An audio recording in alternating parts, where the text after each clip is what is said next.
Ad Astra Abyss. Thank you for completing today's Ad Astra Abyss.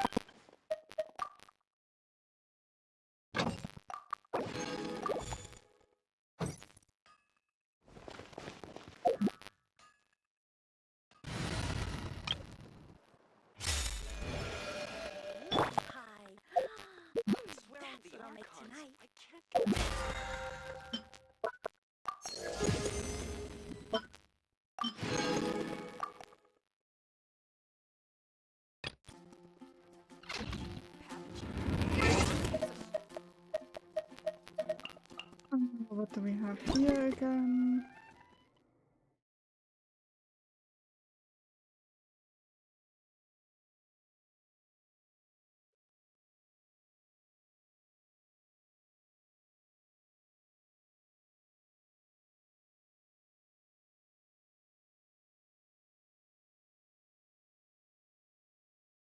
Why is there already an update summary?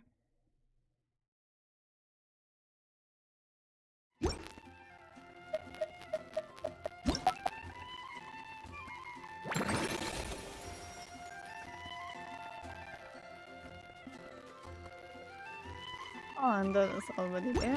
I might do that once that's finished. What did I want to do?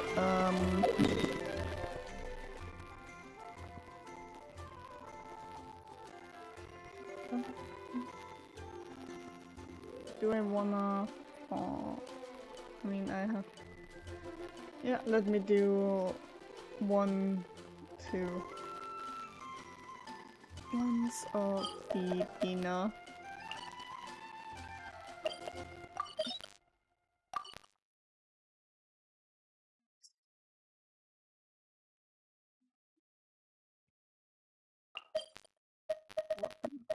Yeah.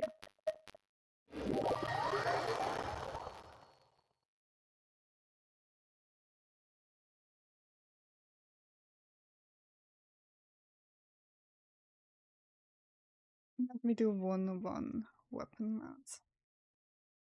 Bina's weapon, and rest will be going into the new domain. Once more, Durin needs a 4-piece at the very least.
Not too far now.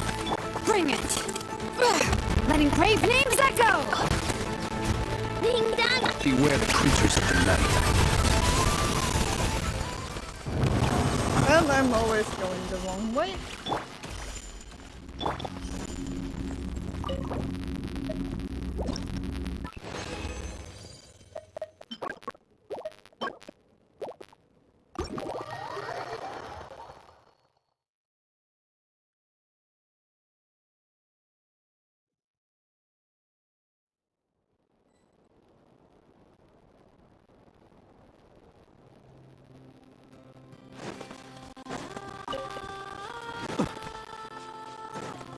I'm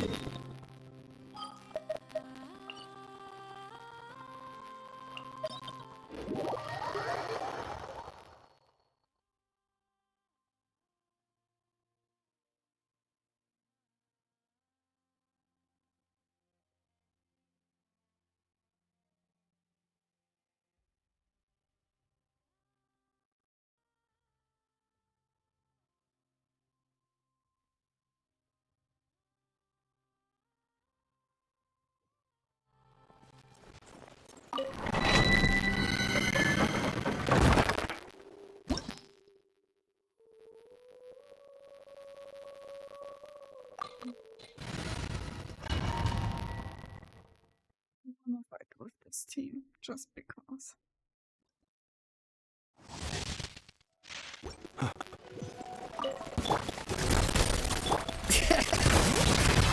But the mountain flames boil!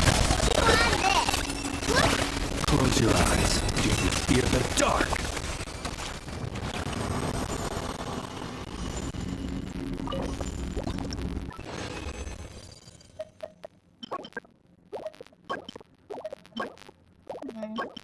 Meh. Is this gonna be a pain domain for me? I have the stupid feeling in my Bring it! Hear the echoes of the bell! No claw! Observe.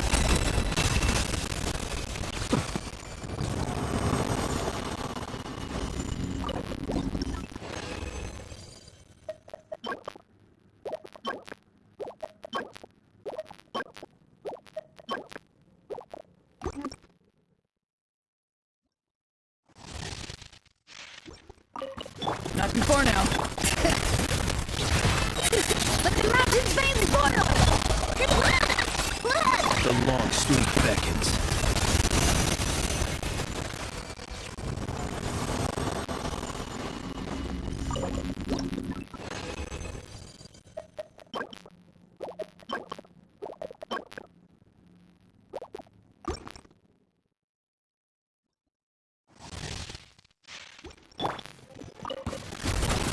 Time to say hello. Bring it! Letting brave names echo! Be silent. Close your eyes. Do you fear the dark?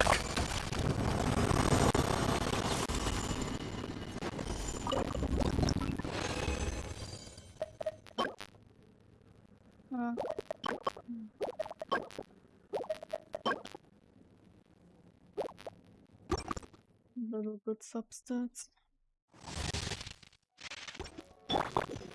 Be free. Let the mountain flames boil! Be silent. To dust. Close your eyes.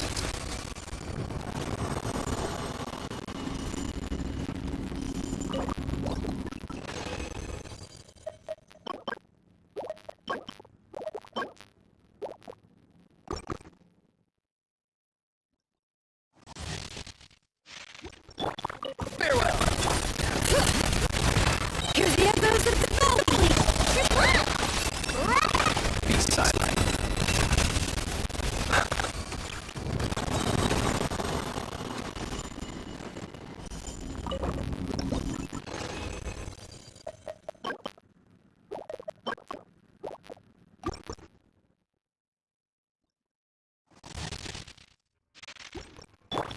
Not too far now. Let the mountain flames boil! Tell me what you see. Observe. Do you fear the dark? Be silent.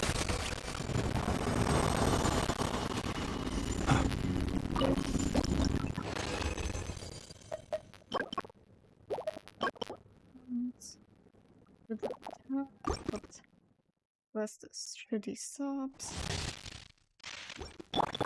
Farewell. Letting brave names echo!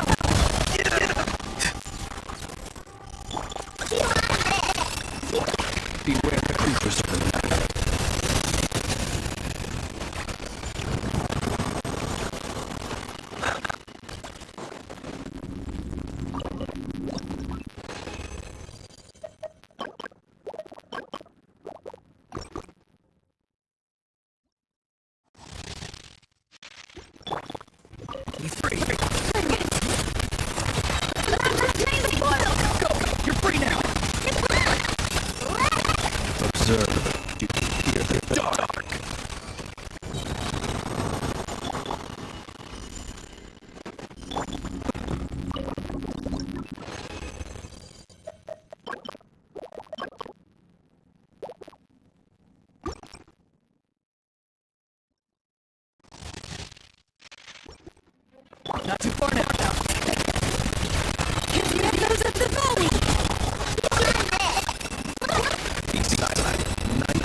apple piece.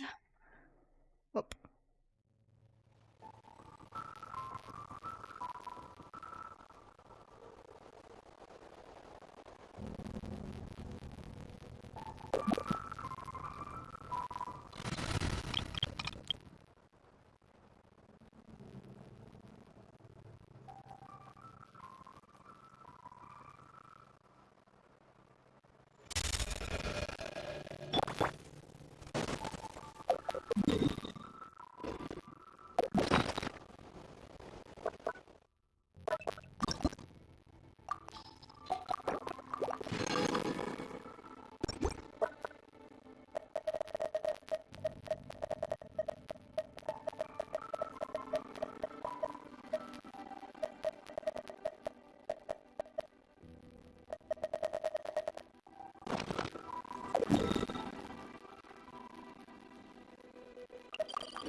Holy, that set hates me. You can tell.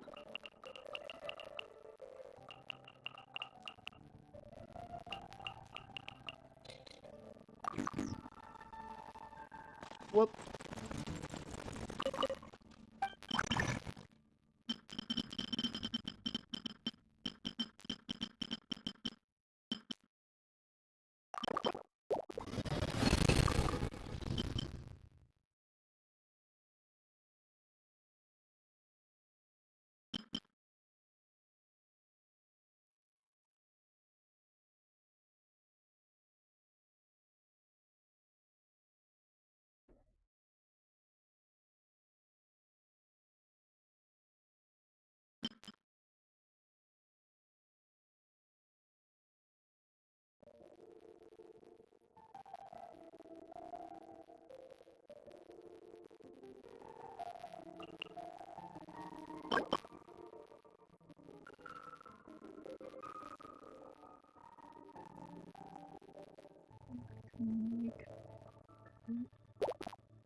Okay, 10 more weapon. That can wait though.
health.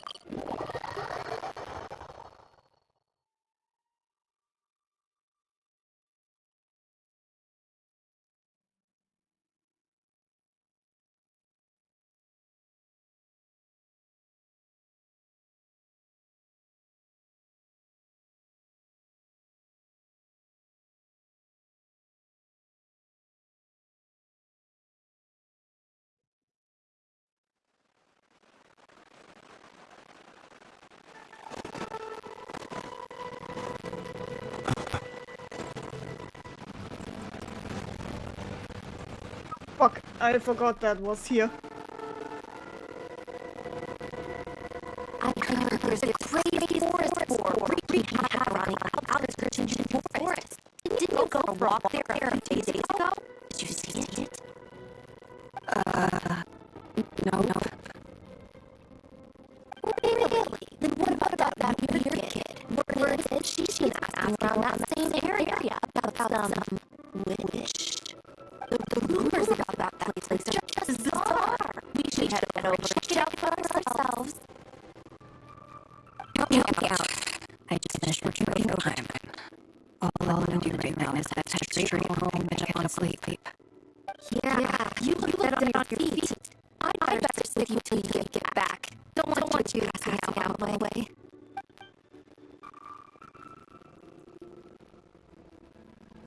Did you hear that?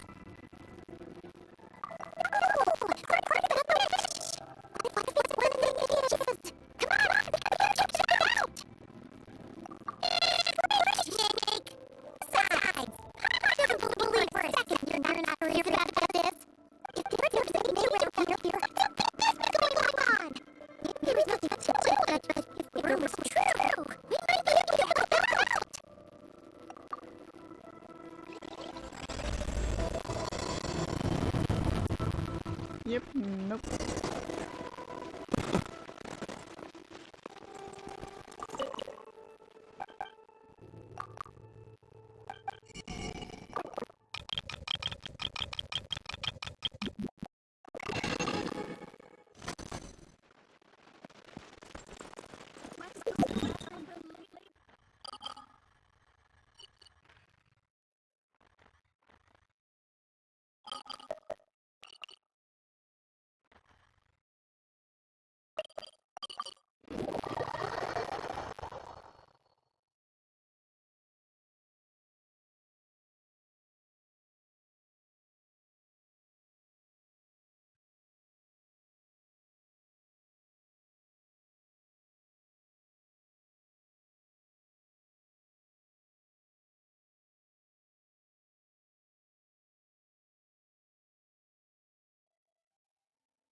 No. Yep.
Thanks for the moral, and we are going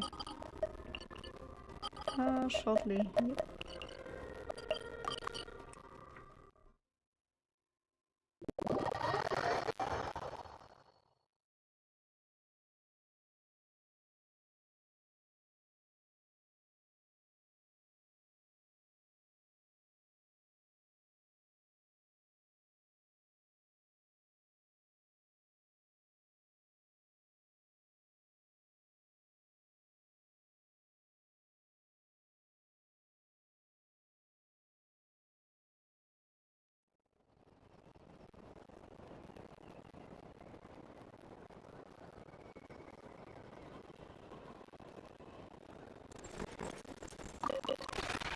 This realm is truly beginning.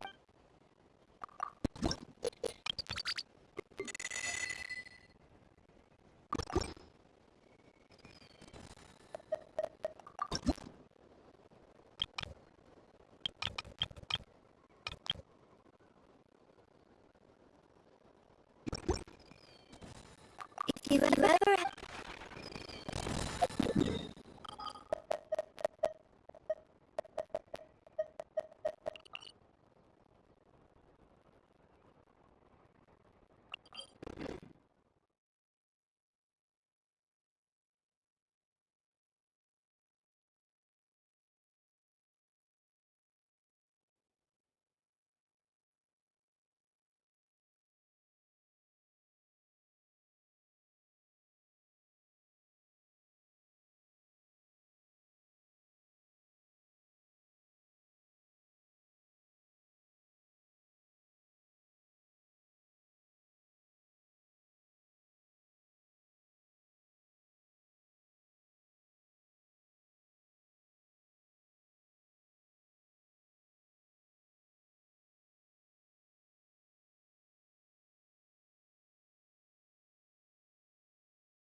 In we go.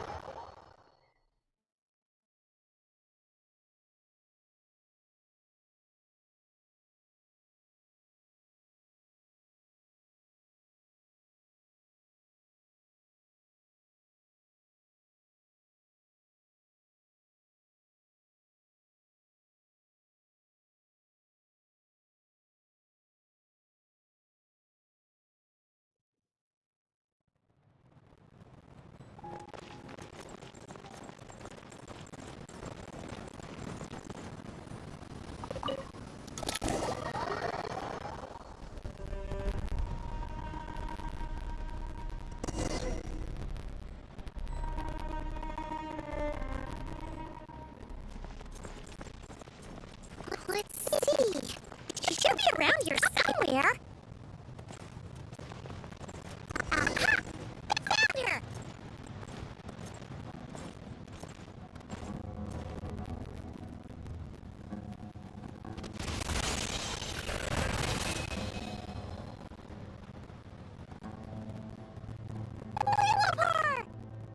What a long dream that was. It's been a while, my master. Oh, and you're here too, little wildcat. The four of us back together again.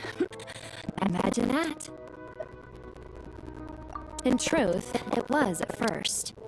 I was none too pleased when those miscreants barged in. But it did give me the chance to reunite with you, dear master, so I shall overlook their folly. After we last parted ways, I merged with the land beneath Gurabad to suppress the dark calamity stirring in the depths. It rekindled the flame of vengeance within the Jinn, depriving Gurabad of any hope of peace. I fought against it for a long, long time. Until one day, I sensed a change in the foreign land to the west. Suddenly, the pitch-black abyss fell silent.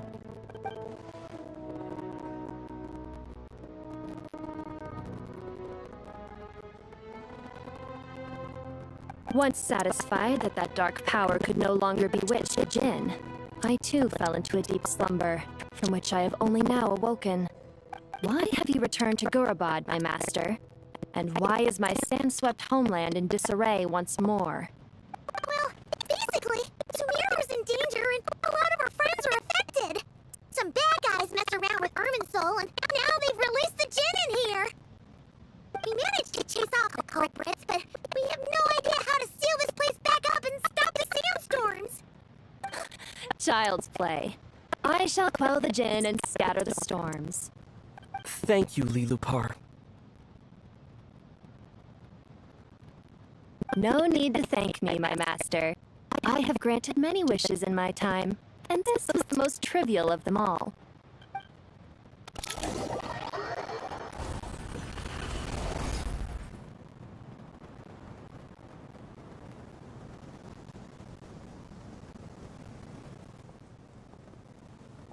The sandstorm's gone.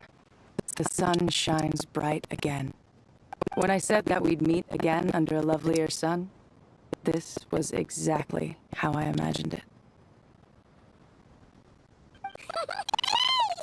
Although, honestly, Paimon would love to hang out with you more, even if the weather sucked. Well, there shouldn't be any more Jinn breaking out, right? Are we okay to head back? That sounds good. You can introduce us to your other friends. Another adventure begins. Lovely.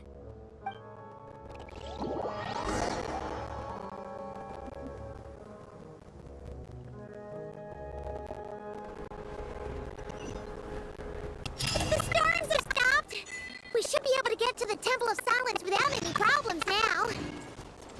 Time to regroup.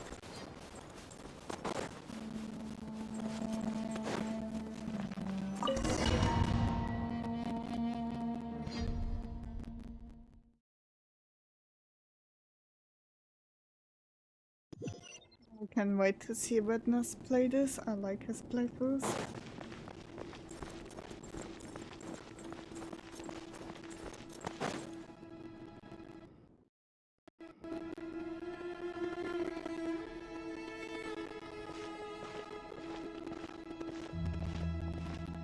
So, this is the Temple of Silence.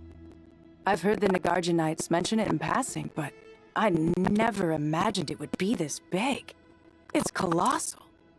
I thought the temple moved to the rainforest ages ago. When did they scamper back into the desert? I don't know. This plan sounds a little too risky for my liking. Even in King Deshret's day, this was experimental technology. We have no idea what could happen if we activate it. Well, unless you know of another viable alternative for the Akasha terminal, I'm afraid this is our only option. The plan is sound, and the risks are manageable. However, if we are to proceed, we must act quickly. The scale of this project is enormous. even with Karvik, Faruzan, and every other scholar of mechanics working on it full-time. The proposed modifications won't happen overnight.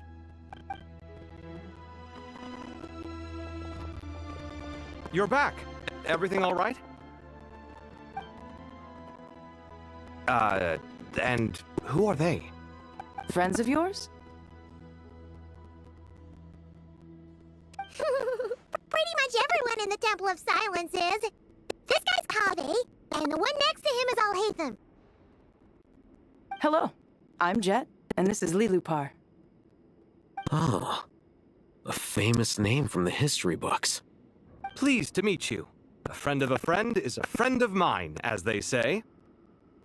Who's they? Huh? Do people not say that? Not in the desert. Friends you can trust, but friends of friends? Gotta keep an eye on them. Still, I do trust the Traveler's judgment. I'm sure you're good people. The sandstorms have calmed down. I take it the Gurabot problem is resolved? What did you find?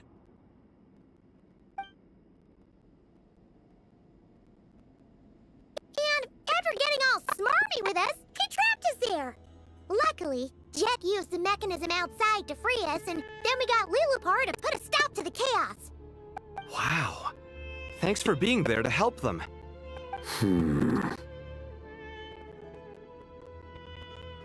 So, this mystery man openly admitted that he was merely a Harbinger subordinate. Yeah? Is there something weird about that?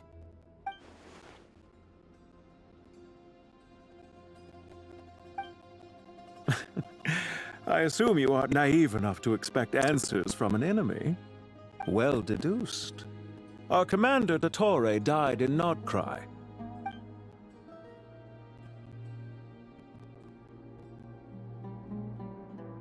Are you wondering about his true identity? Or do you think there's a big conspiracy behind all this?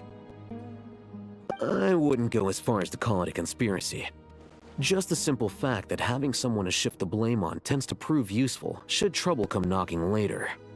The most important thing for now is to solve the immediate problem. Perhaps that man knew you wouldn't have the resources to investigate his background and so didn't put much effort into disguising himself. This is all getting a little cryptic for me. I'll let you guys talk while I take a walk with Lilupar. Jet? Aren't you with the Blazing Beasts? What a coincidence. Didn't expect to run into you here. We're mercs. You can run into us anywhere. Who's this with you? So, did you find the solution you were looking for in the Temple of Silence? You bet we did. This place is incredible. It has everything. So far, we've discussed a plan and verified its feasibility. Building a new system from scratch is out of the question. So our only option is to modify the Akasha using certain resources we hope to find in the mausoleum of King Deshret.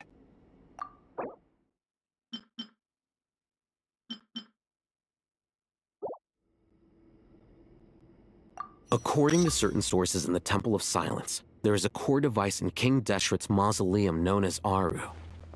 Little is known about this device in academic circles, which suggests it was hidden quite effectively.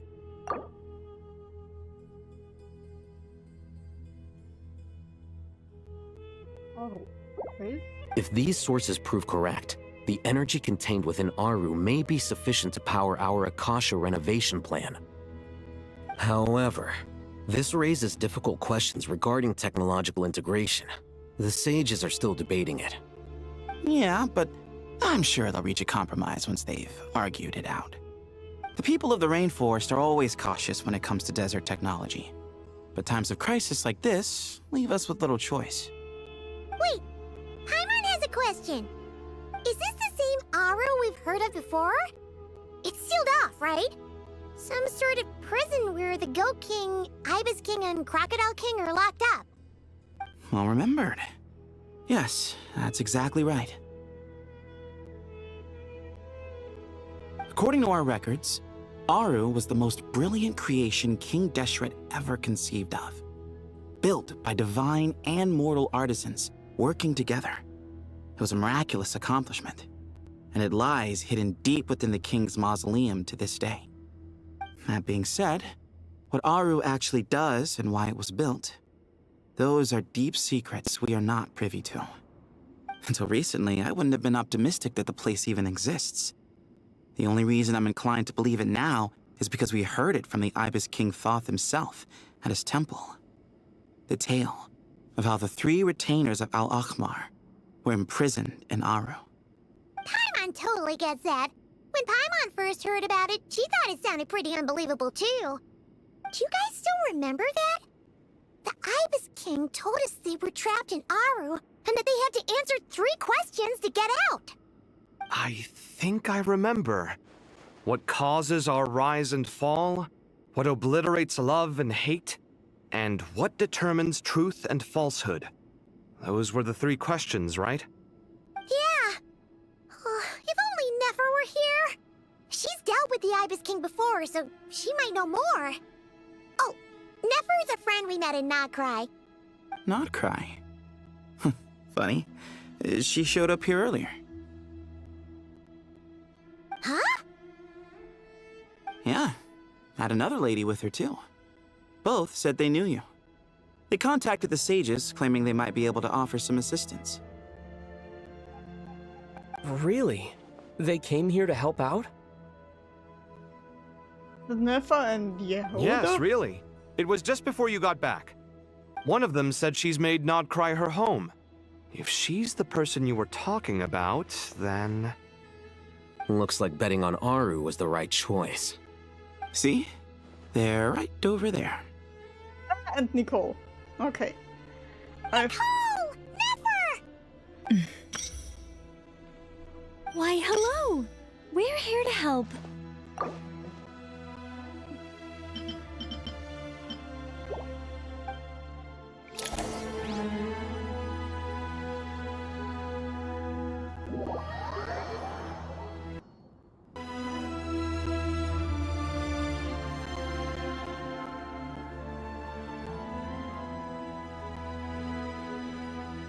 It's a good thing we left early.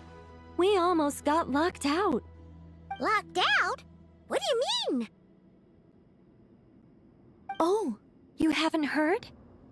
An invisible barrier has appeared around Sumeru's borders, cutting off all travel in and out. No one can leave and no one can enter. Sumeru has become a lonely island. Are the Fatui behind this too? Actually, no. This has nothing to do with them.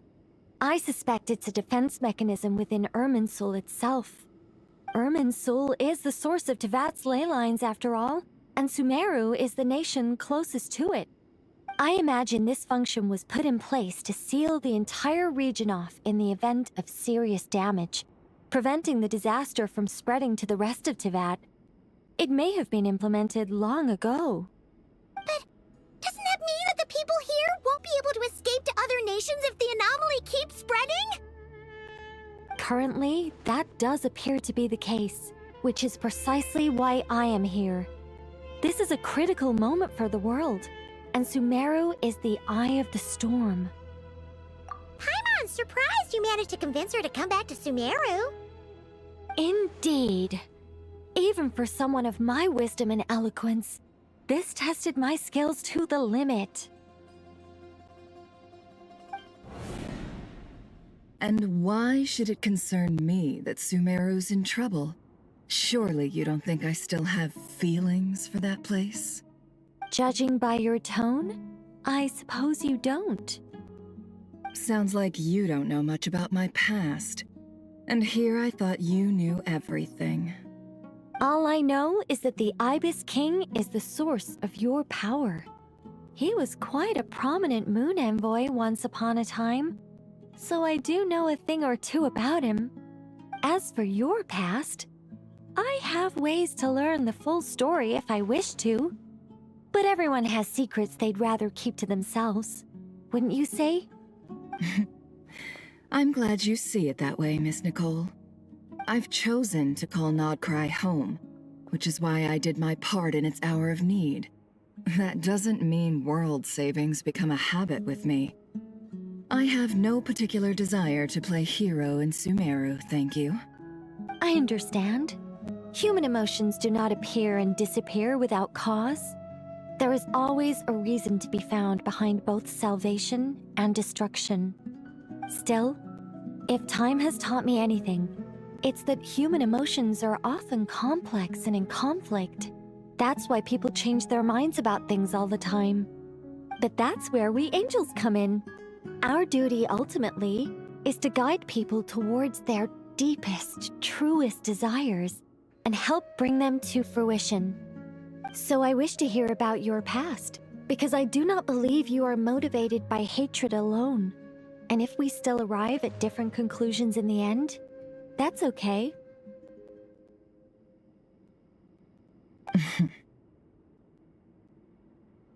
I refuse. Wait, what? But I set the atmosphere and everything. Isn't this supposed to be the moment when we finally open up to one another? Is it? Maybe I'm not so good at reading the atmosphere. You're right, Nicole. There's more to me than just hatred. Had it consumed me, I'd be left stuck in the past forever, never living in the present. But I don't think that your guidance can change my mind. The all-consuming sands, the bloodshed, both deserved and undeserved. Those old emotions cling to me like a shadow. Do you wish to shake them off? No. I hope to remember them forever. Those emotions and memories shaped me into the person I am today. They'll always be a part of me. In that case, would you like to hear my perspective, at least? Sure. It's not every day you get to hear an angel's opinion. A long, long time ago, when the angels still walked freely upon the earth, I found life tedious. Monotonous work, lukewarm relationships. Things weren't nearly as interesting as they are now. And yet, since the angels' demise, I have found myself missing those days on more than one occasion. Human emotions are often attached to a person, a place, or an object. When those things are gone, the memories quickly fade, and the emotions slip away along with them. If Sumeru were destroyed, both rainforest and desert would be no more. With the object of your hatred wiped from existence, it would not take long for the memories buried deep in your heart to slowly fade. Both love and hate are intense emotions, but they are nothing compared to the void left behind when they disappear. Most sophisticated, Miss Nicole. But anyone focused on the future could only ever applaud the destruction of the things they hate. Still, I'm a special case. Someone once told me that human memory is more selective than a Mora-hungry merchant choosing between customers. We all need a reality check once in a while, so we don't forget the truth. As much as I dislike Sumeru, this is no way for it to perish. All right, you win. I'll help you out a little, but I won't work for free. How much will you need? You're not gonna milk this for all it's worth, are you? What do you think? I'll be upfront with you. I don't have much more on me. If that's what you need, I could borrow some from Alice. Or perhaps I could pay in sculptures. The ones I carve are actually worth quite a lot. Just cover my travel expenses.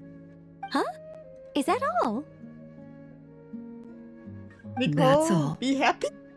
Given all the people I owe favors to, I can just about justify a trip to Sumeru.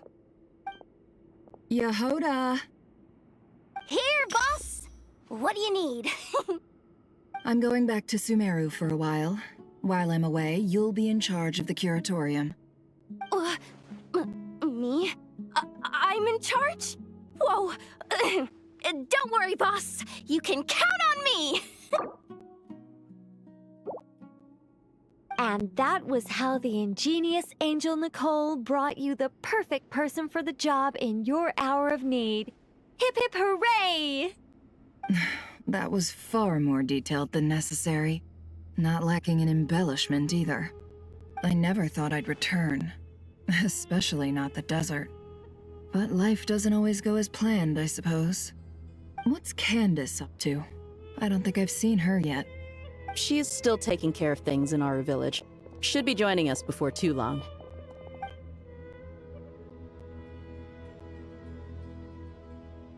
Oh, and sorry. Hope we're not interrupting anything. We have some good news, though. We're planning to go to the mausoleum of King Deshret to look for the legendary Aru, then use it to try and restore the Akasha system. According to records in the Temple of Silence, the mausoleum houses something called Aru's Chute, which can be used to establish connection with Aru. We still have some time before we leave, so there's no rush. By the way, who are these two new faces? Just call me Nefer. I'm based in Nodcry. Did I hear you mention Aru? Correct.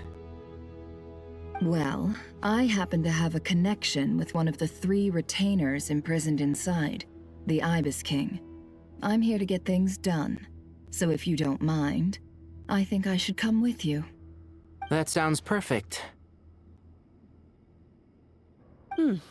Miss Nefer, are you from the desert by any chance? Why do you ask? I don't know. There's a familiar air about you. Plus, you mentioned Candace. Sorry, I don't mean to pry. It was just a random thought. I'm Dia, an Eremite mercenary. My work usually keeps me out in the desert. I'm on good terms with Dory, and she's mentioned you all before. It's nice to finally put faces to the names. However, my associate here is probably less well acquainted with you. Why don't you all introduce yourselves? Actually, I'm a little better acquainted than you might think. Huh? Huh. Are my eyes playing tricks on me? It looked like you spoke without moving your mouth. Ventriloquism. I have heard tell of it before. What is it, Kale? It's you! You're the voice who's been speaking in my head, aren't you? You encouraged me to report my dreams to the Dendro Archon, and got me to recite that magic prayer. Mm-hmm. I have many titles, but let's go with the most pertinent one. I am Nicole Rain, an angel who has lived since ancient times. An angel? Sounds like a big deal, but, what exactly is an angel? Oh, Well, we're a rather long-living race of beings. Not gods, technically, but we can still tell you a lot of stories from ancient history. Yep! And she's also an amazing sculptor! You could say she's a real creative type. Well, ma'am, if both the Traveler and Paimon give you rave reviews, you must be pretty impressive. Oh, please don't call me ma'am. I find it so awkward when people get too formal with me. Just relax and be yourselves. No need to be nervous. Miss Nicole? If it's okay, could I ask you a few questions? Yes, you may. I can see your heart is filled with confusion, and you are desperate for answers. I also know which questions you want to ask me. Why did you dream of Sumeru City in disarray? Why did those verses soothe the Jinn only when recited by you? I can guide you to the truth, but it involves a personal secret of yours.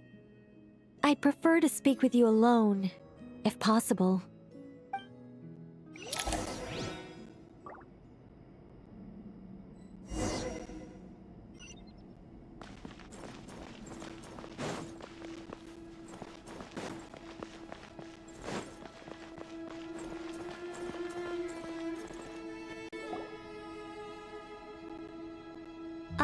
thought we were going to speak alone.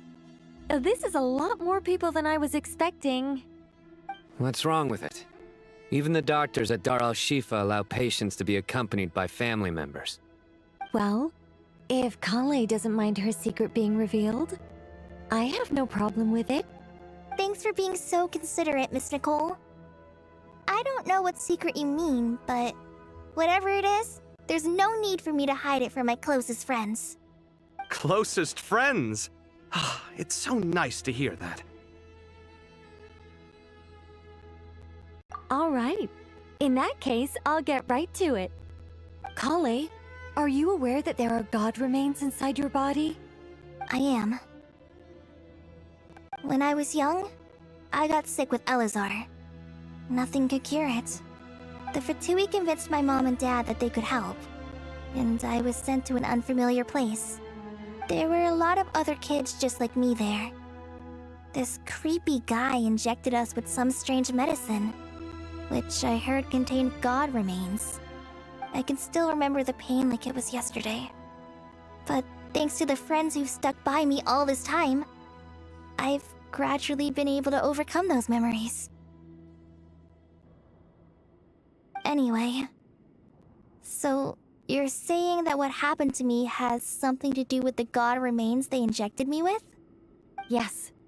Those were the remains of Nabu Malikata, the goddess of flowers. What? Huh. Fascinating. You don't seem surprised like the rest of us. Why? The possibility crossed my mind when Kale recited the Goddess of Flowers song and calmed the Jinn. You made Paimon jump! What are you doing here, Lilupar? I was merely passing through when I heard the name of the Goddess of Flowers. Be assured that I share your surprise. You, with the hat. Are you certain? I sense no trace of the Lord of Flowers within her. Well, it is a very small fragment.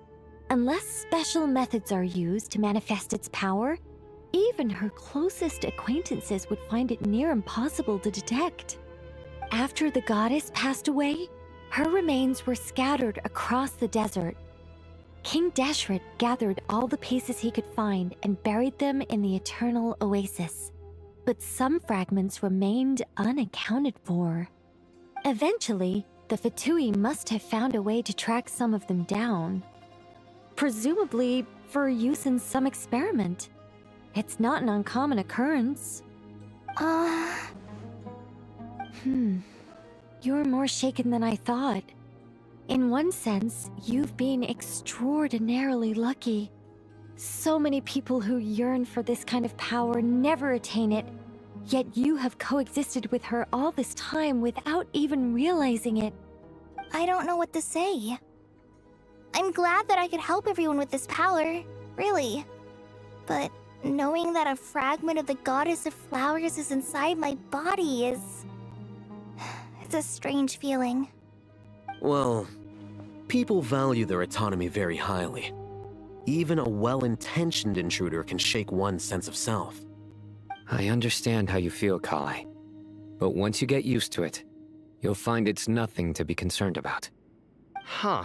I guess you, of all people, have a good reason to speak on this. 2 good reasons, in fact. Incidentally, 3 is the maximum number of Hermanubis' Ba fragments that I could bear. Let me guess. Because 2's company, but 3's a crowd? Thanks for helping to explain the joke, Tainari.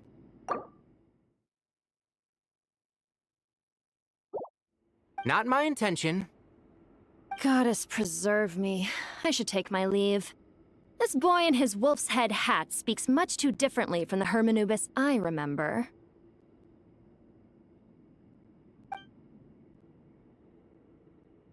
Kale, all I'm trying to say is, no matter how many Hermanubis fragments there are within me, you wouldn't think of me as Hermanubis. In the same way, you are simply you. Yeah, I know what you mean. So about that dream I had, was it a warning from the Goddess of Flowers? Yes. Just like me, she was an angel created by the primordial humans. born with the instinct to guide living beings. Though her body and soul have perished, her essence retains its natural instincts. Even her smallest remaining fragments would do their utmost to send you that warning. The mother of dreams? Lord of flowers and oases? She must have had a premonition. That is why she gave that dream to you. We won't let our efforts go to waste. But I still don't understand. Why me? Yes.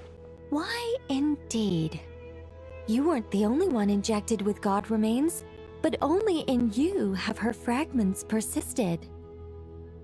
I suspect it may be because of the firm will you showed in the face of suffering. She was likely assimilated by that will. Of course, this doesn't mean you have to shoulder any extra responsibility. As this young man said, you are who you are, and that will not change. All right. Any further questions from the family members of the patient? If not, we should head to the mausoleum of King Deshret. Let's move out. Time to put our plan into action. We all hope it'll work. But will we really be able to open Aru? And even if all 7 pillars of King Deshret agree to let us proceed, the scale of the work to follow is daunting, to say the least.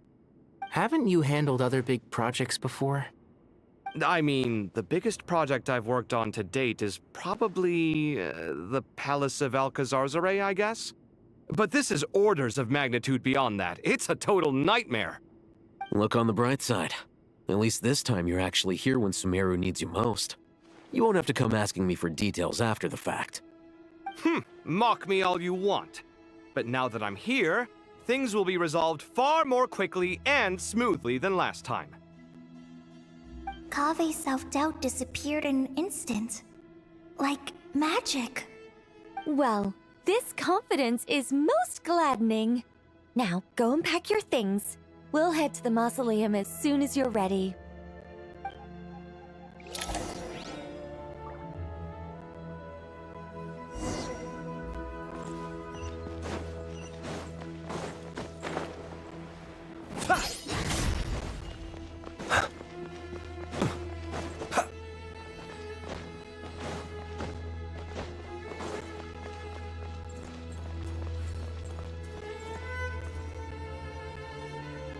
Oh, Miss Nicole. I heard you're a very talented sculptor. Is that true? Oh, I don't know. I wouldn't want to blow my own trumpet. Honestly, even though Kasharawar is best known for its focus on mechanics, plenty of Kasharawar scholars are quite serious about sculpting as a hobby. So if they rate your work, that's enough for us. We just have to take a look. Who's we? Myself and a few other scholars. Kashif, Daneshvar, come take a look. Oh, well, if you insist, I suppose there's no harm in showing you.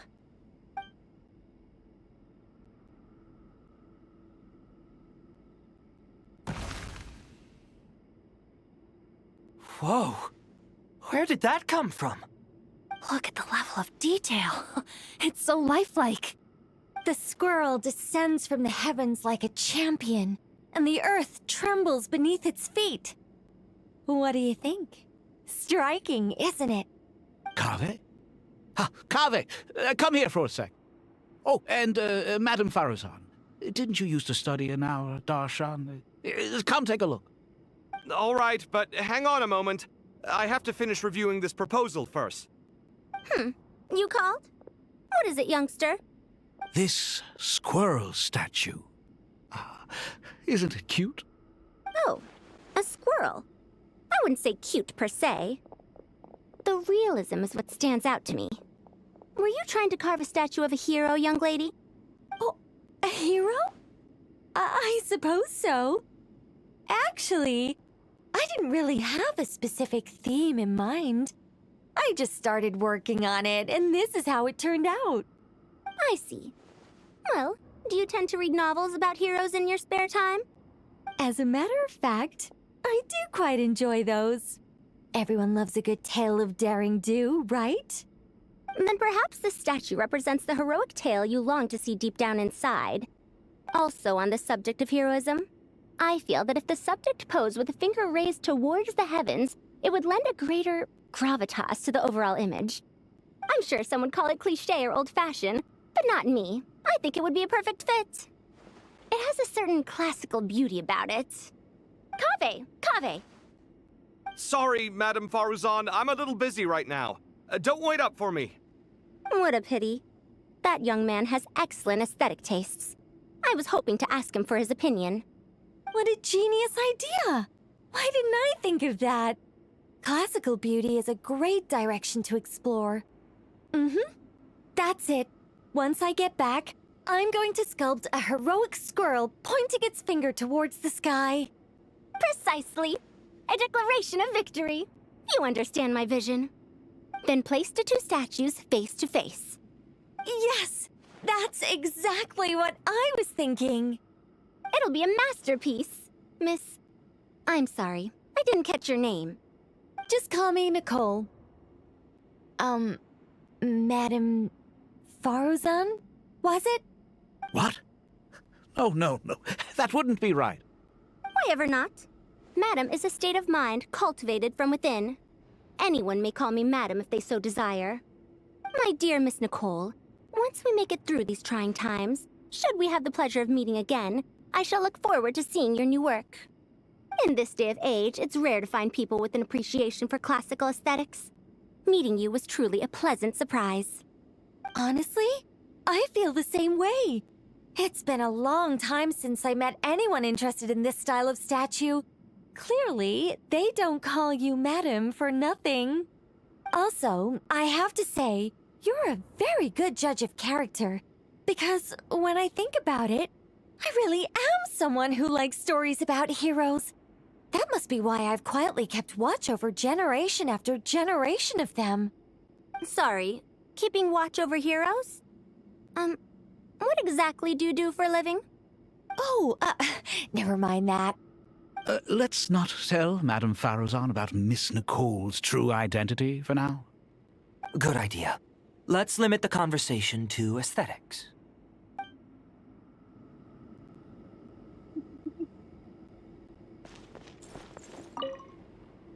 Let's not tell Madame Faruzan about Miss Nicole's true identity for now.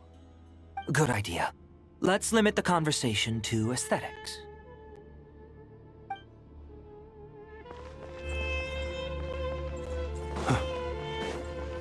Everybody. You? Paimon! Thanks again for your notes. I'm done copying them, so here you go. You're welcome. Just let Paimon know if you ever need help again.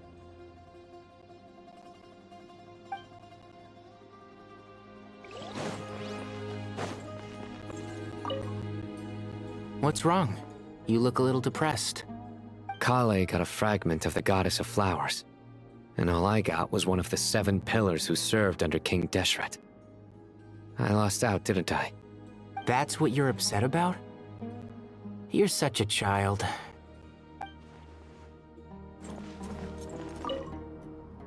Oh, so many books. More than I could ever read in my life. But I've learned a lot that the textbooks could never teach me. I never realized that people in the distant past thought about some of the same questions we ponder today.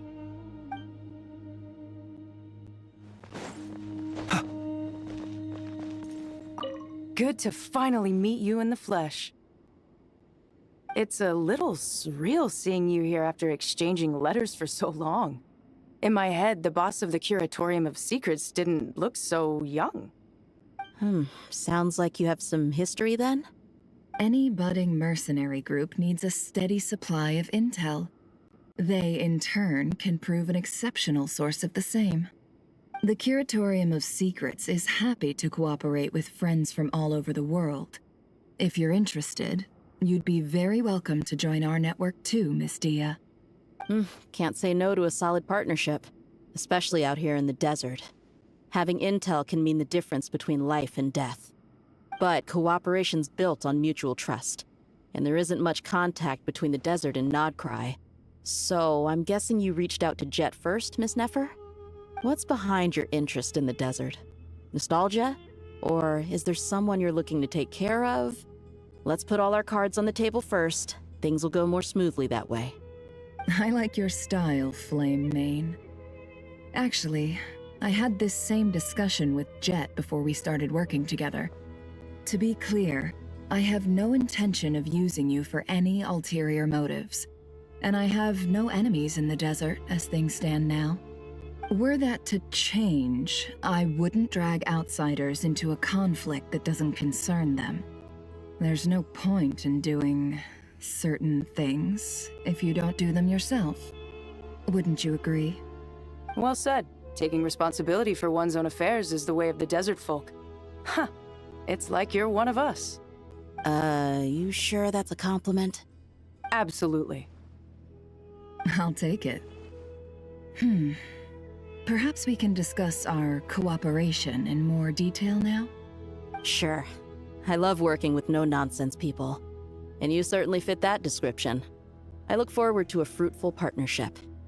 As do I, my friends.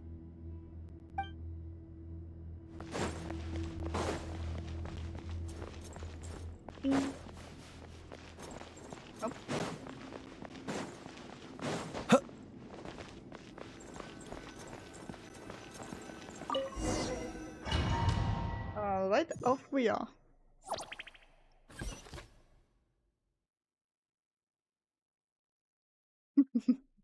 I love this new style of Archon Quest. We need more of those definitely in the future.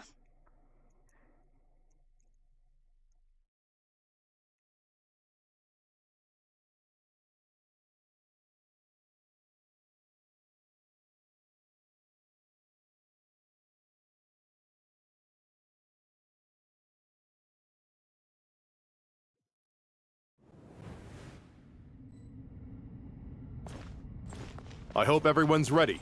We'll be arriving at our destination very shortly.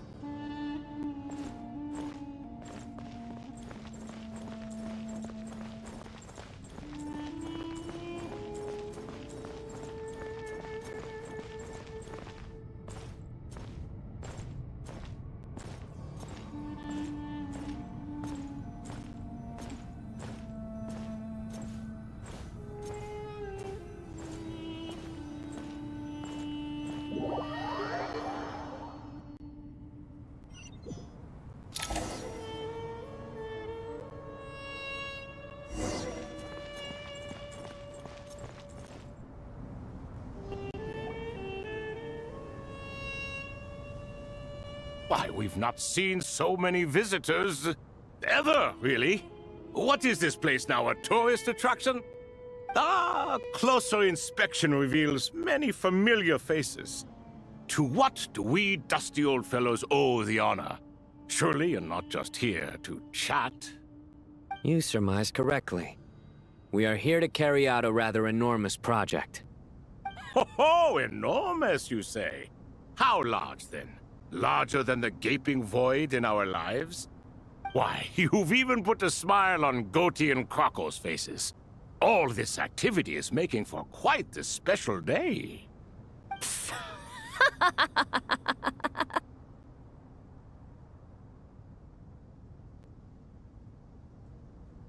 I know that laugh.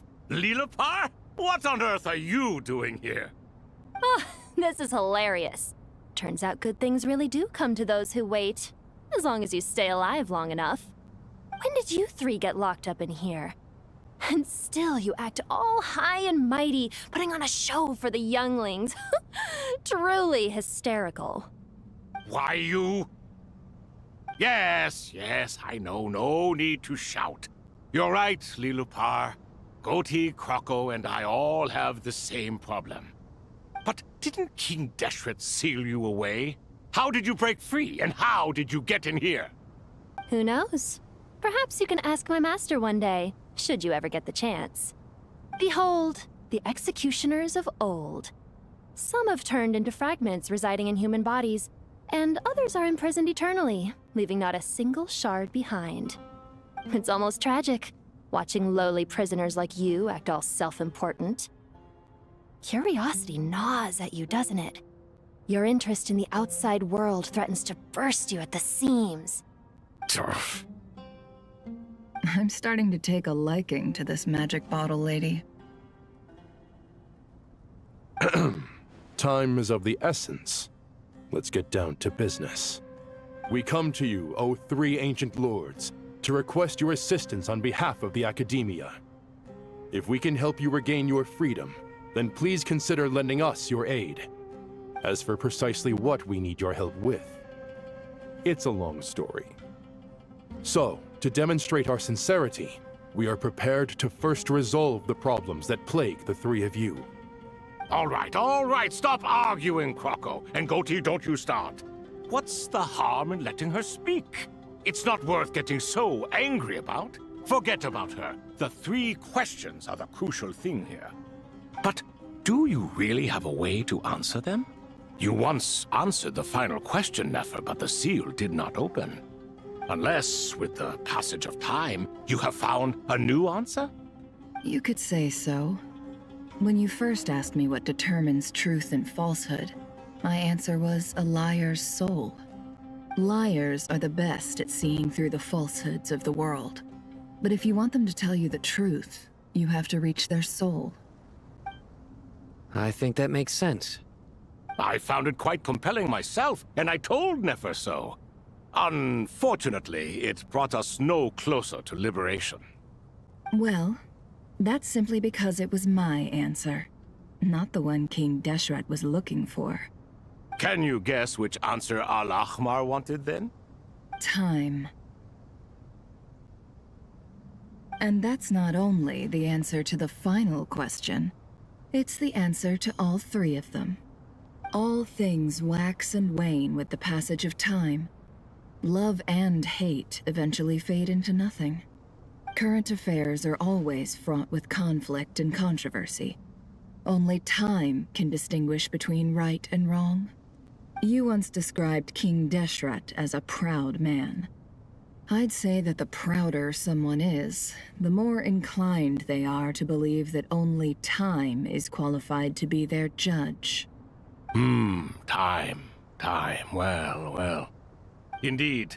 Perhaps in building Aru, our king was in fact attempting to reverse time, to bring love and hate, right and wrong, the rise and fall of all things back to their point of origin.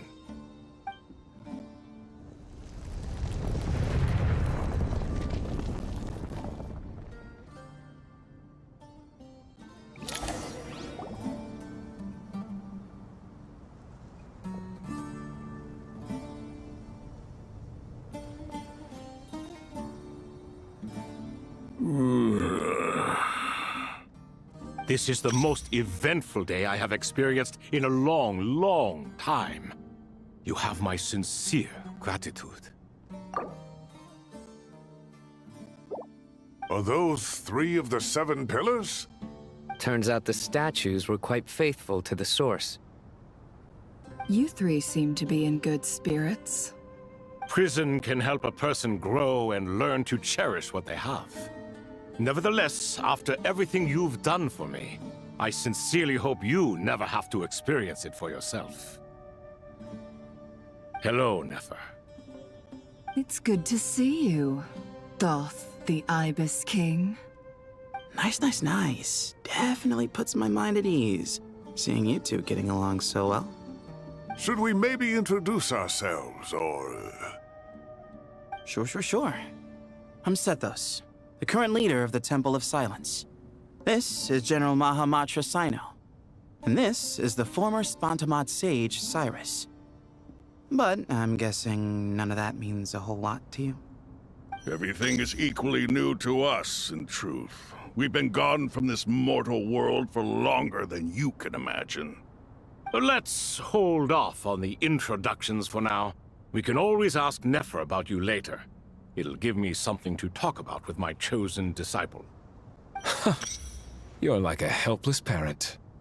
Gods and people of yore are not necessarily welcome in today's world. Self-awareness is one of my finest qualities. I thought I ought to share its fruits with you two. Is that so? Well, I think we'll take it in stride, just as we did with the 3 questions. Let's not forget, it was my persistence that won you both your freedom. Fair point. I have to applaud your persistence. And I must praise you for your wisdom. Now, state your wishes, young ones. I'm sorry? Why, your tremendous accomplishments deserve a reward, do they not? You must let us do something for you in return. General Mahamatra, what do you think? I won't beat around the bush. Sumeru is facing a crisis the likes of which have never been seen before. And we need your help. Every calamity throughout the ages has been connected to us in one way or another, whether we were its cause or consequence. Whatever is wrong with Irminsul, it severely affected the Dendro Archon. She fell into a coma, and is currently receiving treatment from the Dendro Dragon. The Dendro Dragon? I'm sorry, the Dendro Dragon is helping to heal the Dendro Archon? Not a pep, surely. Not vicious, cruel, a pep who possesses no virtues aside from her basic instincts. Ah, good heavens. Oh, I shudder to think what could have caused Lesser Lord Kusanali to suffer such a plight. Still, why would the Dendro Dragon lend you her aid? She has always held nothing but contempt for the Archons. I suppose she and Kusanali must have some history. You can help us make history too. A smooth talker. Well said, lad. Currently, no one can connect to Irminsul. We hope that by opening up Aru and making some modifications to it, we can use its technology to our advantage. Unfortunately, Aru is an imperfect creation. King Deshret never managed to realize his full vision before his death. Much remains to be done if it is to be pitted against Irminsul itself. Besides, I hear your reasons, but to give Aru up over such would be... The archaeological records clearly indicate that although Aru's construction took a long time, it was not beyond human means to achieve. Modern technology should solve the efficiency issues. We have no choice but to go all in on this. This is by no means a threat. But the only reason we helped you escape from Aru was to gain the necessary leverage to negotiate with you. You asked us to state our wishes, and we have. Each one of us here needs your help, as do all the thousands of people living in Sumeru. They need you, and they need Aru. What do we think, my fellow old fogies? Shall we lend our support or not? Since you ask so nicely, naturally. Naturally what? Are you for or against? I simply mean we shall do what comes naturally. You claim that you wish to open Aru. Know you then that the golden slumber created by King Deshret is preserved within? We do. We understand the risks involved. In all likelihood, the mortal world will never again be able to replicate King Deshret's work. Never will there be another chance to come so close to creating a utopia. Knowing this, are you sure of your decision? We are sure. Before people can dream, they must first live. If your minds are made up, very well. We shall summon our erstwhile colleagues to discuss this further. Saint Shezepank, Saint Bennu, once you surrendered to silence and were buried with King Deshret. But now, we invoke the right to awaken you with our voices.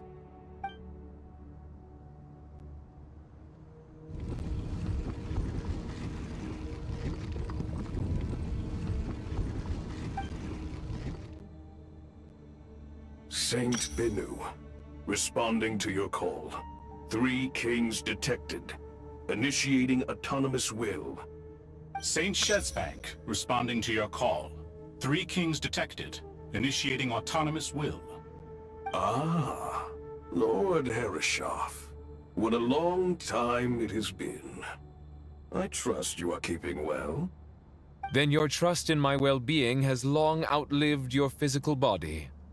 You have always opened with that same phrase, in life, death, and now even beyond. Al-Akhmar is long gone. What is the reason for this meeting?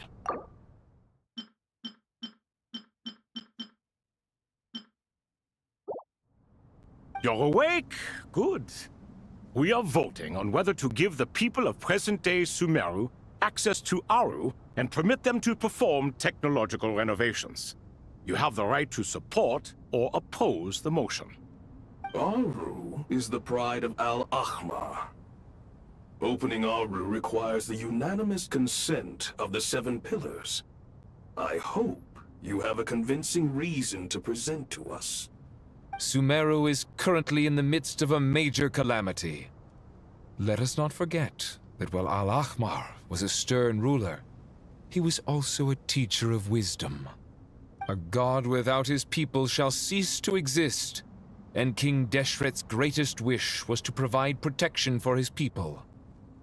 Let us then honor our God King's wishes as we consider our decision.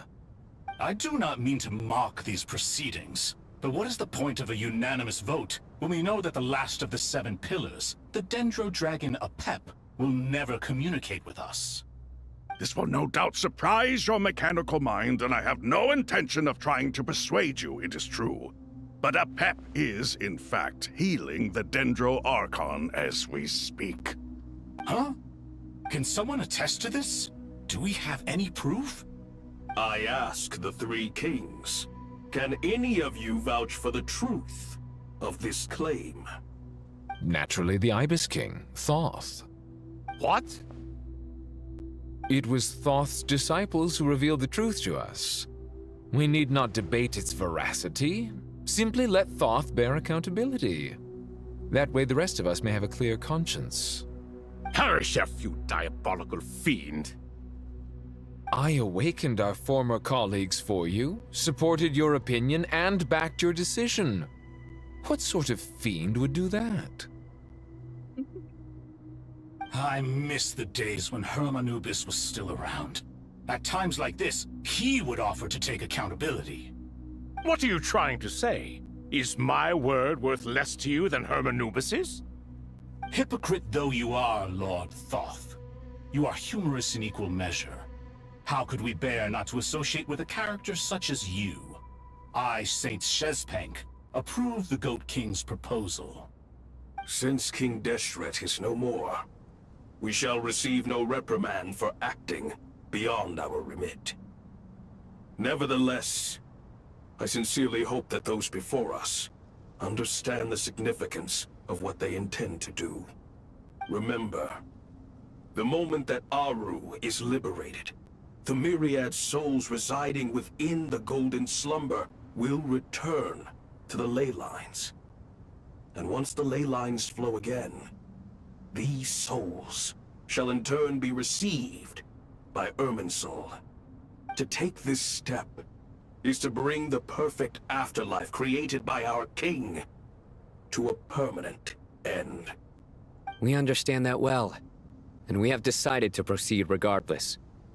Furthermore, the contemporary human perspective would contend that confining souls in this way is no act of benevolence. The deceased have a right to rest in peace.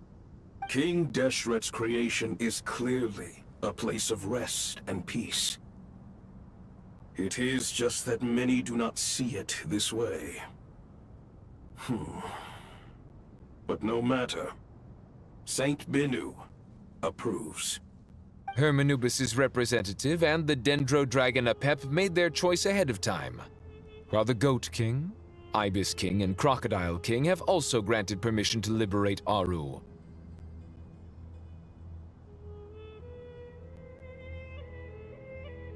By the grace of His Majesty, guided by his wisdom and will, let the gates of Aru be reopened.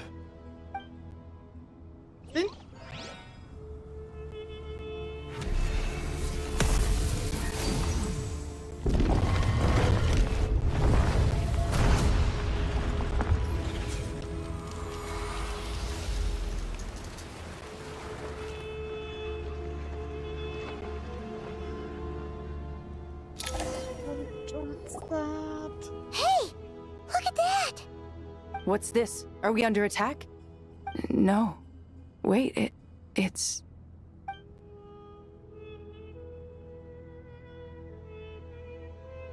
Here you are. Through the sands of time. I see you. Father. Father, is it really you? It's Jet's father, Jibriel! That's right! He entered the Golden Slumber, didn't he? I smell blood and sand on you. You've grown. Strong as a wild beast, and without shedding a tear. You have to leave, don't you? Please, just answer me this. What should I do for you? This meeting is a blessing from the gods. My soul, once imprisoned along with that of Samael, is finally free. I am truly grateful for the chance to see you again. That the dead should meet the living is itself a miracle. One brief, precious moment is enough. Enough to set my heart at ease. Do not weep for me, Jet. I know you will accomplish many great things in your life. You will go further and climb higher than I ever did. All I ask is that you take good care of yourself.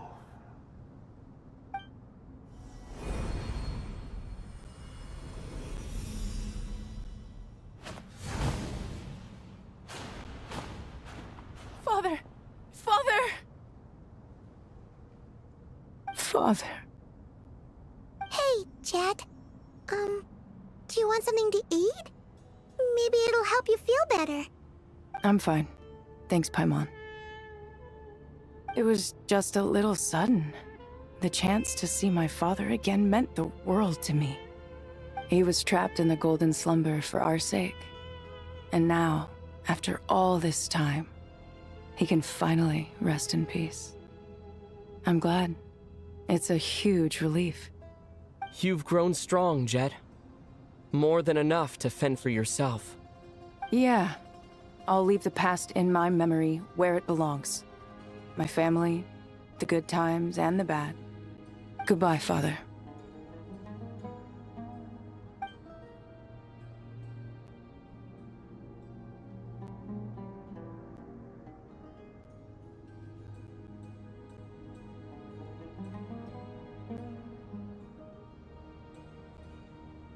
Ah, me, what a touching reunion that was.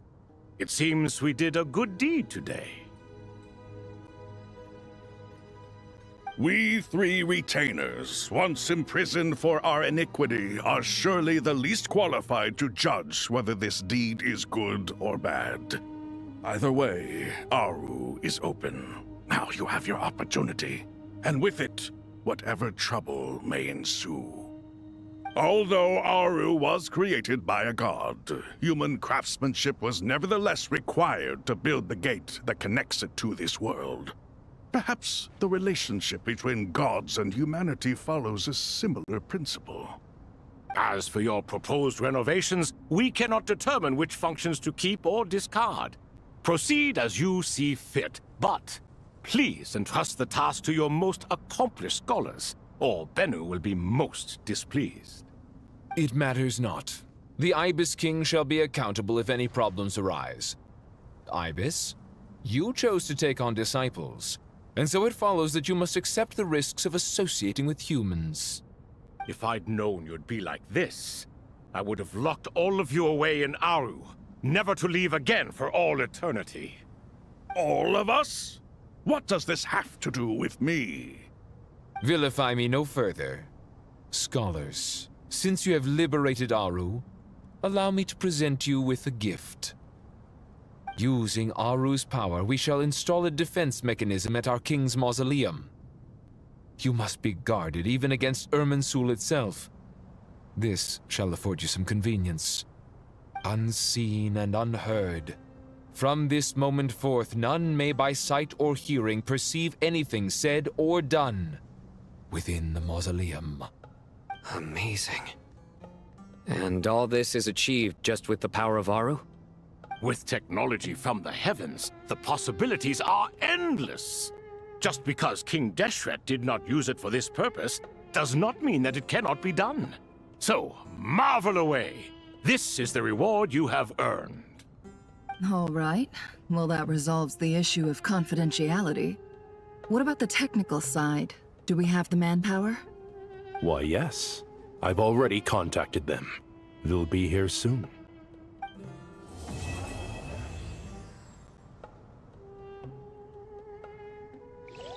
Oh, that was already fucking amazing.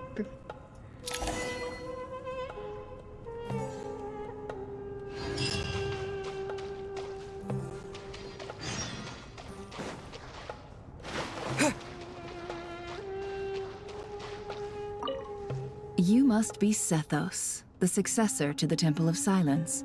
Hello. Yep. That's me. Nefer, right? That's what I heard the others calling you. Judging by your outfit, I'm guessing you come from the desert too? That's right. Started off in the desert, went to the rainforest, then went from there to Nodcry, where I work as an intel broker. Huh. Well, this is interesting. You don't seem to talk about yourself all that much. Yet here you are, volunteering your life story to me. However abridged.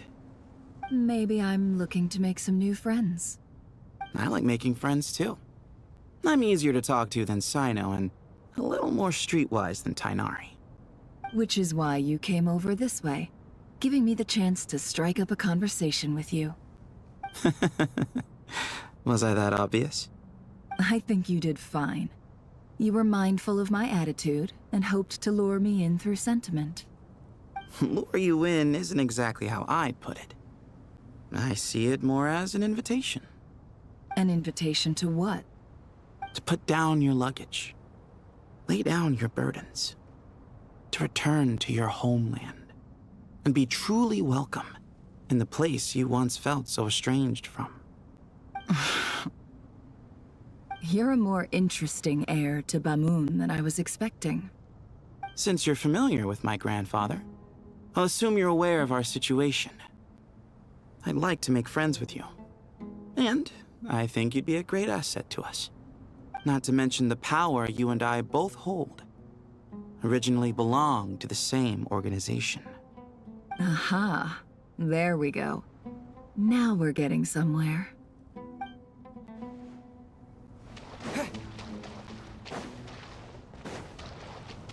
I hope this water is in the actual one. I need definitely to check out the mausoleum once this is done.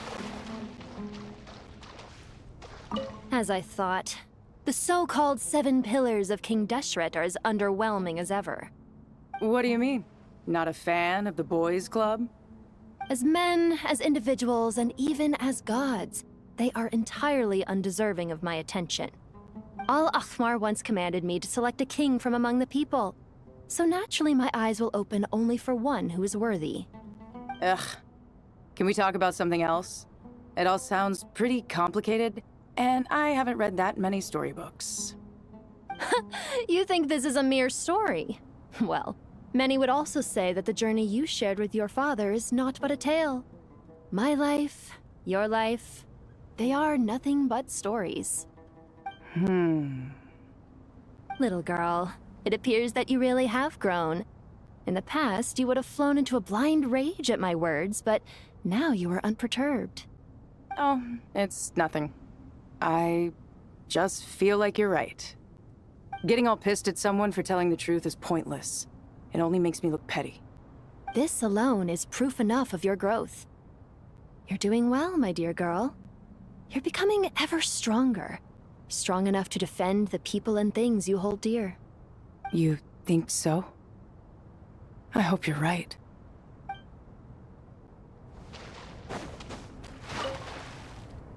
Ah, fresh air. A wondrous feeling. Naturally. Ah, I have a sudden urge to stretch my legs. Can anyone recommend a suitable leisure activity? I might have had some recommendations for you were this the past. But here and now, for someone who has just left prison, there could be no greater joy than simply being outside of it at last. I could not agree more.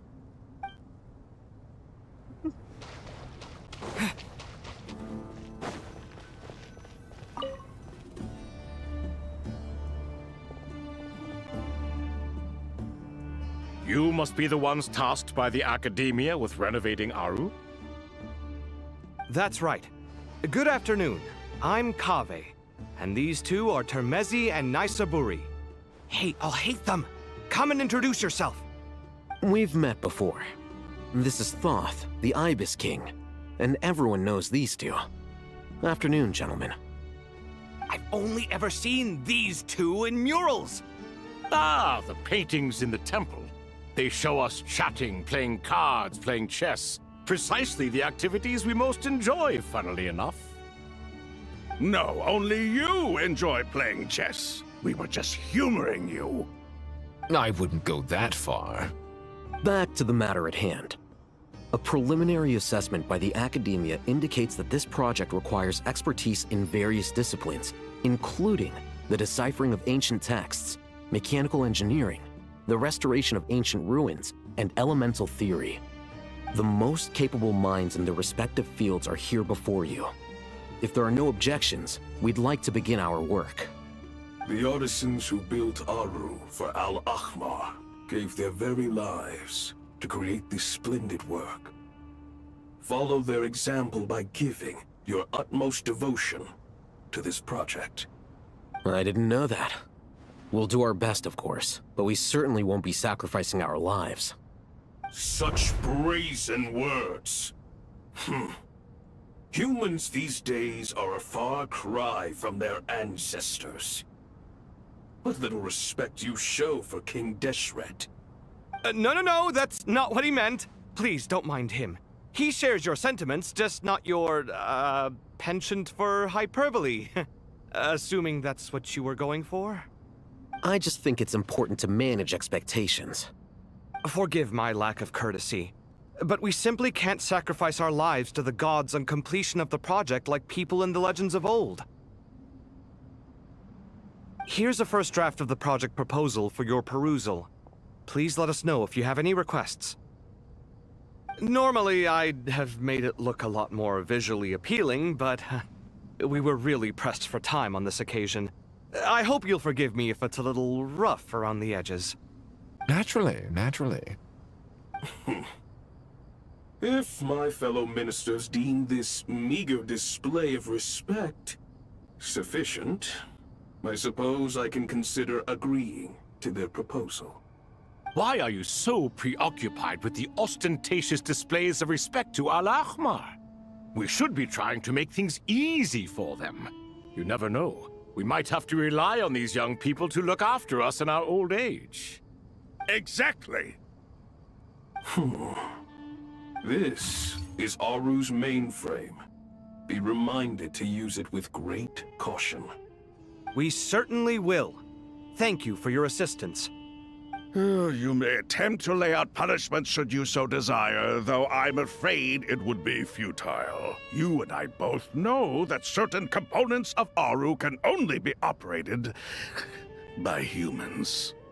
King Deshret always believed in humanity. Still, the reason that Aru's modules are designed that way is not so much because he trusted them, but more because he was wary of you. Is that true? No wonder human artisans helped to build Aru then. He actually required human assistance to create his greatest work. Naturally. Have you noticed that the Goat King keeps giving superficial responses? It's like he's just going through the motions and leaving the real debate to his colleagues. He understands the art of perfunctory speech. That's what earned him his position as the Minister of Ministers. It seems the rumors about King Deshret being a poor judge of character are baseless after all. Excuse me for being blunt, but it sounds suspiciously like you're putting yourself on a pedestal and mocking me. You're mistaken. And while there's nothing strictly wrong with making every conversation about yourself, it's not exactly a positive tendency either. You? Whatever. I knew it'd be like this working with you. All right, let me past. I need to look at this console. It's your job to activate it after all. Let's begin. Everyone, please proceed with the external checks and preparations as per the procedures outlined in the engineering plan.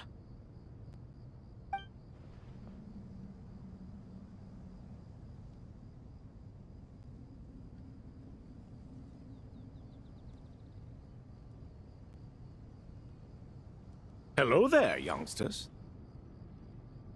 Whoa, the Ibis King came to life. What do you mean, came to life? I've been alive the whole time. You did say we could start our research, right? Are you having second thoughts now? I've reviewed the proposal. The work you're planning to carry out on this grand device is ambitious in its scope. You have ample confidence in your abilities, I take it? I wouldn't say I'm feeling hugely confident, but given how bad things are, I'd rather at least try something than sit around waiting to die. You are the top scholars of your day. I trust you are aware that there are countless links between Aru and the Akasha? Aru and the Akasha? But I thought the Akasha was the Academia's greatest technological accomplishment, created years ago by the Dendro Archon to help her people access knowledge. And you too? Do you not know either? You've read the instruction manual, right? You tell them. An instruction manual? The Akasha has an instruction manual?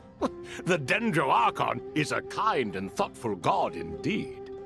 It used to sit on a shelf in the corner at the House of Dana. Not the most popular read.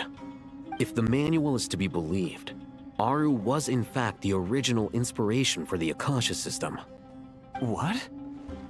But there are so few records about Aru anywhere. And practically none of the scientific expeditions into the desert had anything to do with it.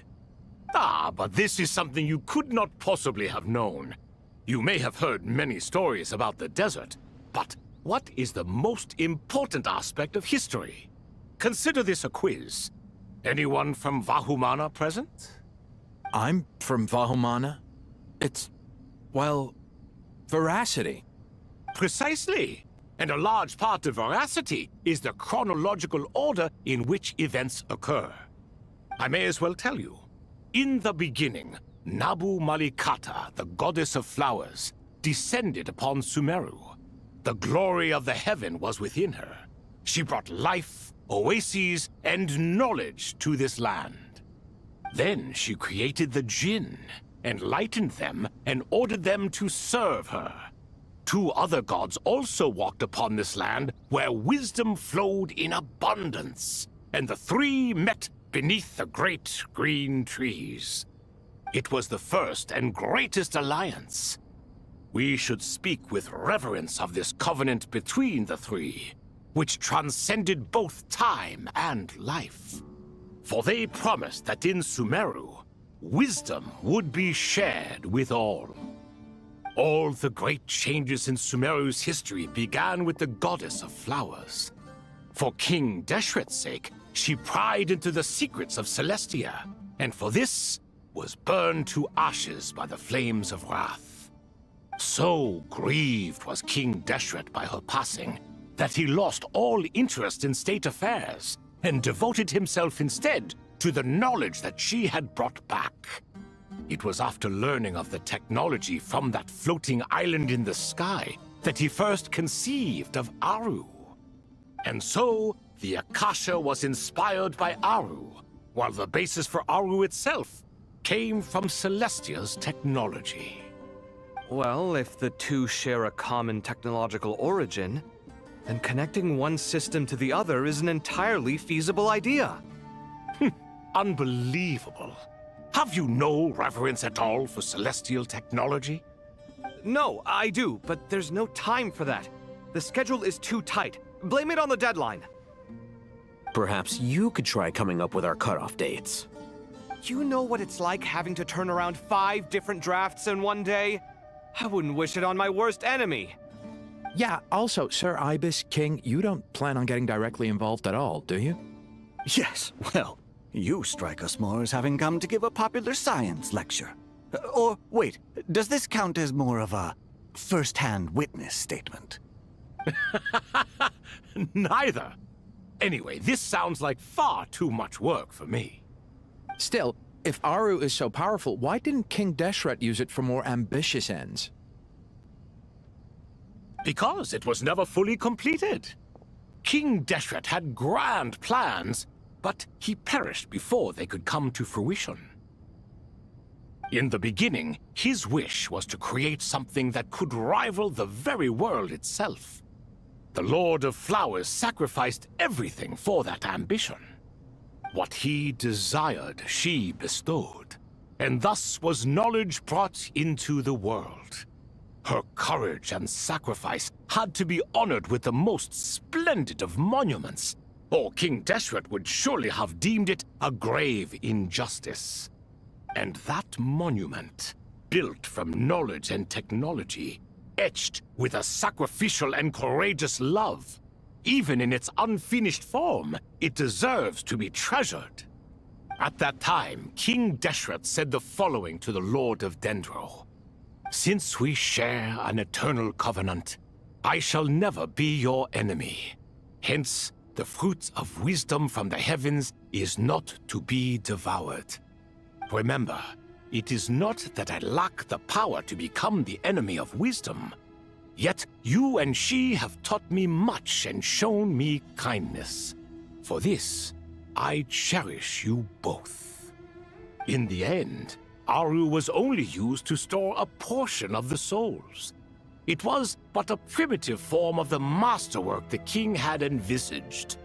His final hope for Aru was to return to the past, when she yet lived. So the point you're making is, King Deshret was both powerful and ambitious, and he only ceased his imperious ways out of affection for the Goddess of Flowers and the Dendro Archon. You could see this as an act of mercy, but you could also see it as the sentiments that lay between these 3 gods placing constraints on him. This was, after all, the foundation of the alliance between them.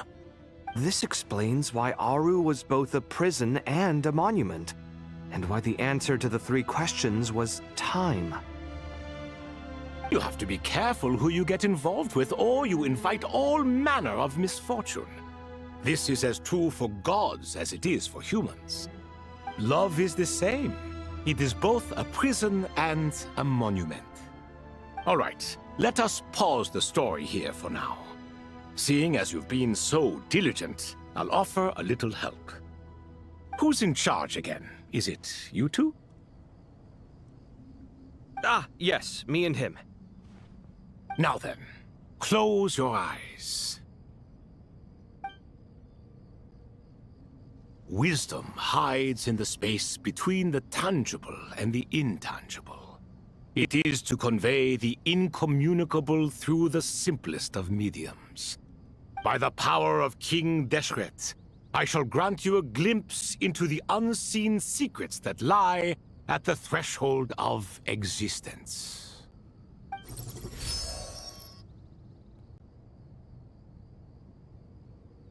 Where did this come from? Is it a new mechanism?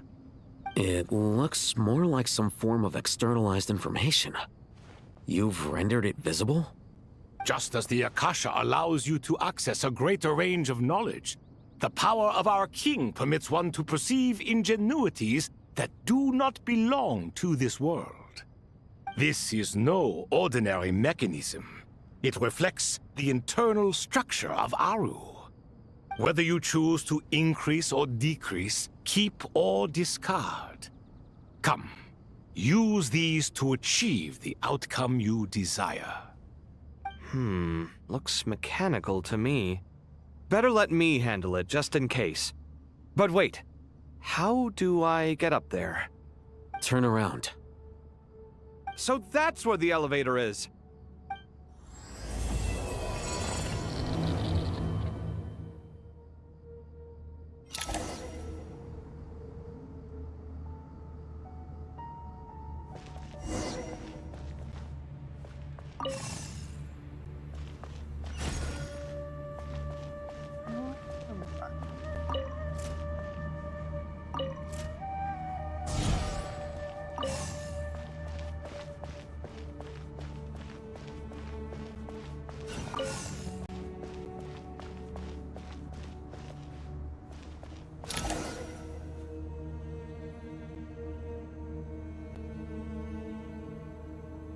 Obelisks were used to record important information in the ancient desert civilization. Hey, Alhaitham, there's some writing here I'll need you to decipher. I've sent it to your screen. Do you see it? Got it. It's a little blurry, but I should manage. Take a look and tell me what it says. Oh, and I'll send any other similar text directly to you from now on. Let's start with this one. It's a variant of an older script. Herein lie verses written for the Yellow Sands. Looks like cultural information from the age of King Deshret. If so, I suggest you delete it. Words thrown together merely for fun.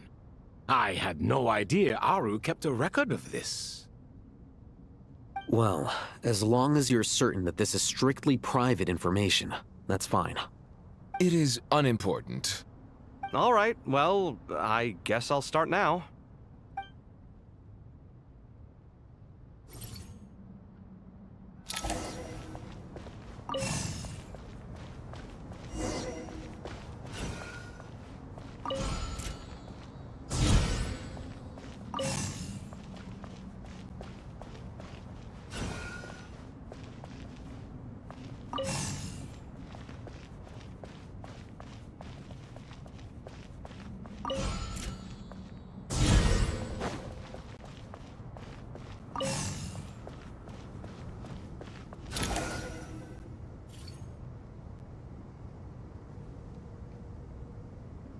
Found some more. Sending them over to you now. These are all reports about the Gurubad conflict. Can we delete them? I'd say so. Most of this information has already been archived anyway. What if there are details in there that Vahumana missed? What are we supposed to do if they come after us in the future? They'll just have to live with it. If we don't resolve these issues now, there won't even be an academia in the future, let alone a Vahumana Darshan. Yeah, you're right. Okay, done. There's some other similar monuments nearby. I'll check them out.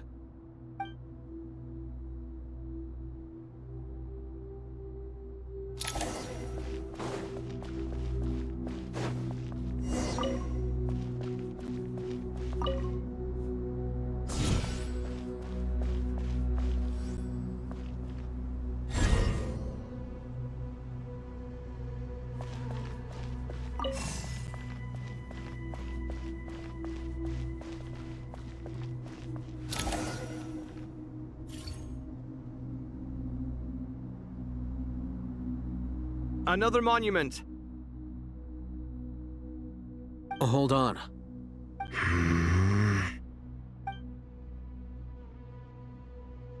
You're still reading it? How long is it? It records the development and governance of the Oasis civilization.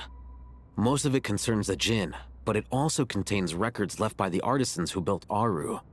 Is it important? Some of it.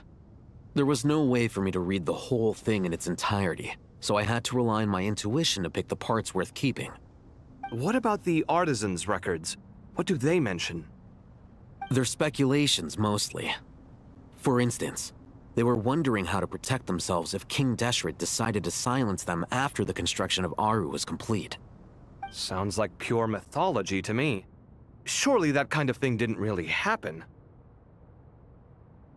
The records do emphasize that this was merely their conjecture based on various myths. Still, the artisans did leave details of their plans to survive, including blueprints for their escape route. Even that got recorded? Okay, well, I'll make a copy of this first before I delete it. Is that truly necessary? You won't be needing those. No, the blueprints are important. I want to keep them as a memento.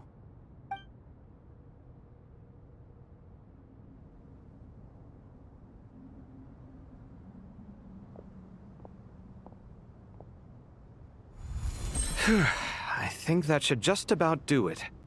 It meets the requirements of the contingency plans, so we should be good. I gotta say, it's the strangest feeling, this cross between reality and the intangible.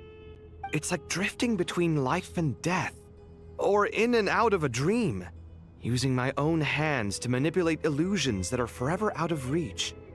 Chasing dreams in the most literal sense. Definitely a novel experience. What happens if my spirit just floats away? That won't happen. Anyway, I wouldn't celebrate just yet if I were you. There's likely to be a phase 2 of this project. All right. I'd better keep my wits about me then.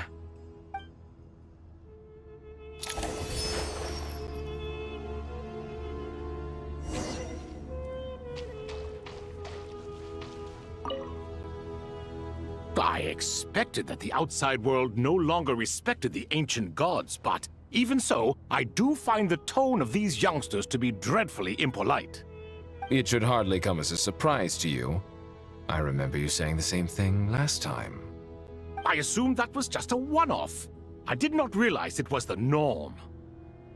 Don't you think that young lad's matter-of-fact tone sounds familiar? It bears a rather uncanny resemblance to you, Goatee. Surely a sign that he is a man of rare intelligence. Oh. The rest of them, though, much better. The blonde-haired one, for instance. So sincere. That's the kind of kid I can respect. Oh, really? Well, what about your disciple, Nefer? She's about the furthest from sincerity that a person can get. And now you hit the crux of the issue. Thoth is spouting lies again. He cares nothing for sincerity. He likes Nefer simply because her personality is just like his. Thus, in giving his approval to Nefer, Thoth is simply validating himself. The rest is but smoke and mirrors. You have some nerve saying that. There really is no helping you two. Shut up, chess rookie. What nonsense is this? How dare you tell me to shut up? How can you engage in such banal chitter-chatter at a time like this? Aru has been opened. The glory and splendor of a bygone age is about to sweep over the earth like a flood. And you're here squabbling like petulant children. All three of you are insufferable. King Deshret was merciful, indeed, giving you a chance to be released from prison. I say, you should have been locked up for good. Ah, but Bennu, look on the bright side. Had they not been released, we would not have been awoken. Oh, you've been here this whole time. You should be scolding them along with me. I miss Hermanubis. It's not a real reunion without him here. And now you're avoiding the topic and talking to yourself. Why King Deshret designed your personality like this, I will never understand. Isn't this simply proof that our king supports my free will? Oh, look at those two rust buckets. Suddenly, you two do not seem so bad after all. Here, here. If being stuck together for thousands of years fosters no friendship, I cannot say what would. Naturally.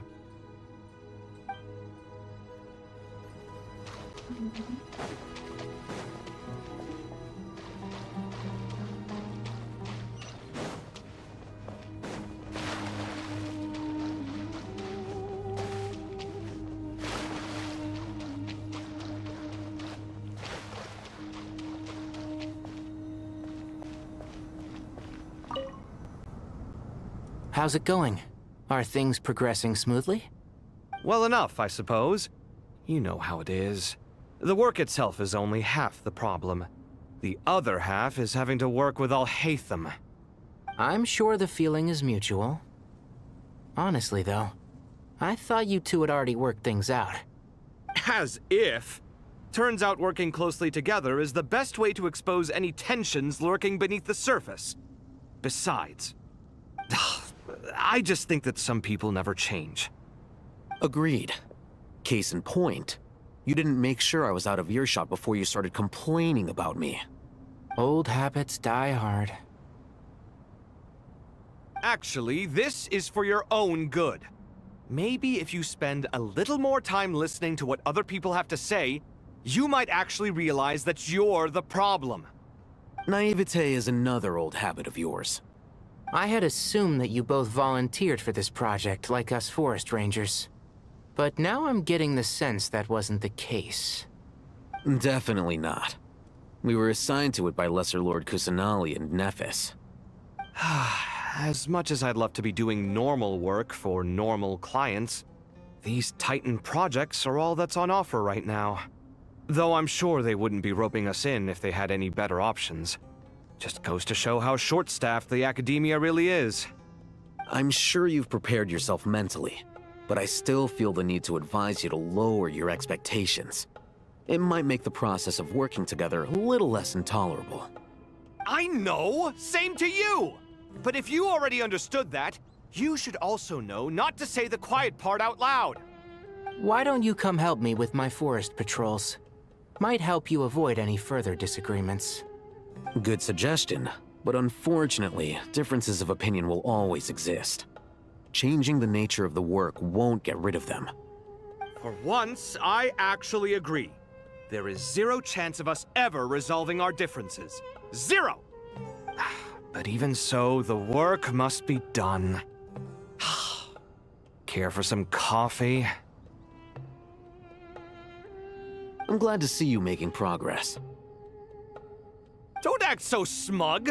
It'd be nice if you made some too! I feel like even I've made some progress today. In the past, I never would have dared to try and mediate a conflict between you two while you're both right there in front of me. Apologizing probably makes it sound like I'm in the wrong, but I'm sorry. I was just kidding. Truth be told, I don't have any work to do at the moment, so I'm just here to kill some time. How's Kale? She's studying with Nicole. I'm not sure how she's getting along, but she seems to be in good spirits at least. I wouldn't worry. Angelic affairs are probably above your pay grade anyway. I know what you mean, but Sino and I are still a little concerned for her. He said he'd go keep Kale company after he's finished training the mercenaries. I'm planning to join them myself shortly. Kale will be okay. Have faith in her. Even we can see how much more confident and outgoing she's become in these past few years.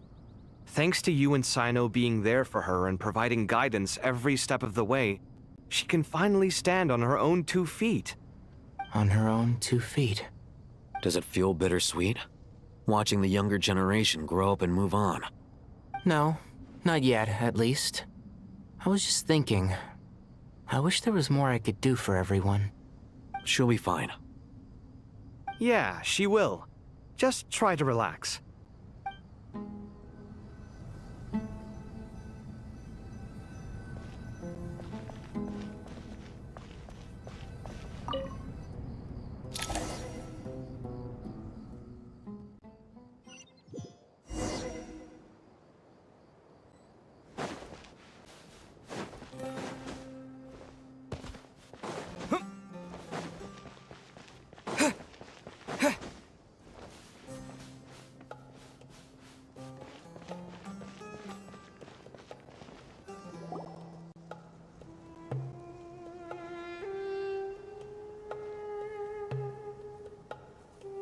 Traveler from afar, do you worry for the fate of Sumeru as well?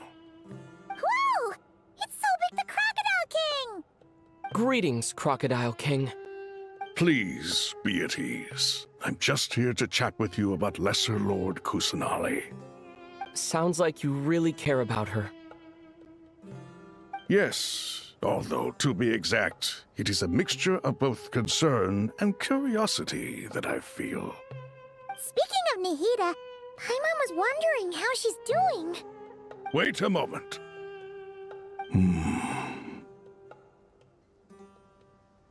What is it?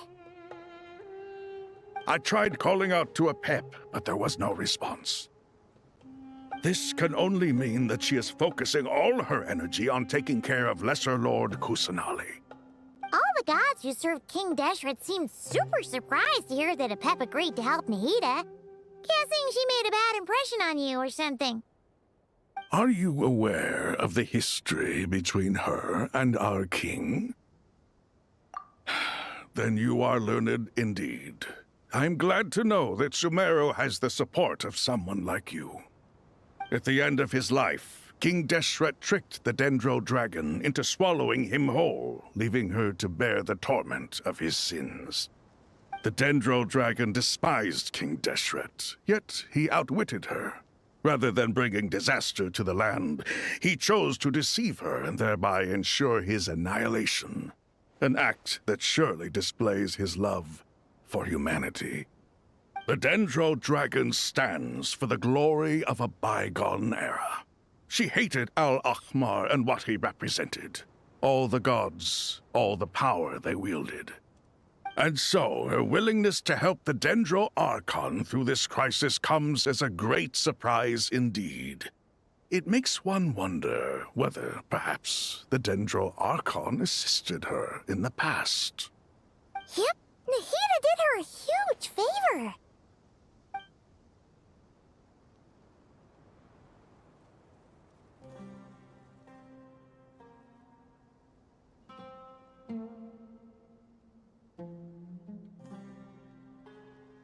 So Lesser Lord Kusanali put an end to the Dendro Dragon's many long years of torment. As much as she loathes the Seven, a pep knows kindness when she sees it.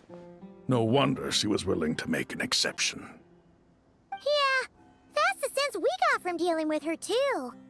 She is not incapable of coexisting with other living things. Rather, she actively chooses to avoid coexistence. And this despite the fact that she symbolizes life itself. How ironic. All of this being said, I wouldn't expect too much from her if I were you. Nothing will change her hatred towards humanity and gods.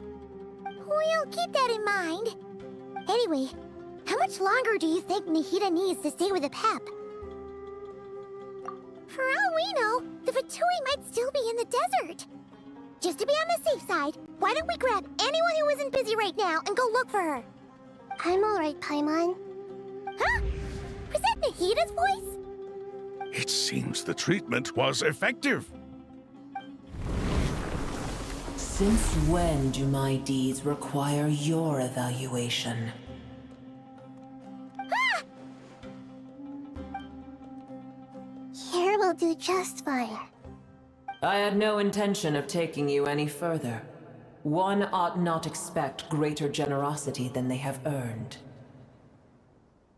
You always hide your kindness away like an oasis within a sandstorm. Only those who make it through the swirling winds can know just how beautiful that oasis is, and how much hope it brings. You dare appraise my being? No, I'm expressing my gratitude. I want to thank you for sharing your precious life force with me.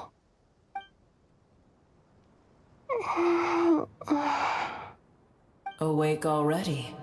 You are more resilient than I thought. Pep. I feel much better. Thank you. Gods and their gratitude mean little to me. I would rather you give me your assurance that the situation with Irminsul and Sumeru's ley lines will be competently managed. If I suffer any ill effects from the ley lines, you, as the god of this land, will be held responsible. And you would not enjoy being held to account by me. I understand what you require, but I would assume this task even if you did not demand it. Sumeru is my responsibility. I must resume my duties as soon as possible. A farcical notion. God of Sumeru, I hope you realize how unextraordinary your strength is.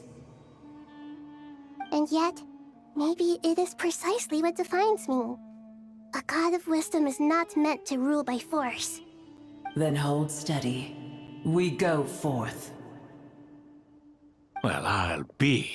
Is that a pep? Do my eyes deceive me? Of all places, the Dendro Dragon has decided to visit the mausoleum of King Deshret? I see that after all this time, El Ahmar's menagerie of ministers remain as vile as ever. It's a pleasure, Dendro Dragon. Had you arrived but a little sooner, you might have attended a meeting of the Seven Pillars. What a nauseating thought. You are not the first insects I have had the displeasure of dealing with today. A swarm of them tugged on my tail on my way over. Goodness knows what hovels they crawled from. Why do all the creatures of this world remain so lowly after all this time? What did you do with them? I cast them away. What would you have me do? Keep them as trinkets? Boer, this is where we shall part ways. To be clear, I do not wish to see you or anyone else here ever again, unless absolutely necessary. Then I wish you peace as you return to your dwelling place. It matters not to me. Simply refrain from bothering me again.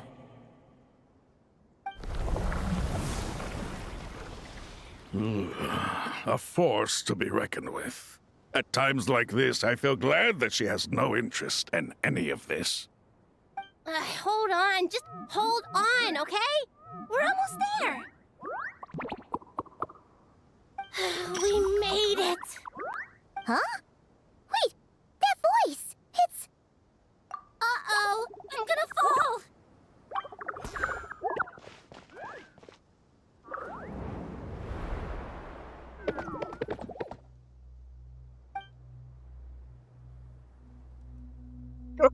Well, that's a relief. A pair of safe hands indeed. The Dendro Archon's familiars. They are the last thing I expected to see here. Huh? Wait, what are the Aranara doing here? Don't you guys hate the desert? Obviously I was worried about the Dendro Archon. I've been supporting them with my Pari powers the whole way here. Oh, you seem pretty nervous. Is it because there are too many people around? Not just people. It's all these non-human beings, too. It's hard on them. I can't believe you made such a long and dangerous journey just for my sake. I appreciate your support so much. Thank you all. I'll have to ask everyone to wait while I help our new arrival settle in. Once I'm done, I'll gather everyone to discuss our next steps. Traveler, Paimon, shall we find a place for our friends to stay? Awesome! Let's go! Well, first I have some questions.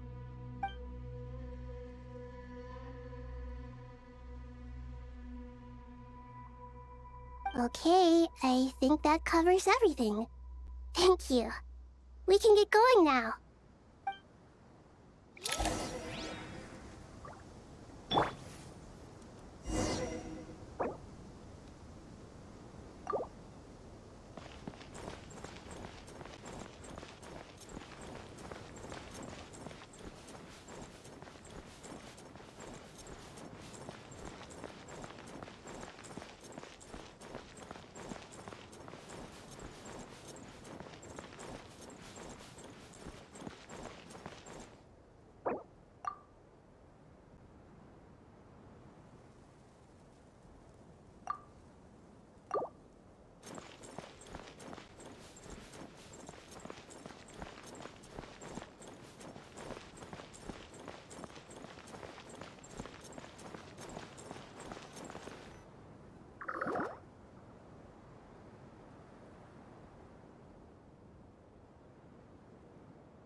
everyone. It's only us.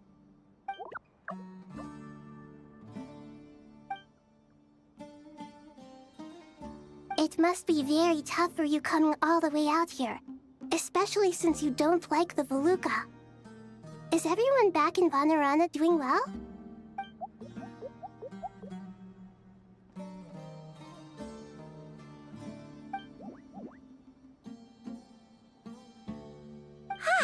Everyone's here. Good. Are you okay? You look like you were about to pass out back there. Then you're forgetting who I am. Don't underestimate me.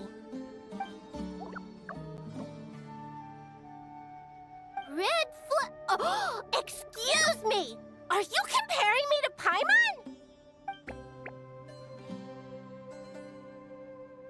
I suppose everyone is gathered here because of me. As we can see, the situation is critical, and everyone is very busy with their various tasks, so...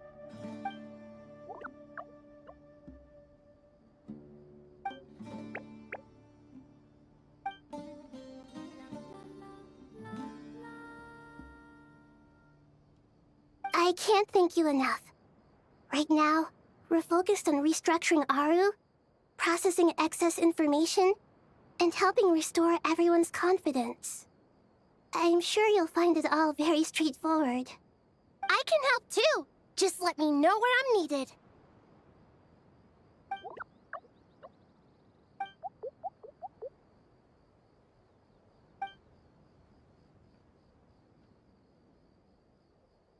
Up to no good?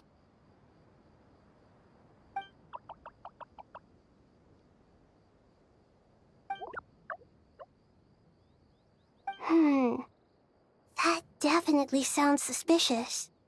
Traveler, Paimon, I have other work to attend to here that needs to take priority. Could I trouble you to investigate the situation Arabalika spoke of? No problem. Leave it to us. Thank you. I'm counting on you.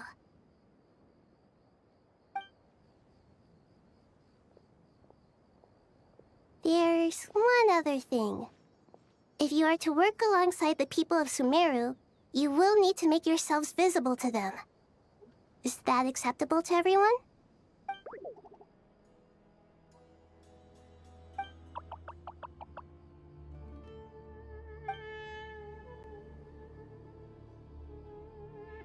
There's nothing to fear. No one here will hurt you. But if you do feel afraid, don't worry. Just call my name and I'll be there. Very well. Now, I shall bestow a small blessing upon you all. Whenever people see you and interact with you, from the moment their gaze meets yours, they will experience the most beautiful of dreams.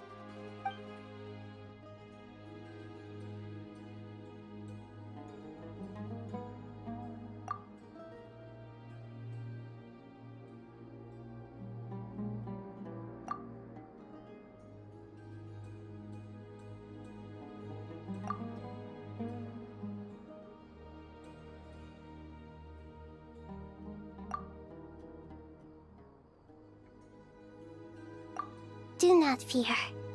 We will face it together. This too shall pass.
careful. Dendro Archon, you're back. Are you recovering all right? You mustn't push yourself too hard. I'm doing very well. Thank you for your concern.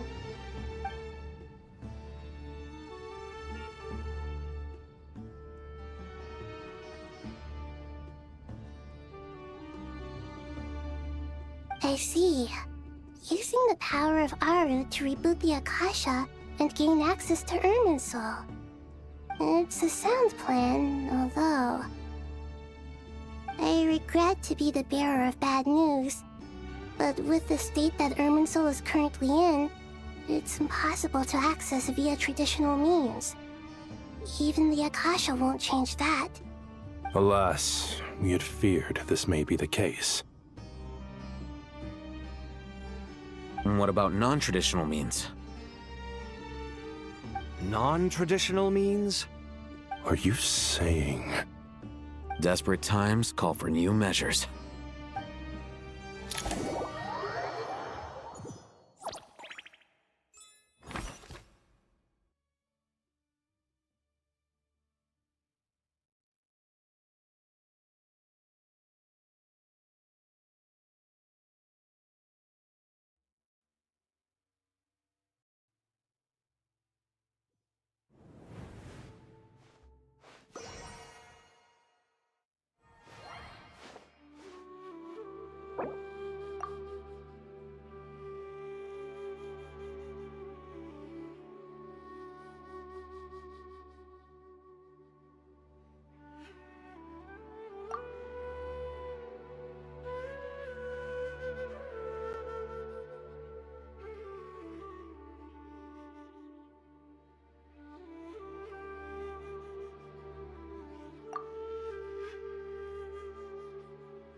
Ah, it's you.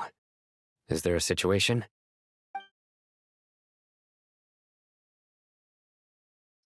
The Aranara have good intuition when it comes to people. In other words, there may well be a traitor among us. Given everything that's going on, I'd be more surprised if there wasn't.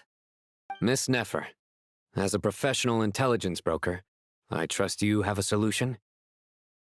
Not one that I'm willing to volunteer. What's in it for me?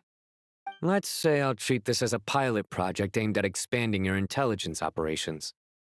Whatever business you're in, an avenue to demonstrate your abilities could never hurt. I like the sound of that. Glad we're on the same page. Given that you rarely set foot in Sumeru, practically no one at Caravan Rebot knows who you are. I take it you've read the files on everyone in the area? Yes. I also skimmed the list of evacuees, and am more or less up to date on where everyone stands. Any initial suspects? Limiting the scopes to males whose recent activity could be viewed as suspicious, I've identified 3 names. The Aranara saw 2 people talking, but currently we only have one suspect.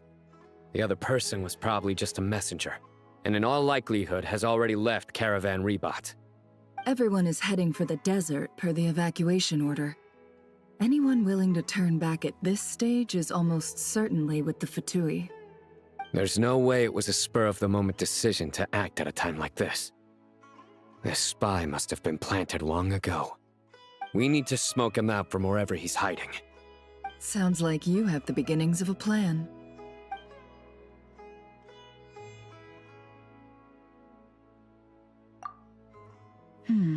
I see. Your suspicions are well-founded. I'd be watching him too if I were you. So far, we still lack solid evidence that he's been bribed. He hasn't made any recent purchases that would indicate he came into some cash. Then let's get closer to him to confirm before we make our move. I can handle it. I'm not based in Sumeru, so barely anyone at Caravan Rebat knows who I am. And you're certain you've never encountered this person in Nodcry? I'm certain.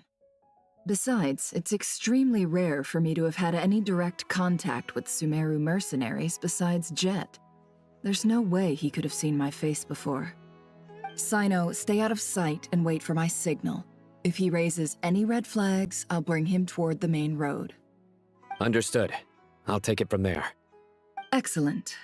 Well, it's a pleasure working with you.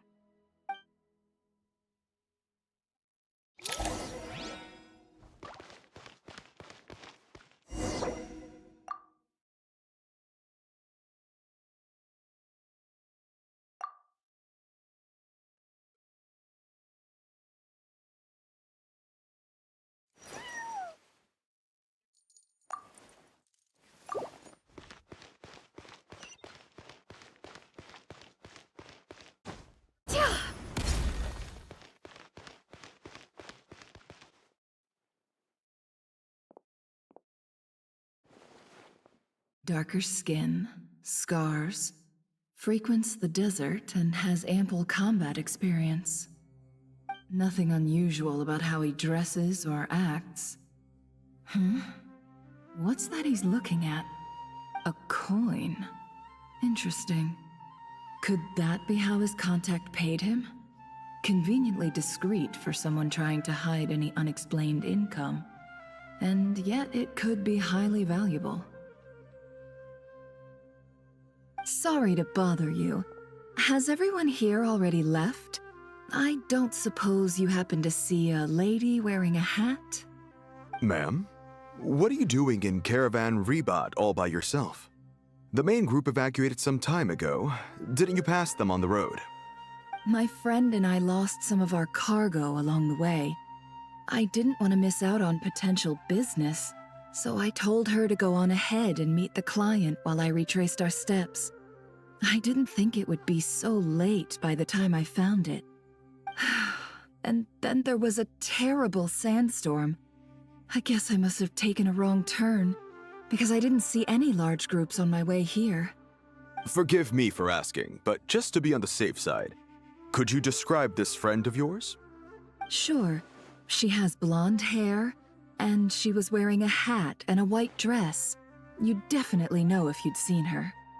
Yes, I think that does ring a bell. My apologies. During this exceptional time, the Corps of 30 are under orders to be extra cautious when dealing with unknown people, whoever they might be. I understand. Well, sir, is there anything else you need to know? If not, I'd better try and catch up with them. Hey, wait! They left a good while ago now. You'll never catch up with them on your own. Why don't I give you a ride? I'm here to collect the last few people anyway. We have plenty of carts, so one more won't be a problem. That would be amazing. Traveling with a group will be much safer. I'll have to pay you for your trouble. Hey, let's not worry about the money for now. Wait here a moment. Once I'm done packing up, I'll take you to join the rest of the group. All right, thanks. Let me know if you need a hand carrying anything. No need for that. I'm strong enough for both of us. Okay. Well, I wish there was some way I could repay you. Guess it's my lucky day, running into someone who knows what they're doing here. You might have just saved my life, you know? You're not wrong there. I mean, what kind of cargo is so important that it's worth risking your life to get back? I hope for your sake that it's priceless. Actually, I suppose I can tell you, since you've been such a big help. But be sure to keep it to yourself, or we could both be in big trouble. Oh, really? Sounds mysterious. We're in the antiques business. You understand? Some of our goods aren't acquired through the most legitimate means. We have to be very discreet when we're selling them. That's why I had to go looking for the missing cargo alone. Ah, no wonder. Well, ma'am, in that case, it turns out that maybe there is something you could do for me. I'm all ears. But to be clear, our commission isn't cheap. Think carefully before you ask. We don't want to ruin our relationship before we even hit the road. I'm sure that won't be a problem. My issue is, I have something that's a little difficult to sell on as well. Take a look at this.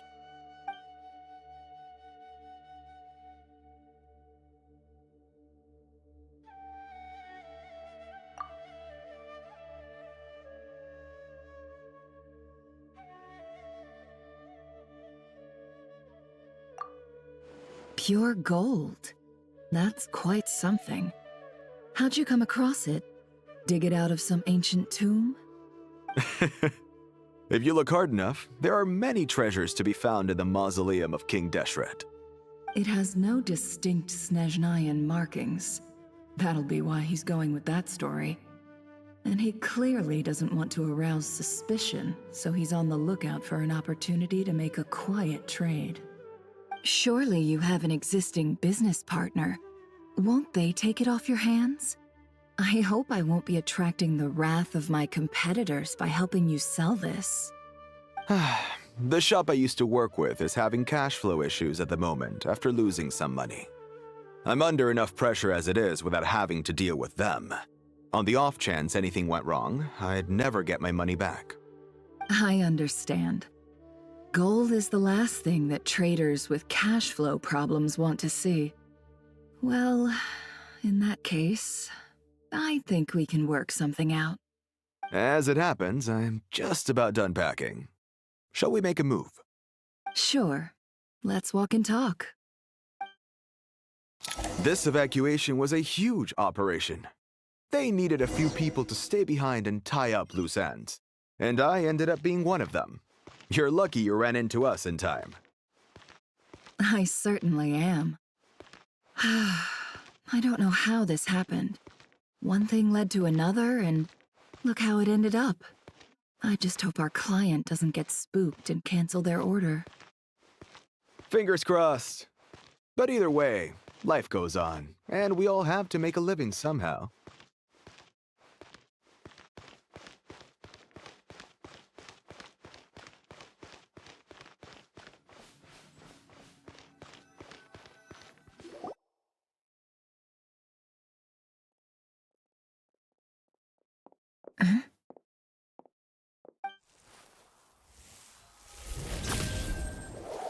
Hands where I can see them.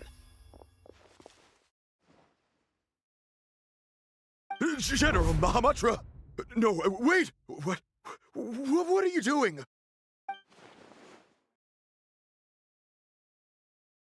This is the coin? Good.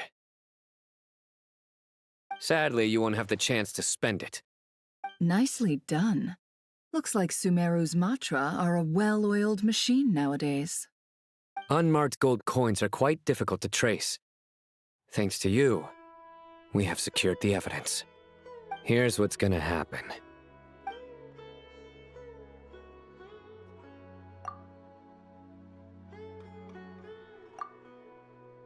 Southeast from here, leeward side of the hill.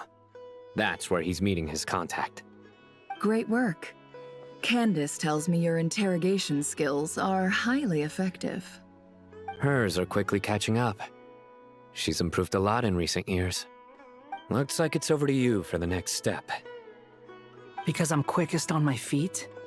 Because you know how to trail a target. Plus, it'll be easier to monitor their activity from the air. Fine. I'll be quick. One more thing. The Traveler just brought a message from the Dendro Archon. Once you're done with this, we're to meet up at the mausoleum of King Deshret. Got it. Will do. Are you sure you'll be okay on your own? Gee, I don't know. Maybe you should come with me. Okay. Then Paimon's coming with you. Really? You do know this is a stealth operation, right? Meaning, you have to be quiet? Paimon, are you sure about this? Well, Paimon at least wants to give it a shot. Like everyone says, if you never try, you'll never know. Besides, being the best guide into that has to count for something. This should be a piece of cake. Fine. Join me if you want.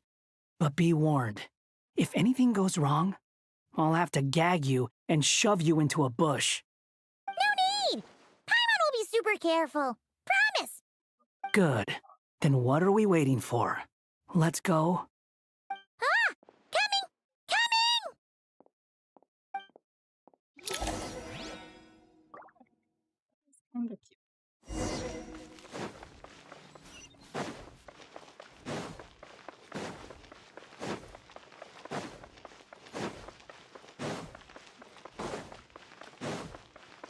Quit following me.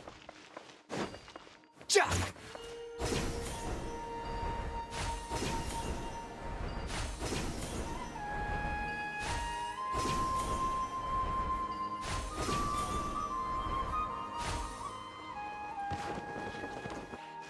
Oh, damn.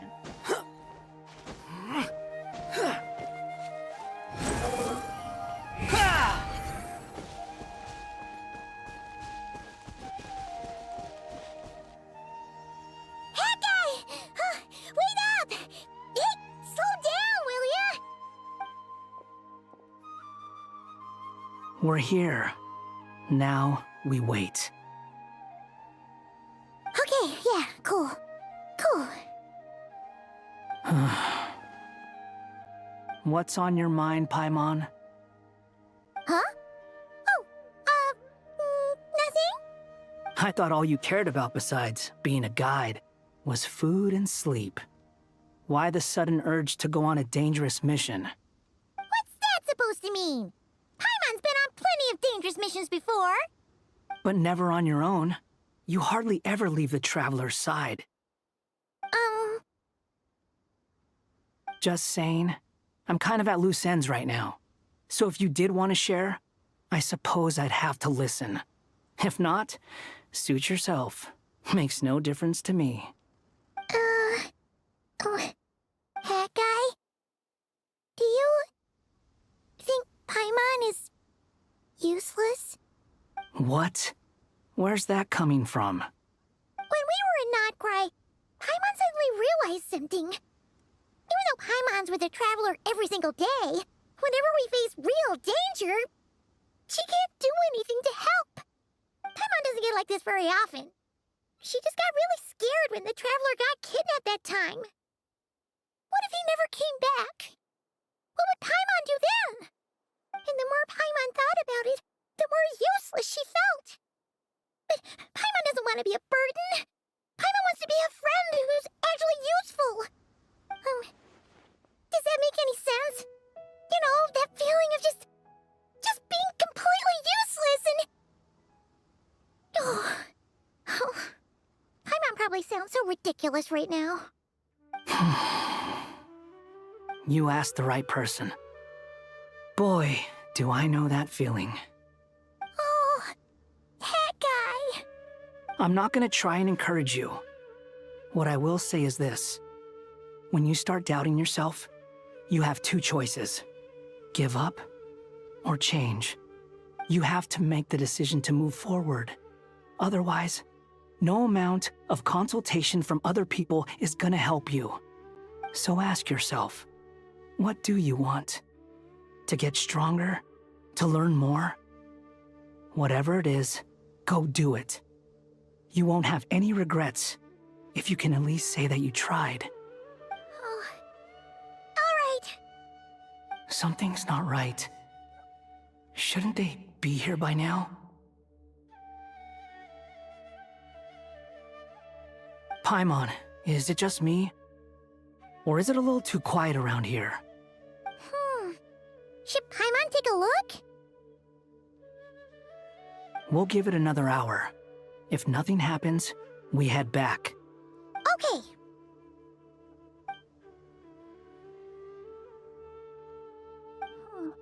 How strange. We've been here for ages. Where the heck are they? Have we been stood up? What is it? Did you think of something? Something feels off about this whole situation, but I can't quite explain why. We know for sure that the guy Sino caught had something set up, yet somehow his contact is a no-show. So, either the handler got caught, or, more likely, they decided to cut our guy loose. But how would they know to do that? Wouldn't they at least send someone here to check things out? That's the problem. They couldn't possibly know what's happening here. Unless... This feels all too familiar. Come on, let's head back.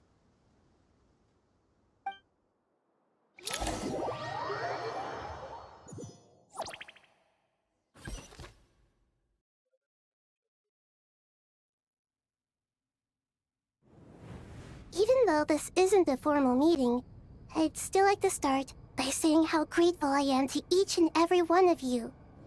Thank you all for coming here and standing by our side. Chesapeake and Bennu are currently assisting the scholars with the maintenance of Aru. Please forgive their absence. As for Hermanubis, may he rest in peace. We remember him with great fondness. There have been times when I imagined what it might be like to meet you all. Now that it's really happening, I feel quite emotional.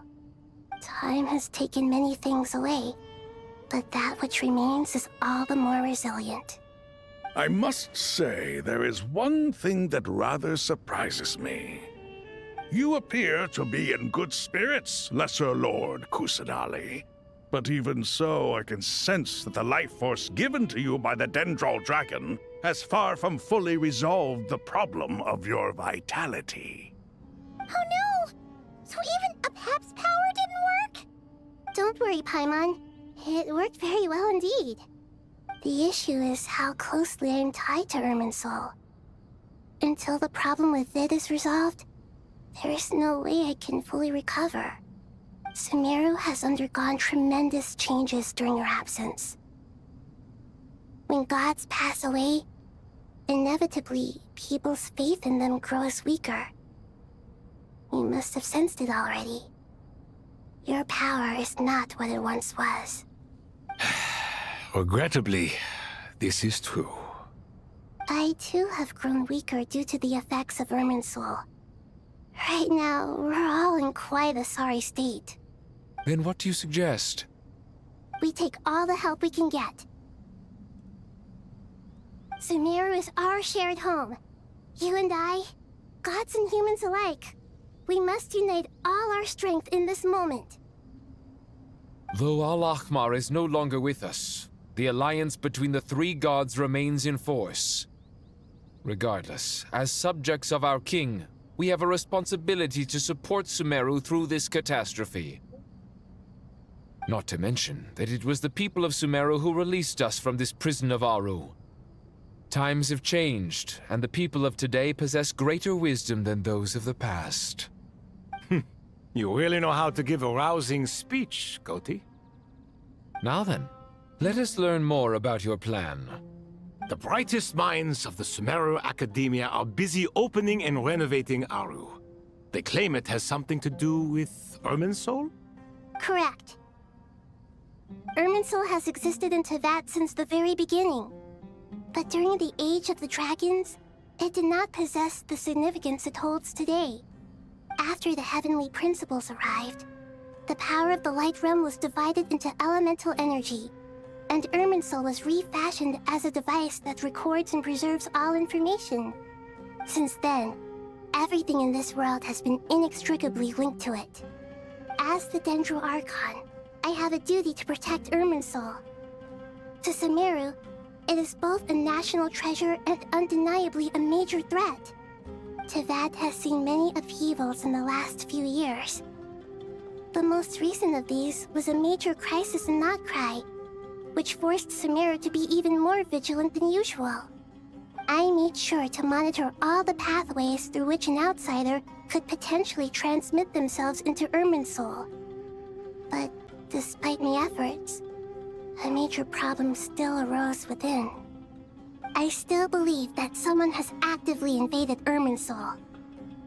But rather than taking any of the pathways I referred to, the intruder chose instead to utilize the most direct route, and the only one that cannot be protected against, by entering Irminsul through death.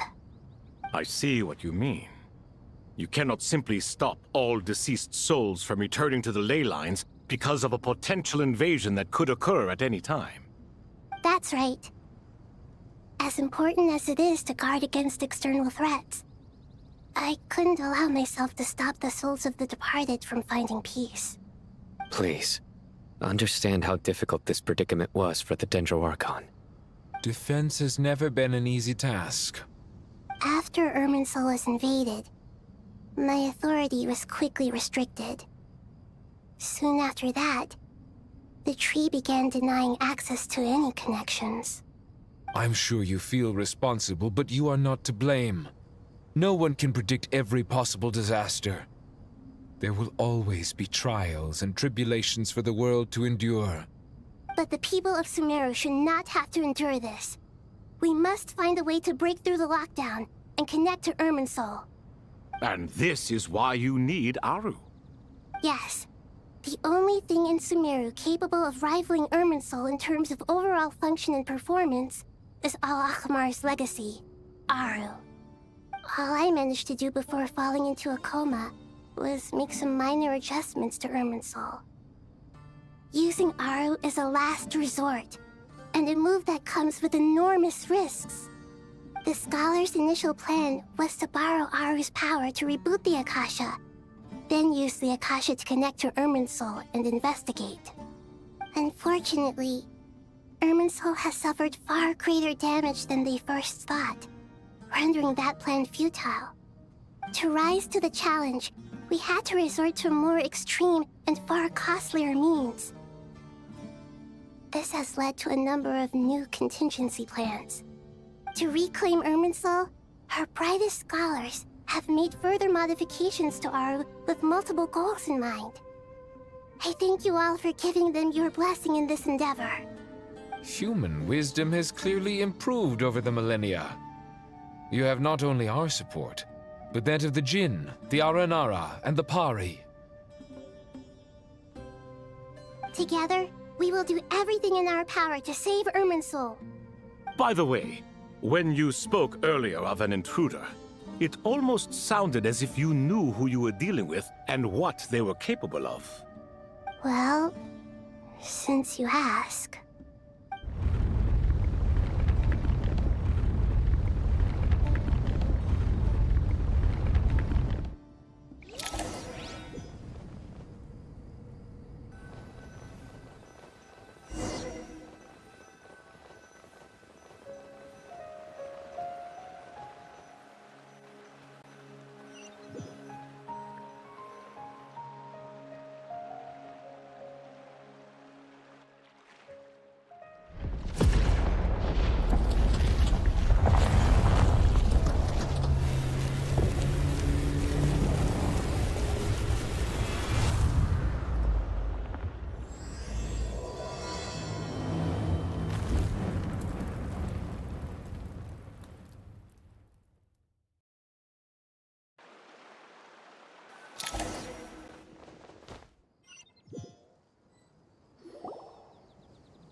Master Tainari! What is that? Is this Irminsul? How did this happen? What's going on inside? Luckily, we managed to evacuate everyone. What in the world was that? That was terrifying! Oh my. I understand now, Dendro Archon. You make yourself quite clear indeed. Not once over the millennia has Irminsul been so terribly afflicted as this. Please continue, Dendro Archon. Irminsul's root system is what comprises the ley lines. In the past, it has always been hidden away, going unseen by the general populace. But now, an evil intruder is making it reveal itself. It has become a tree of unbridled greed. A clear sign that a deranged experiment has advanced to a new stage. Blasphemy. From where I stand, an experiment in the name of blasphemy sounds rather improper. But if we are to honor Dottores' will, this is what we must do. The birth of this tree proves to me beyond doubt that this incident is connected to him. But to explain the situation in full, there is someone I need to tell you about.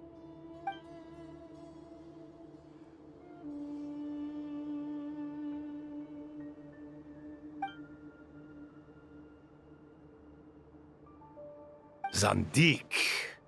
So it was him. I saw him in the desert once. A man of supreme arrogance. So this is where it has taken him. But didn't Dottore die and not cry? How is he still able to do all this? He must still have loyal followers amongst the Fatui. Even so, I'm still unclear as to how he has been able to wield such a profound influence over Irminsul. I can confirm that Fatui forces have arrived in Sumeru City.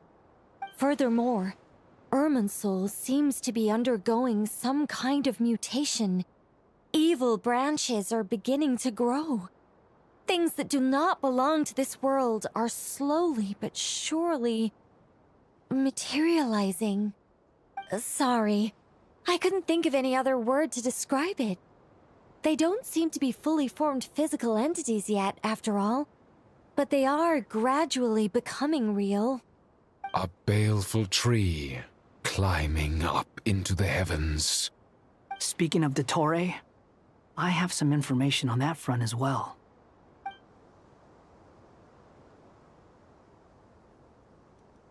I didn't think it was wise to state this out in the open. But my theory is, the mole wasn't cut off after he was caught. They wrote him off from the beginning. You mean, the Fatui never intended to follow through with him? Then why plant a mole at all? It's hardly a conventional strategy, and the rationale behind it is pretty twisted. But as it happens, I know someone who works exactly this way. And when it comes down to it, his goals are very simple. He just wants to confuse people, so they can't figure out what he's up to. He's been a collaborator of Dottore's from the outset. That fact alone confirms that Dottore is involved with this somehow.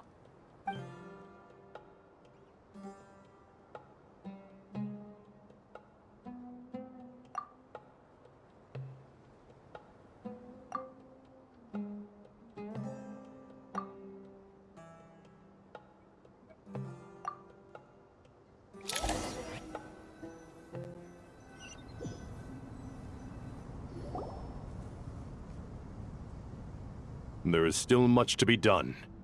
Everyone, please remember our core strategy.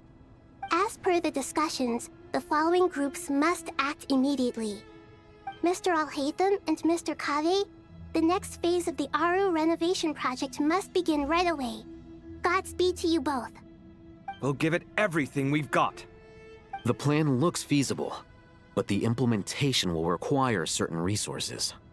General Mahamatra Sino and his team will help to procure the materials required for modifying the terminal.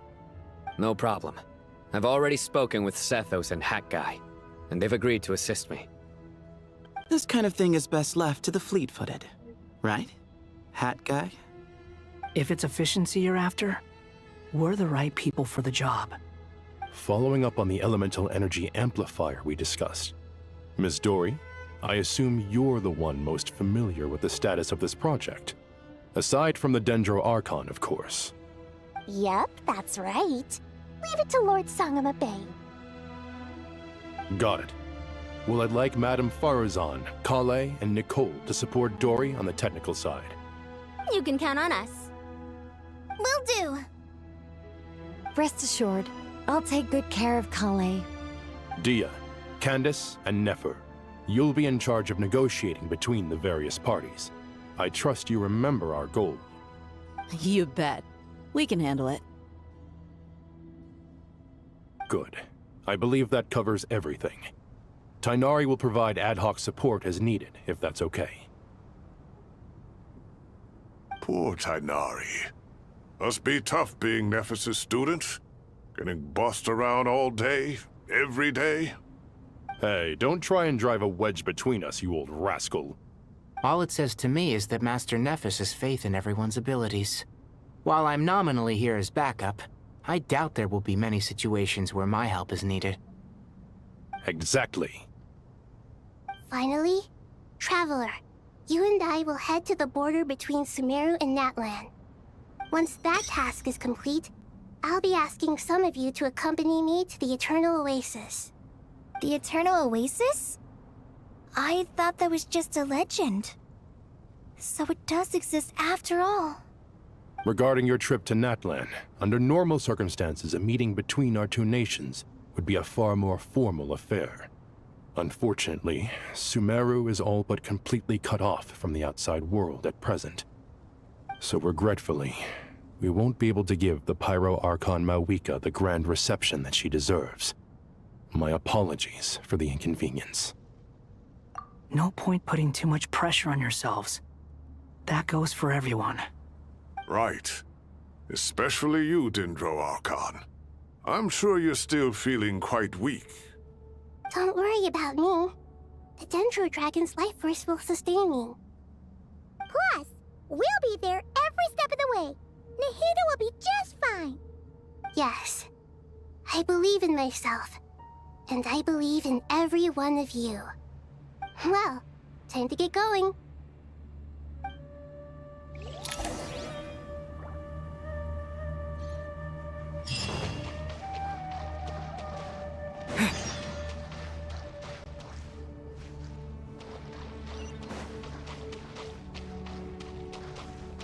Nobody else. Oh, something like about shop.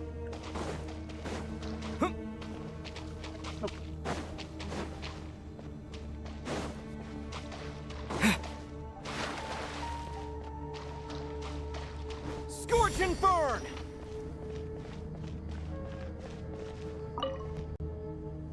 To what extent we can implement the final plan depends on how successfully the Akasha can be modified and configured. And to make sure the configuration works, Aru will also need some further optimization. Yeah, no surprises there. Once we roll this out, any Sumeru citizens who already have Akasha terminals can simply continue to use their existing devices. This still leaves us with a significant equipment shortage, though. Many groups of people were never issued Akasha terminals, including mercenaries, the desert folk, and many others. We'll need a supply of rare materials for the renovation of Aru and the production of new terminals. Right now, the best place to source these locally is from the primal constructs within King Deshret's mausoleum. Time is not on our side here. It's gonna be a race against the clock. The Aru merge and renovation project will have to be carried out by you two. Everything's riding on this, so failure is not an option. Best of luck to you both. As discussed, General Mahamatra Sino and Mr. Hatguy will source the required materials. Mr. Sethos is quite familiar with the layout of King Deshret's mausoleum. With him accompanying them, things should go quite smoothly. I have every confidence. In the meantime, we may as well take a breather. Makes sense. There's not much we can do until the materials arrive. Get information and stay close. What is this, boot camp? Knock it off. It's just Sino being Sino. You know what he's like. Everyone clear on our mission objective. Look at the excess primal constructs, dismantle them, and extract the required materials. And King Desheret's 7 pillars agreed to this? If they're just sitting there doing nothing, we might as well put them to use. Thoth's words, not mine.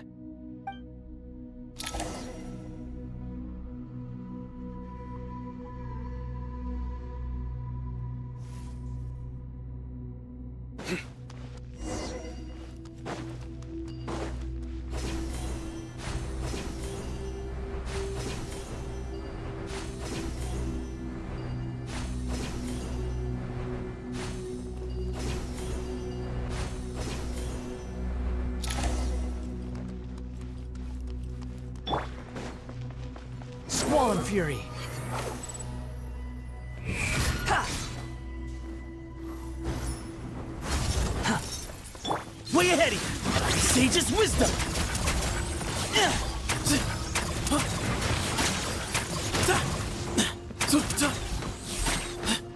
Excuse me?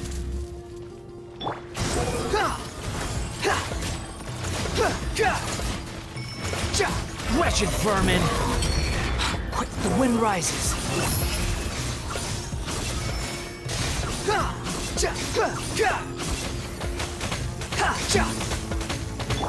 Futile!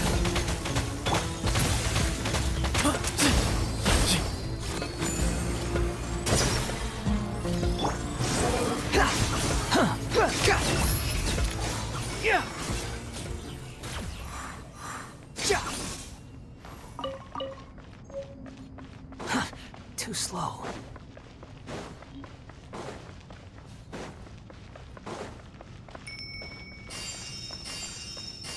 Quit following me.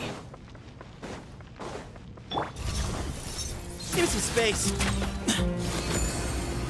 Behind you! Nowhere to run! Judgment is upon you! You stand condemned! Your penance is due! You stand condemned! Guilty!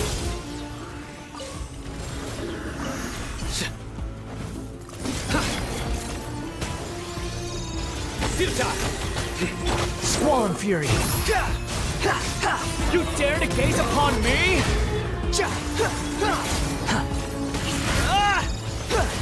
Quit following me! The wind rises! These devices should still be usable even though they're broken down.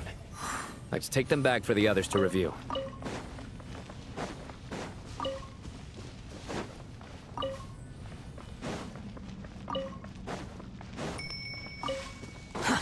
Too slow. Behold!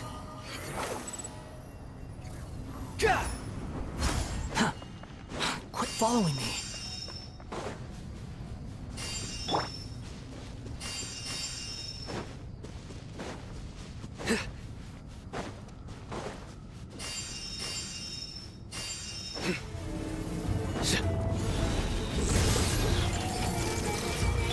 Excuse me?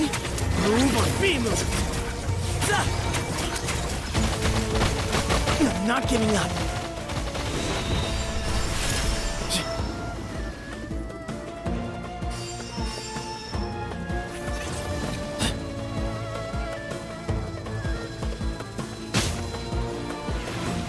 Give me some space!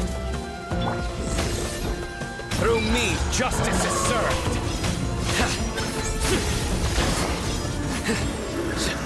Your penance is due!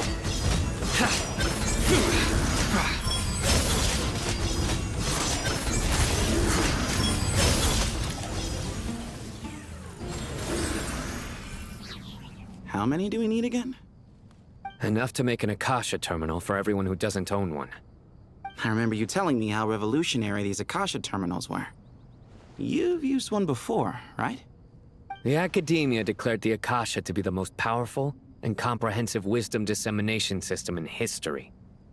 That should give you an idea of how powerful it is. Certainly sounds impressive. Neither Hat Guy nor I have ever had an Akasha terminal. Well, if it all goes to plan, that's about to change.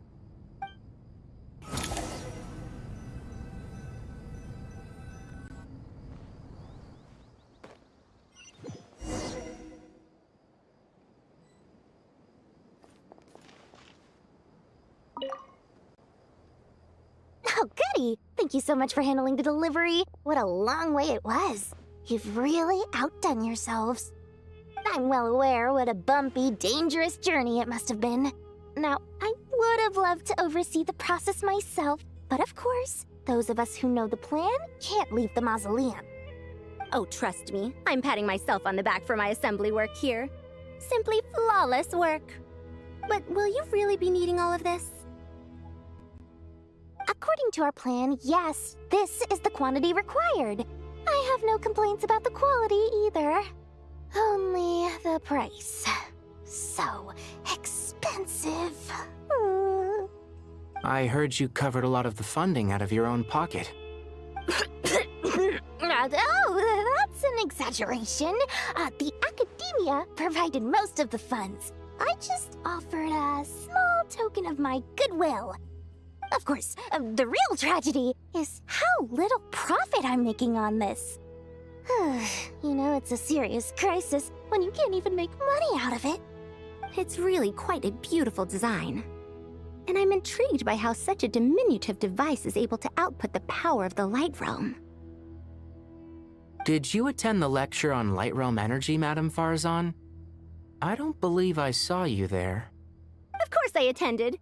I was just a little late, so I had to listen to the whole thing from outside the back door. Anyway, I have a perfectly good understanding of Light Realm, elemental and abyssal energy, as well as the relationship between the three. Good to know. Master told me in private that the conversion process between Light Realm energy and elemental energy involves highly classified knowledge that shouldn't be disseminated too widely. But even so, the scholars still shared said information. Well, you can't enforce a rule that everyone breaks. Is that the idea? At first, the Dendro Archon was reluctant to explain it in great depth for safety reasons. Later, she came to terms with it, and simply informed my master that we would all have to face the question of survival together. To protect someone from such dangers means keeping them in the dark. But for someone to know and embody the wisdom within, they must understand its very essence. It's an information hazard. We're exposed to danger just by knowing the facts. And just like bait, it lures us in by offering us the solution to our problems. But if you're not careful, you'll end up pursuing it down a dark path. A tricky problem. But today, this big problem has been broken down into many smaller, more trivial ones. What do you mean? I get it. For instance, you and I share secret knowledge, while she and I take on the risks of life, death, and fate. Something like that? Hey, what? That is not what I call a trivial problem. Well, as they often say in Vahumana, an event that is monumental to the individual is negligible in the grand scheme of history. Generally, the fate of the individual is an insignificant affair. Being from Amorta, where the subject of our research tends to be a lot more personal, I have to disagree. It's hard to dismiss the individual as insignificant. In other words, the big problem of survival has been broken down into many small, interconnected factors, and each one of us represents one of those factors. When the same secret is shared with a group of people, the same fate binds them together. Most people would find this unimaginable, but to us scholars, this is the path that has always beckoned to us. Sharing knowledge is a good way to fight against fate. I will always believe in that. All right, I think that's everything. Thanks a lot. But don't go anywhere just yet. I'll still be needing you to calibrate the equipment.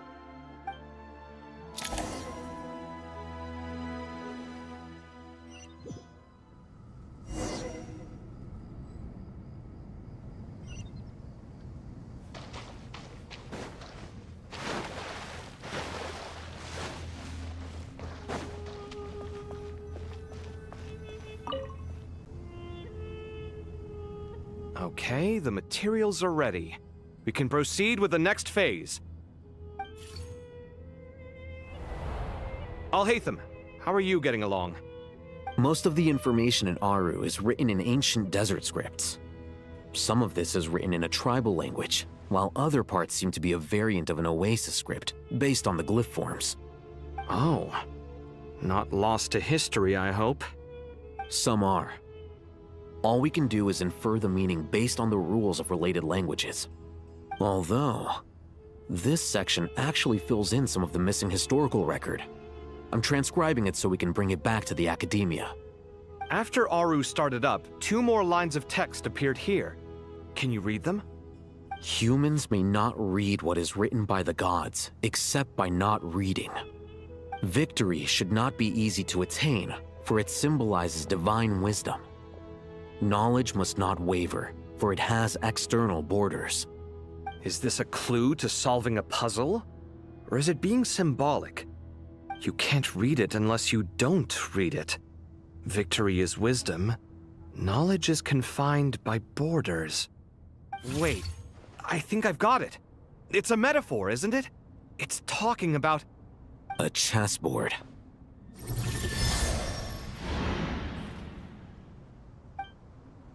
You were right. The youth of today are skilled at solving riddles. Have the secrets buried in the desert not been unearthed over the years all the same? Since Aru is a place reachable through wisdom, this day was bound to come sooner or later. Oh, I've always been against overly cryptic sentences. Don't you get tired of reading and writing all that? Ah, it's you 3. Just in time. We've been delving deep into Aru, and now this board has appeared. I've heard this was how you'd while away your free hours. You must be quite the experts by now in that case. It is true. King Deshret's chess games are some of the most well-loved of all his wonderful creations. If you have ever been to Safhe Shatranj, you may well be familiar with the chess pieces you see here. Is this chessboard supposed to be another visualization of the interior of Aru, then? Naturally. Visitors, everything is ready. Only by completing the challenge on the board in accordance with the rules will you be permitted to overwrite Aru. 1 second. It's not dangerous, is it? Dangerous? Why, yes, of course. I should be the one to go, then. Wait for me here. Sounds like the self-confidence of our present company has rubbed off on you. Don't be ridiculous. I'm your upperclassman, and that means I have to look out for you. I appreciate the sentiment, but a game of chess typically requires 2 players. Besides, I'm sure they won't let things get out of hand. Keeping things relatively safe is in your best interest too, isn't it? Fair enough. I mean, you guys are controlling the difficulty, so please don't go too hard on us, all right? Ah, but Bennu said he wanted to put some respect into these whippersnappers. All right, all right. Thank you. Obviously, we'll still try to be careful. This doesn't seem like ordinary chess. Is the goal to defeat the opponent? No, you must enter the board and pass the trials we have placed there. Ready? Let's do it.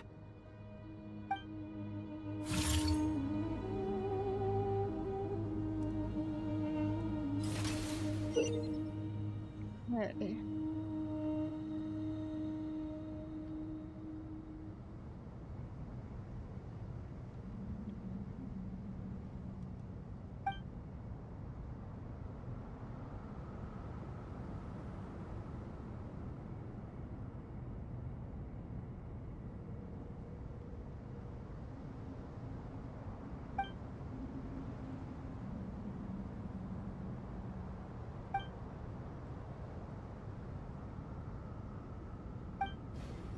The first trial is posed by me. I don't think this is gonna stop us. Ah, but the key to this game lies in working together. Otherwise, you will be deemed to have broken the rules. Looks like it's up to me. Marak, can you open it? King Deshret's favorite primal construct, living on in suitcase form of all things. Amusing. Ho ho! Excellent work.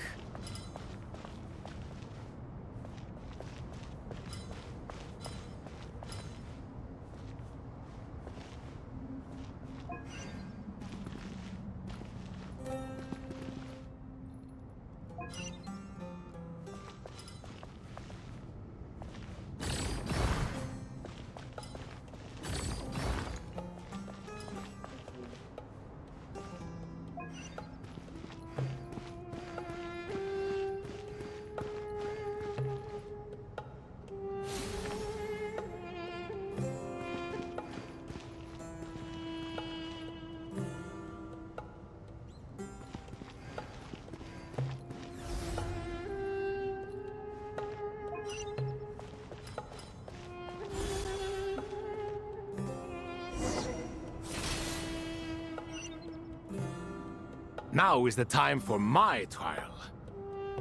Now, don't be nervous. I'll make it nice and easy for you. Really? Thanks in advance. We appreciate it.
Ibis King, don't you think this all rather inappropriate?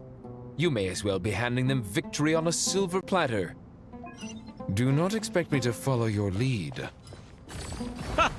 Suit yourself.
Ibis King, don't you think this all rather inappropriate? You may as well be handing them victory on a silver platter. Do not expect me to follow your lead. Ha! Suit yourself.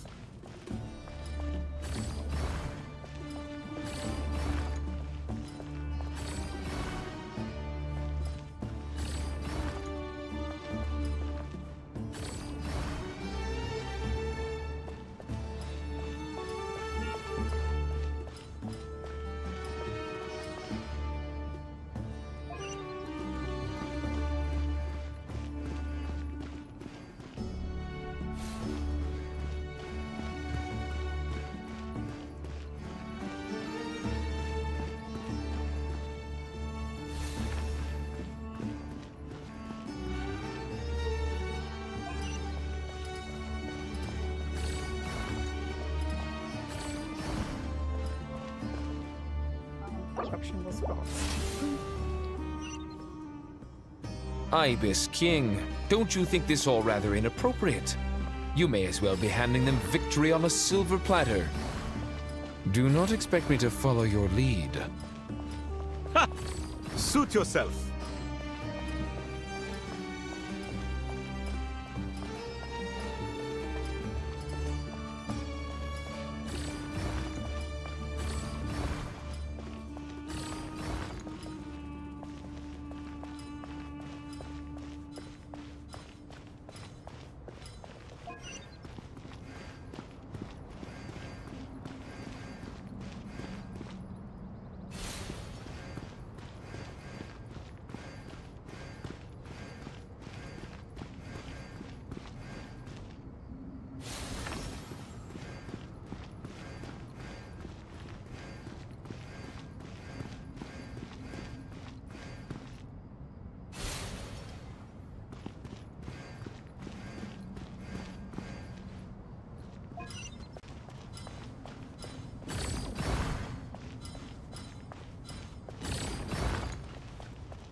Done. Finally. It's over. But seriously, that was incredible. Standing on the chessboard felt completely different from standing on solid ground. And also... Oh, sorry. I'll save my thoughts for later. Thanks to the three of you for helping us out with this. Is it just me, or were you giving us quite a lot of guidance along the way? We made but a humble contribution. You lived up to our expectations. Bravo! Our aid was not given for naught. In addition to the existing functions, I'd like to ask you for another favor. Since Aru's interference shield can cover the entirety of the mausoleum, it should be possible to extend its range even further. Perhaps you can find a way. So, building upon the existing functions to... Ah! I'm with you! Imagine for a moment. What would the ideal outcome look like if this function were compatible with the devices? I agree. This is the best solution possible. Please, everyone, we beg you to help us. Me, oh my! Well, since you ask so very nicely, I suppose... Goti? Kroko? What do you say? Naturally.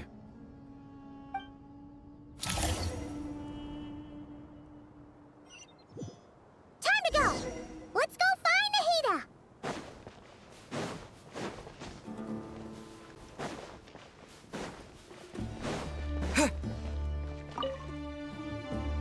There you are. Miss Nicole truly is an angel.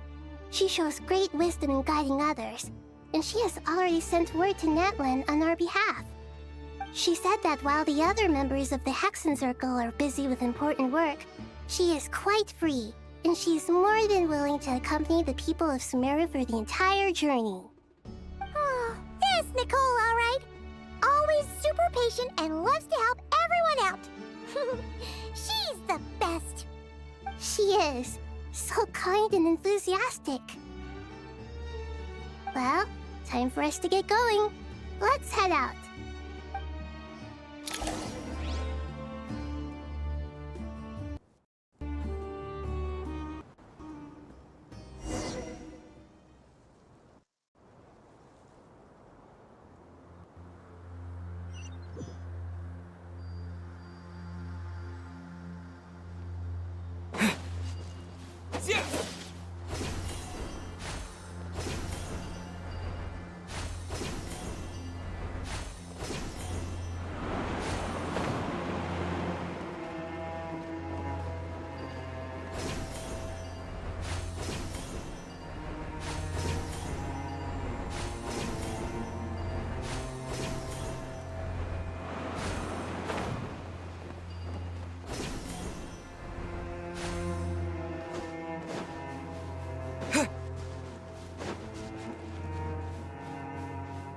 Crazy.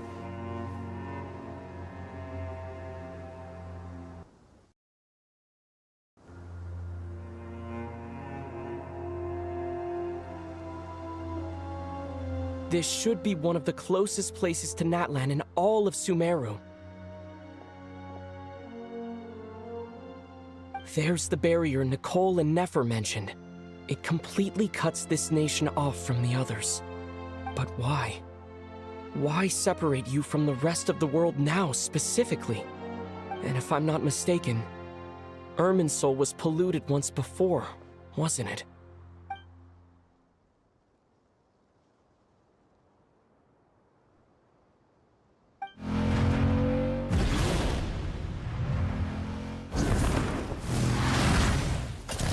Good question. I'm wondering the same thing myself. That voice. Mawika! You got here pretty quickly. Hello, traveler. It's been a while. Hello there. Hello, Dendro Archon. Malika, I apologize for asking you to meet at the border on such short notice. I also apologize for not being able to greet you in person. The form in which you see me now is one carried by the Traveler. The real me is inside the mausoleum of King Deshret, and I am reaching out to you with my mind from here. Irminsul has been infiltrated by the Doctor. We must be on our guard, as he can spy on information in the world from within the tree. Fortunately, there is no record of the Traveler in Irminsul, and you are still within Natlan's borders. My records will be preserved in the Night Kingdom, rather than the ley lines. As long as the Night Kingdom remains disconnected from the ley line cycle, the Doctor has no way of knowing my movements. Exactly. So by meeting each other in this way, the meeting essentially never happened. No wonder Paimon didn't come.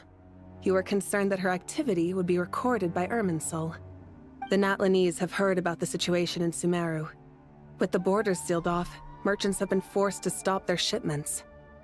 It's pretty serious, and you're the ones bearing the brunt of it. I'd like to address the question you raised at the beginning. I can offer a brief explanation, although it will sound rather cruel. I don't reach this conclusion gladly, but Irminsul predates the Heavenly Principles. It existed long ago, when the dragons of Natlan were at the height of their power. So even when the people of Sumeru became ill because of pollution, it was not a critical issue from the perspective of Irminsul itself. As long as it continues to function normally, the barrier will not be activated. But this time, the Doctor's invasion has directly affected the tree. That is what caused the barrier to deploy. The Heavenly Principles established a rule that when Irminsul is plunged into grave danger, a portion of power will be reserved to isolate Sumeru. That way, even if Sumeru is destroyed, the outside world at least has some time to catch its breath. We'd certainly need it. The Heavenly Principles created almost everything that exists in Teyvat today. To them, Preserving the existence of the world and its inhabitants takes priority over protecting Sumeru. Meaning, protecting Sumeru now falls to you. Yes. My own power may be limited, especially compared to yours. But that doesn't mean that we're just gonna sit around and wait for the end. If necessary, I will utilize any and every means at my disposal. Nicole of the Hexen Circle didn't say exactly what this meeting was about. But after hearing everything you've said so far, I think I can guess where this is going. That's right. Nahida and I discussed it at length. We both know how presumptuous this is, but... You need the Pyronosis, don't you? Yes, you guessed correctly.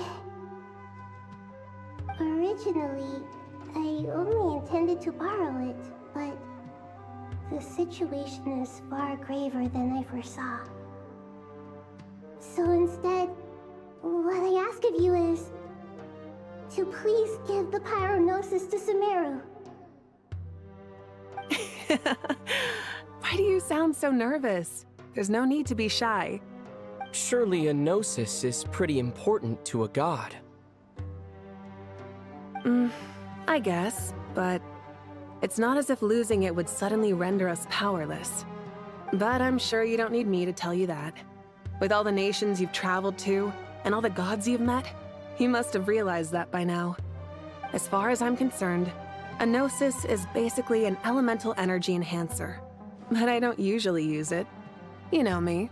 I like to think I'm pretty strong without it. Yeah, not about to dispute that. So you see, you don't need to sweat it. Here, take the Pyronosis. Huh? Just like that? Uh-huh, just like that.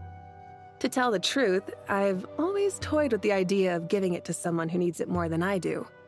I know you accompanied Nahida here to try and increase the chance of success. It's a good thing you did, because your involvement is one of the main reasons you've managed to persuade me. Are you sure about this? Handing over your gnosis just because of me? I won't try to quantify it, but trust me. Handing over the gnosis to Tumaini is far from the craziest idea I could think of. Besides, even if you hadn't come here personally, I think I still would have agreed to Nahida's request. Irminsul doesn't just affect Sumeru. It impacts all of Teyvat. I know all too well how difficult it can be to protect the things you care about. So logically, morally, or however you want to cut it, helping you is the right thing to do. You don't need to tell me the specifics of your plan. Where the gnosis is involved, the tighter the secrecy, the higher your chances of success. Malika, my heartfelt thanks go to you and the people of Naplan. Don't mention it. But now for the hard part. How do I actually give it to you? The Irminsul barrier is right in the way. I have an idea.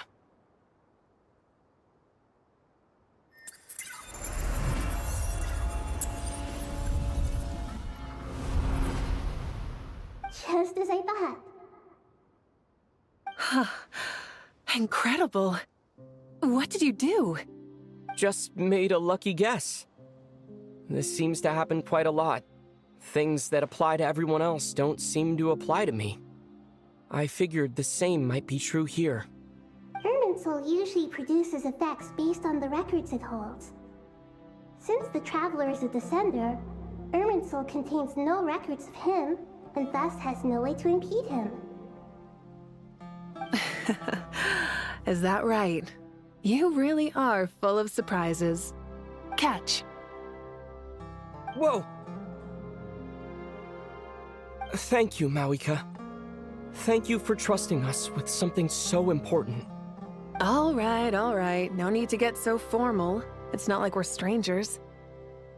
Besides, there's still one problem.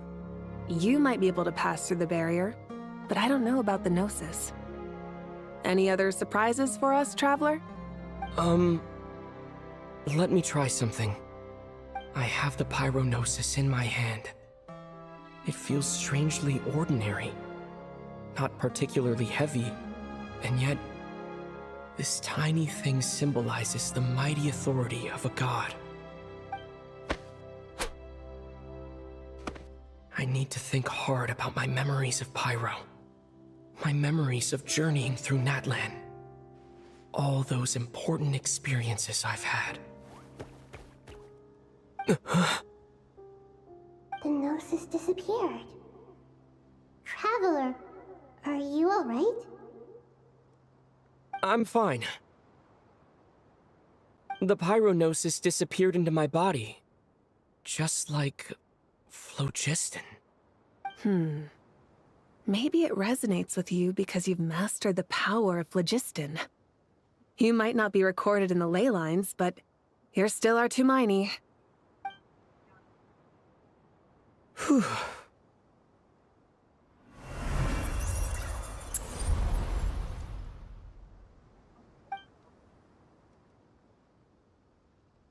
Please allow me to express my gratitude once again, Malika. Pleasure. Well, I've given you all the help I can. The rest is up to you. Good luck. We won't let you down. Yeah, we aren't about to lose.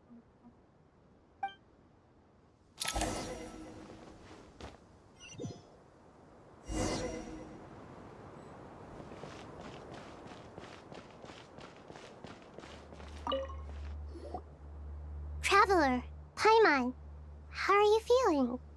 Paimon's a teensy bit nervous, but only a teeny tiny bit. Seems like she's gotten way braver over the last few years, huh? Of course. After all the adventures you've had with the Traveler, I'm sure you've gained a lot of experience and grown as a person. I'm doing all right. What about you, Nahida? How are you holding up? With the negative effects of Irminsul, I'm a bit like a piece of fruit that's been burrowed into by hungry insects and left to rot. I'd be lying if I said it was nothing. But please don't worry. We all know what we're getting into, and we've prepared as well as we can. I believe in everyone. I believe in you. And I believe in myself. Stoking the fire inside oneself is certainly one way to live, but knowing when to rely on one's companions is also a form of great wisdom. I've been quietly learning little things from everyone, like plucking tufts of fur from a sumpter beast. Me too. With the constant traveling, I'm always learning and growing. That's the journey of life. I think there's someone else here who would share that sentiment. Don't worry about what I think. I was just passing by and happened to overhear your conversation. What are you talking about, Hat Guy? This is the top floor. No one passes by the top floor. Says who? You can fly just like I can. I would have thought it makes sense to you of all people. I don't know why, but I feel a little more relaxed now. It shows that you feel comfortable laying down your burdens in our presence. It means that Sumeru is a place you can trust, where you know we have your back. And we feel exactly the same way around you. That's what it means to be friends.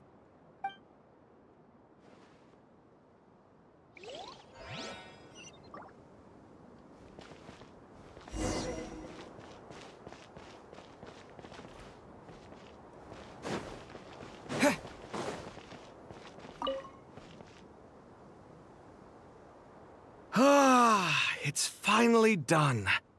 Ugh, but I have a nagging feeling that there's something I've forgotten. Oh, there you are. Everything wrapped up on your end?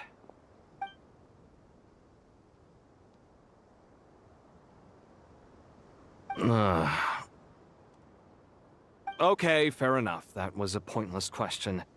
We were working in tandem, after all. You must really be exhausted. Well, it's been a busy day for both of us. When work ends, you clock out. No looking back. Yeah, we're definitely due a break.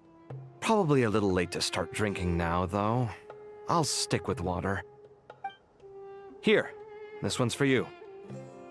Thanks. You want a bite to eat? I can grab us something. Or wait, I think there's a stove nearby. Let me take a look. Are you nervous? A little, yeah. Unlike you, it seems. How are you not feeling at all nervous? Because everything that happens next is beyond my individual control. I don't worry about things I cannot influence. What do you mean, cannot influence? You're the one who came up with half of the strategies we ended up using. There's only so much I can do. I was only doing my duty. Was it like this last time, too? You mean with Azar and his accomplices? Yes and no. The situation back then was easier to control, but we weren't as prepared as we are this time. So the enemy is stronger, but so are we. I still vividly remember the way you interrogated me in the library after the fact. Where were you when Sumeru needed you most? If your memory is so vivid, you might also recall that it was you who came looking for an argument. You're often the one who initiates these things, you know. I came for a conversation! I didn't know it was gonna turn into an argument! Anyway, at least I showed up this time. So, what do you think? What do I think? I think we're certainly better off for it. It's good having me around to help out, huh? Absolutely. As a citizen of Sumeru, you displayed a remarkable sense of responsibility in the face of disaster. Certainly feels that way. I just shudder to think how the world would have ended up if we hadn't gotten control of the situation. So, do you think this is what impending disaster looks like? The sky is so clear, and there isn't a whiff of decay or destruction in the air. It's hard to imagine that the fall of humanity could happen on an ordinary day like this. Awful things happen all the time. Sometimes people can stop them, and sometimes they can't. What you and I have done is increase our chances of stopping this one. Lofty ideals may provide no defense at all against nihilism, but perhaps little decisions can. Oh, nothing. It's nothing. I hope everything works out tomorrow. It will. As long as we stick to the plan, our chances of success are good. It's really strange. You're my junior, yet you always seem to act more like an upperclassman than I do. I think it's mostly a matter of temperament. Ugh. Walked right into that one, didn't I?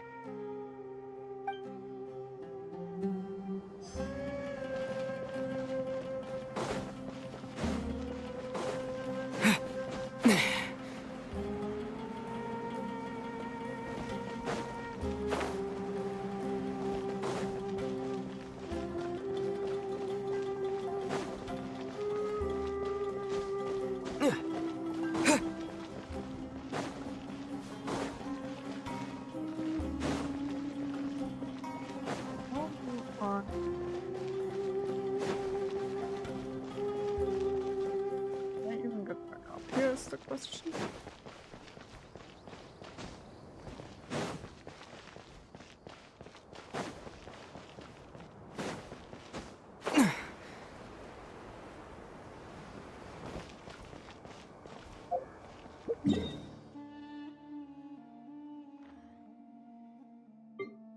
Unexposed.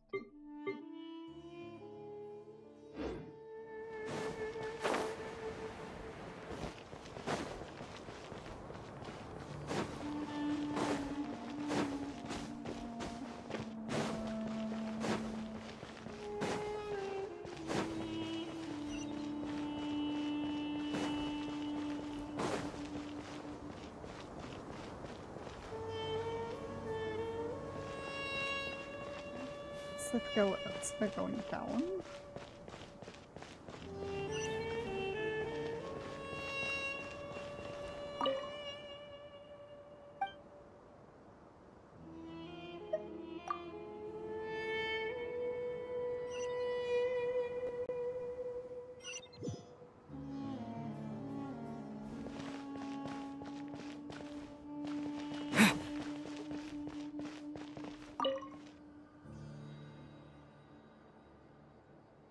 We'll make our move after sunrise tomorrow. Good. Is everything ready? As much as possible. That'll be enough. Don't let the pressure get to you. We'll take things one step at a time. That's how we've always done it. Master Tainari! Mr. Sino! So this is where you were. I brought some juice and some water. Would you like some? I know how easily you get dehydrated in the desert, so you should definitely have some water. In which case, I'll have the juice. I gotta ask, though. Who's on juice-making duty at a time like this? Madame Farazan said she was feeling a little nervous, so I told her about the automatic juicer my friend invented. She took it right off me and started making carton after carton of juice. A juicer? Did Sucrose send that to you? Yeah, I hadn't had the chance to try it out before this incident occurred, but I couldn't bear to leave it behind in Gandharvaville. The juice is very sweet. I think so too. Kale, how are you feeling? Physically, I'm okay, but it just still feels strange to me. Why would a great power like this come to someone like me? I know the feeling well. That same question ran through my mind every day as a kid. At least now, you have someone who can relate to you. All the more reason that you should apply for Spontamod. Tainari fiercely opposes the idea, though. Those two things are completely unrelated. What are we all chatting about, Would anyone like any juice? Oh, you have some already. I had some earlier, ma'am. Maybe give the extra to someone else? Very well, very well. I shall be off then. There's this enormous power, and then there's little old you. You feel like there's no connection between the two. And that sense of dissonance is difficult to get used to. Yeah. But after all this time, I can't believe this stuff still gets to me sometimes. Makes me feel a little childish. Kale, just because we normally keep the conversation light doesn't mean we can't discuss deeper issues. I don't think it's childish at all. You were the victim of a terrible crime. It's normal to struggle with the fallout from it. You have absolutely nothing to be ashamed of. My professor once told me that no incident can be considered truly resolved until the victim says it's over. Your rage and your pain are completely justified. Thanks. Miss Nicole said that the same god remains which were once used to inflict so much pain upon me have now become a weapon with which I can protect everyone. It's like my own personal kind of evolution. Every innocent person who's been hurt needs time to realize that it wasn't their fault. I was the same. But it's all about to be over. Tomorrow, it ends for good. I don't know if you've noticed, but you rarely stumble over your words anymore, and your outlook has become much more positive. It's a big change from how you used to be. And since this isn't over, you can settle the matter on your own terms. It's time you seized back control. Okay. I believe in you. Yeah. Sumero is my home. And it's so important to me. I have to protect it. No. I will protect it. And once you're done, how about you come back and apply for Spontamod? Stop it with the sales pitch, would you? Hey, excuse me. There are still 3 unclaimed cups of juice here. Why don't you take one each? Ugh, my arms are getting sore from carrying them around everywhere. Madame Farazan, why are you... Here, let me take them off your hands. Thank you, Madame Farazan. Drink up and enjoy my handiwork. I think I'm going to make something else now instead. Please, try to relax, Madame Farazan. Your nerves are starting to get the better of you. I know, I know.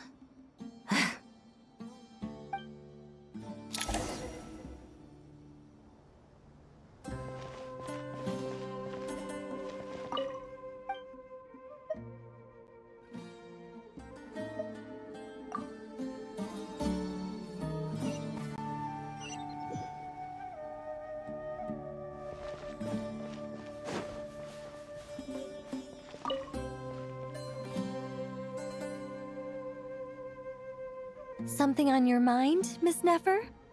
Nothing in particular. It's just... right now, the future feels strange and unfamiliar. But the future has not yet arrived. How can you say how it feels? Some people know that there's an impending disaster. Others remain blissfully unaware. Each group is imagining an entirely different future while walking towards the same one. But when they get there, they'll still find they feel differently about it. People are shaped by their circumstances. Different circumstances create people with different perspectives. I've always found the perspective of the Vahumana Darshan to be a particularly incisive one. Even at the height of the crisis in Nodcry, people held diverging opinions. But things are different this time. Indeed. Regardless of faith, gender, wealth, skin color, or eye color, everyone in Sumeru knows what will happen tomorrow. The world has never been an especially fair place. Yet now, against all odds, a moment of unprecedented unity and equality is about to take place. It's fascinating. If only my father could have lived to see this era. Era. To me, that term represents a much greater span of time. It can be an unsettling word. I would even say I'm afraid of it. Do angels even feel fear? Yes, at least I do. I fear the gap that grows wider with each passing day, and the never-ending flow of time.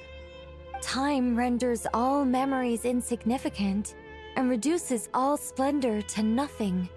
But those memories are the one thing I do not want to lose. You're very human in that regard. If angels draw too close to humanity, our wings burn away in the bright flame of awareness, and we fall to the earth. After spending so long among humans, I have lost much of my former glory. Maybe that's a good thing. You're more human than some humans are. I've been talking to Kale a lot in recent days. We seem to be in completely opposite situations. I suppose that makes us good case studies for comparison. Case studies for who? Myself, I suppose. After comparing the two of us, I suddenly discovered that I desired more than before. It was a gentle, pleasant sensation. Just as most people pursue glory and miracles, I too am pursuing miracles of my own. Guiding humans to make the miracles in their hearts a reality. That is my miracle. It doesn't sound so bad, does it?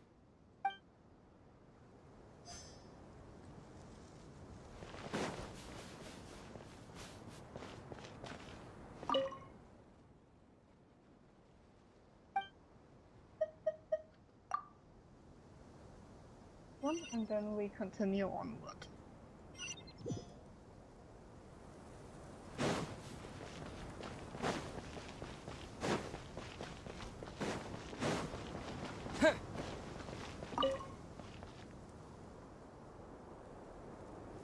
Too bad we've got a fight tomorrow. I could really do with a stiff drink. Let us pray instead. Prayer. How nostalgic. Lord Sangama Bay. Came to get some fresh air too, did ya? That's right. Actually, I was hoping I might run into you, Dia. I wanted to let you know that I've stocked up on that perfume you said you were so fond of. No, really? I'll take two. Any chance of a friends and family discount? I knew you'd ask that. And I'm afraid to say that... Surprise! It's free of charge.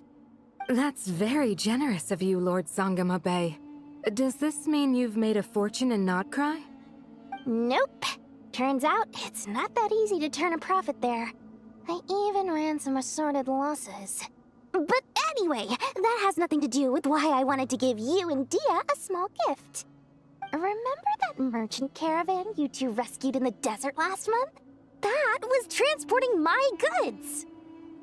No way! I had no idea that was your shipment. Explains the, eclectic mix of goods, though. Lord Sangama Bay's investment in the desert and generous stockpiling of goods has helped many people over the years. The shelters you funded especially have made life a little easier for the children and the elderly.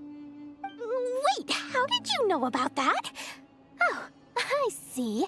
Nefer told you, didn't she? Ugh, that pesky lady.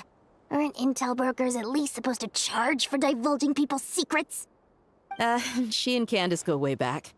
It's normal for close friends to share things you wouldn't tell to everyone else. Sure, but why did they have to be things about me? That's how Nefer shows that she cares. She wishes for all of us to know what a generous person you truly are. It must be hard trying to make a living far away from home. Just because we can tell what kind of person you are doesn't mean everyone else can. Well, maybe her intentions were partly good, but I don't think that's the full story.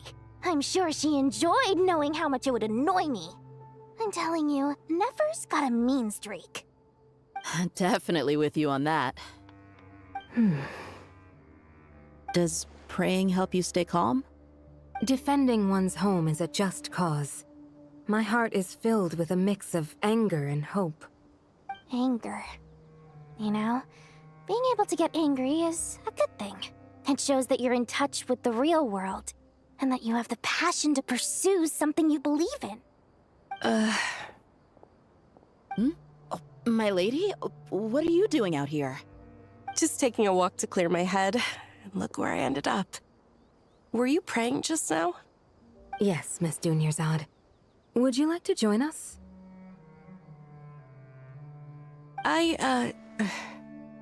Come on, it's fine. She won't mind who you pray to.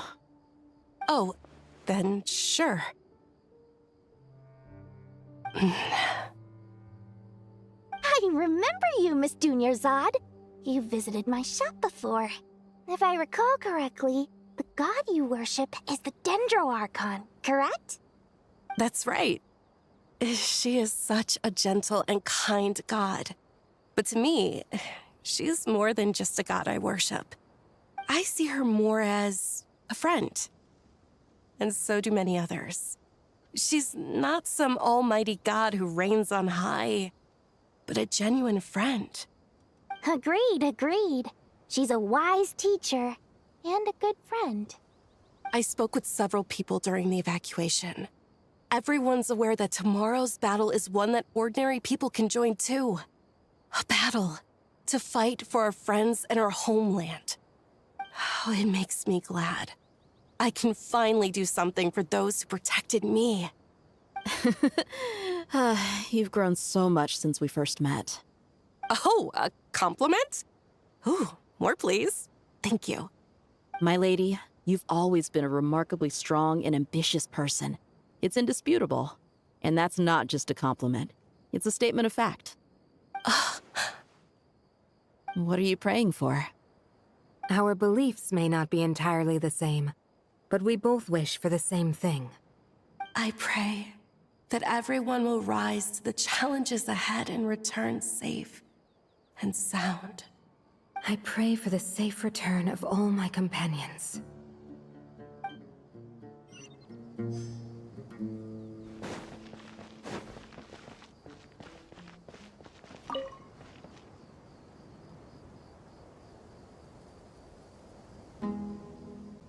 Look at the time. I should head back. I'm so sorry. I was in a hurry and didn't look where I was going. Are you all right? I'm fine. Wait, you're... Have we met? Not exactly. I think we may have crossed paths by the house of Dana before. Oh. You're Hat Guy! From Vahumana, right? You recognize me? The clue's in the name, Mr. Hat Guy. Fair point. It's getting pretty late. What's keeping you up? I could ask you the same question. If I'm not mistaken, all the workload for the Ratawa Histarchon wrapped up a good while ago. Well, I have something of a background in Satyavada life, so I was helping the Dendro Archon make some preparations. But I must have lost track of time. Did you find the experience enlightening at all? Honestly, it was tedious and uneventful at first. But eventually, I think I did sense some profound truths. But they also brought a lot of suffering with them. I was told that I even shed tears while I was meditating, though I have no idea why. Sorry. I hope I'm not scaring you. Not at all. It just proves you're very accomplished in your research. Good night. I wish you all the best for tomorrow. Thank you, sir. You too.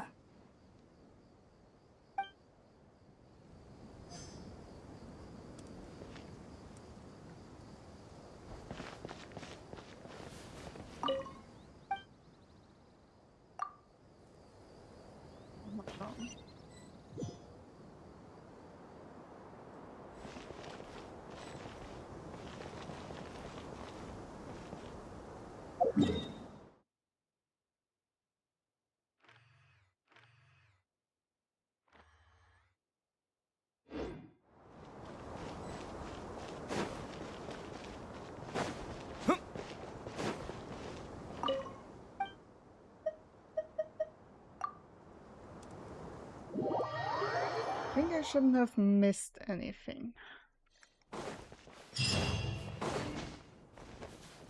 Time to go! Let's meet the others at the Mausoleum of King Deshret.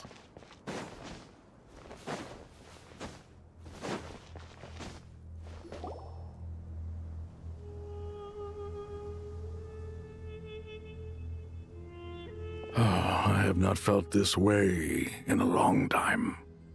Standing up high, gazing out at the rolling dunes. One cannot know what freedom truly means without first losing it. The Golden Slumber truly lives up to its name as a dreamland. Though desert sands exist there too, no mirage, no matter how glorious, can compare to true beauty. Dendro Archon, what is on your mind? I was wondering whose counsel I should seek on the questions in my heart. What kind of questions? So many. More than can be put into words. As I once said to a friend, we look, we see, and we comprehend.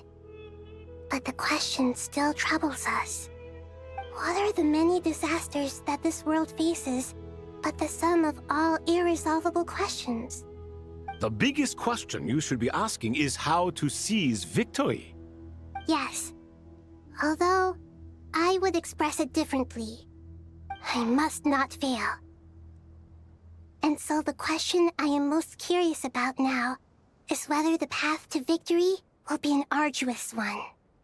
What we declare to be a young sapling, we may, in fact, find to be a towering tree, if we would only cast aside our ignorance and look beyond the veil of time to see her true form.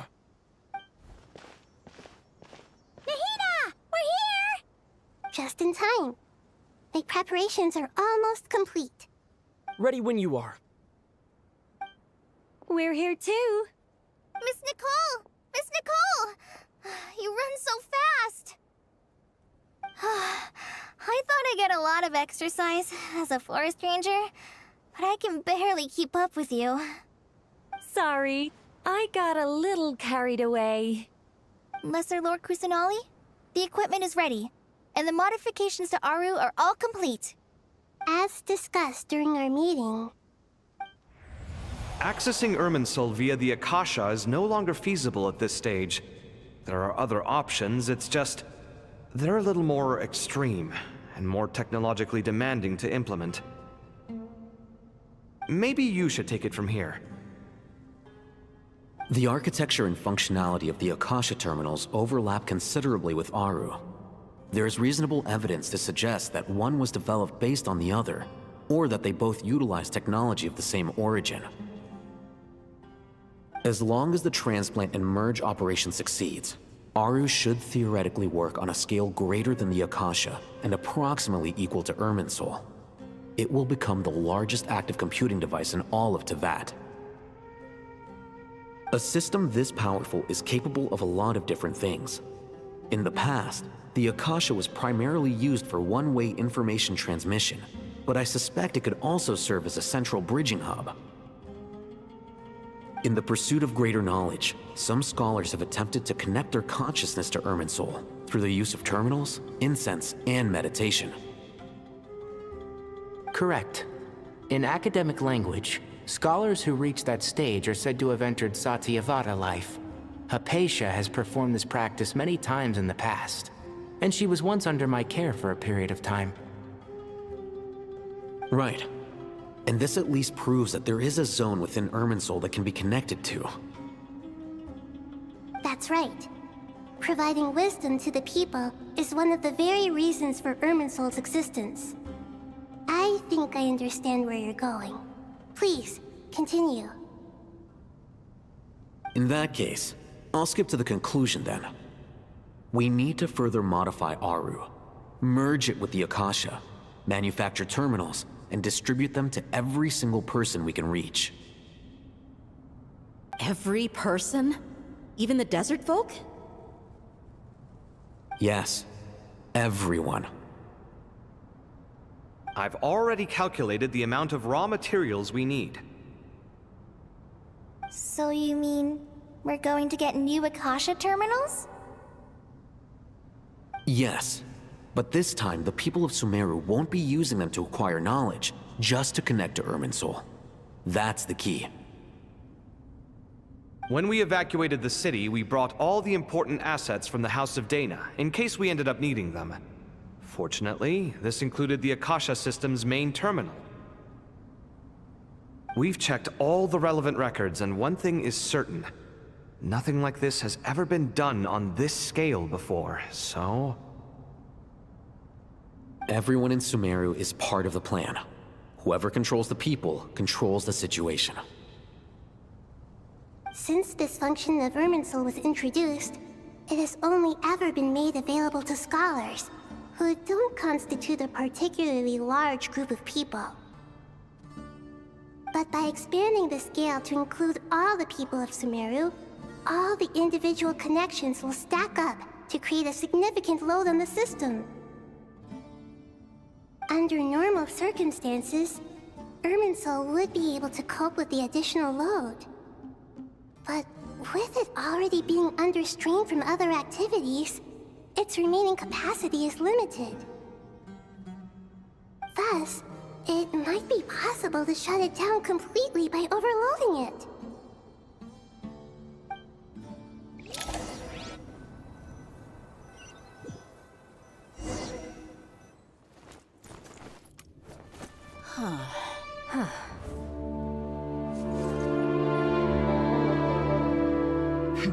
Counting down. 3, 2, 1. Are you ready? Ready!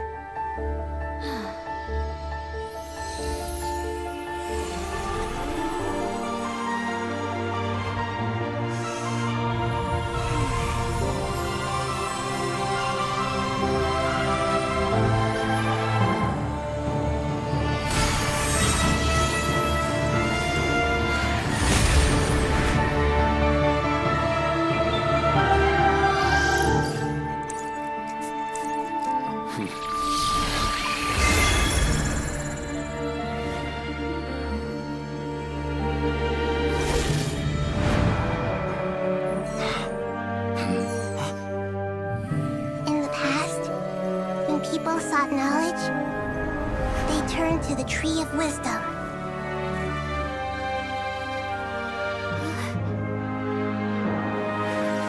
Today, we use it to save Sumeru and the whole world. These boughs that nurtured learning must not become tools for destroying the world.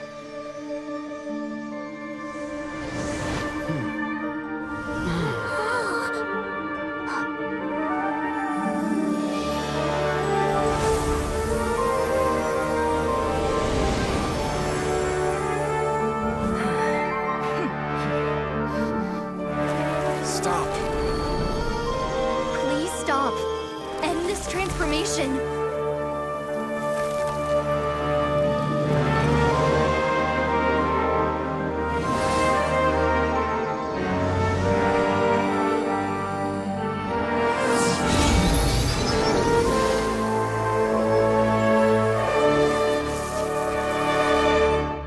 You would shut down Irminsul just to stop me? You fools.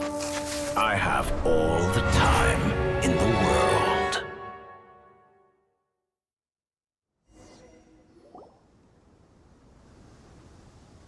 Success!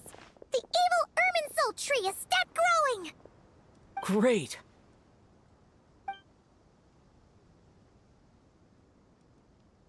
What a display of true courage! The courage to think and the courage to act! I never thought I would witness the shutdown of Irminsul with my own eyes. Perhaps this is human wisdom in action? Indeed, only humans could do such a thing. Gods are few and far between. What was once created for spreading knowledge is now used for another purpose. A rather ingenious plan. I am grateful to you three for your help. Only thanks to you were we able to extend Aru's interference capabilities to cover all terminals. Now, nobody who wears a terminal will have their activity accurately tracked by Irminsul. No matter how many eyes Dottore possesses, he will not be able to see us clearly. Now for the next step. I will need the help of your supreme powers once again. How might we be of service, Lord of Dendro? I need to reach the Eternal Oasis immediately. Right now? In that case, Ibis King, would you agree that this is a fine opportunity to dust off our old tricks? Never. I assume you have that chess set with you? You mean the one you gave to me as a gift? Asking for it back, are you? How could I? You misjudge me. I just wanted to show you another way you can use it. Connect to Safei Shatranj.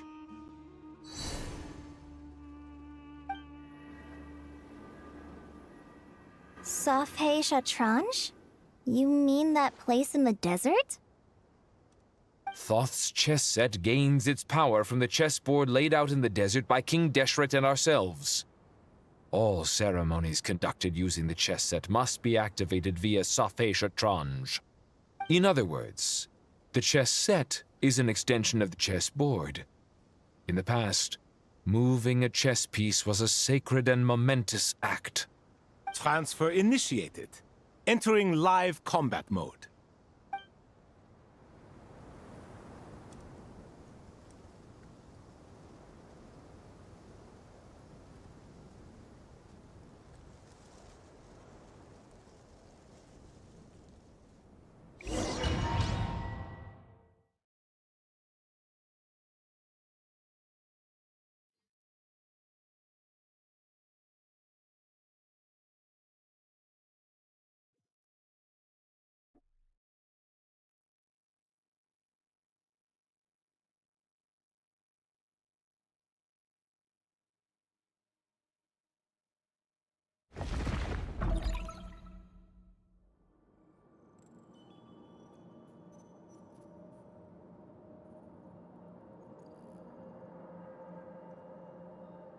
We haven't heard a single word from our spy in the desert. I'm afraid he might have been captured. Never mind. But we spent years turning him. And a lot of Mora. Nothing comes for free in this world, but the loss is not without its purpose. For a small price, we have wasted a precious amount of the limited time they have. Quite a bargain, if you ask me.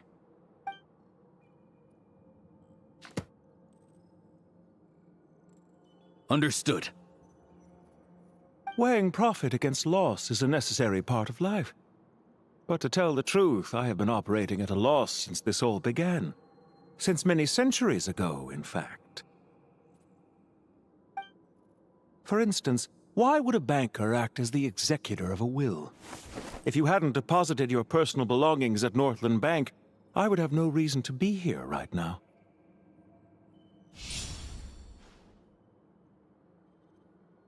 Dottore, I've placed your final data backup into the ley lines as per our contract. I trust we are now square for the safe deposit fees you paid.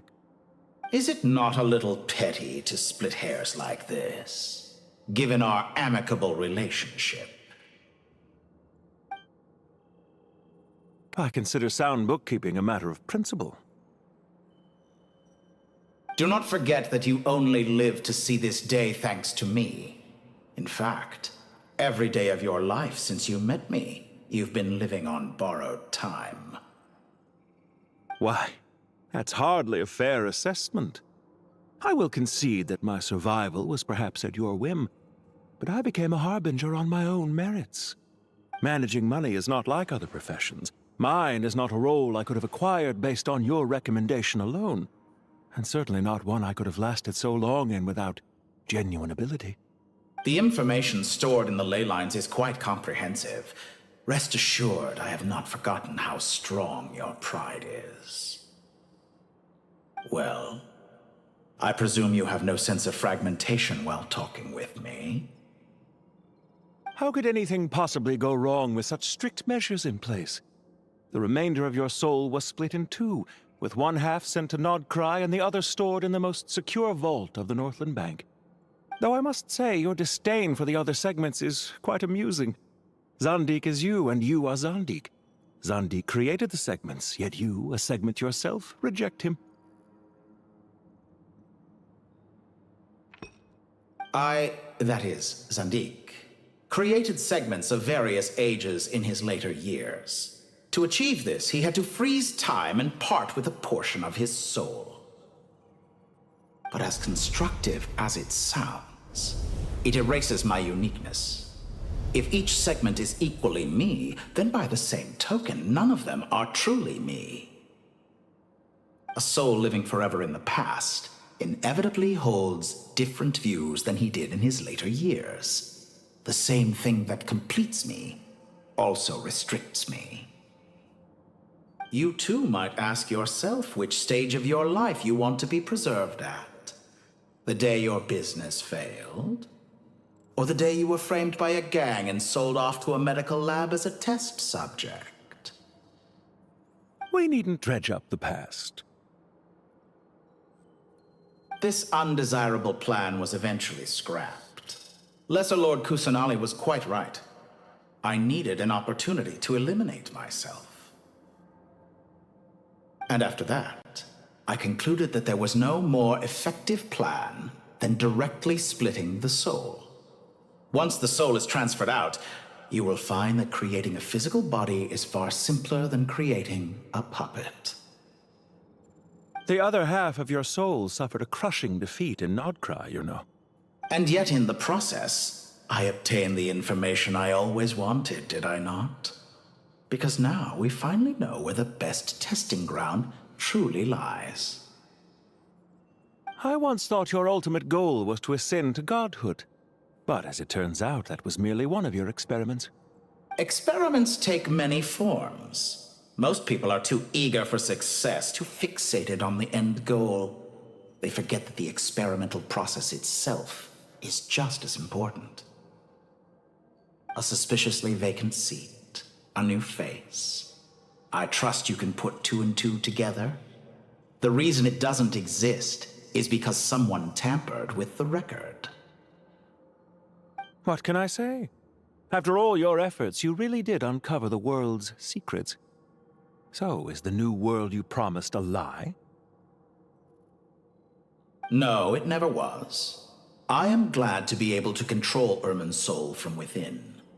Now I shall attempt to create a new world inside the existing one.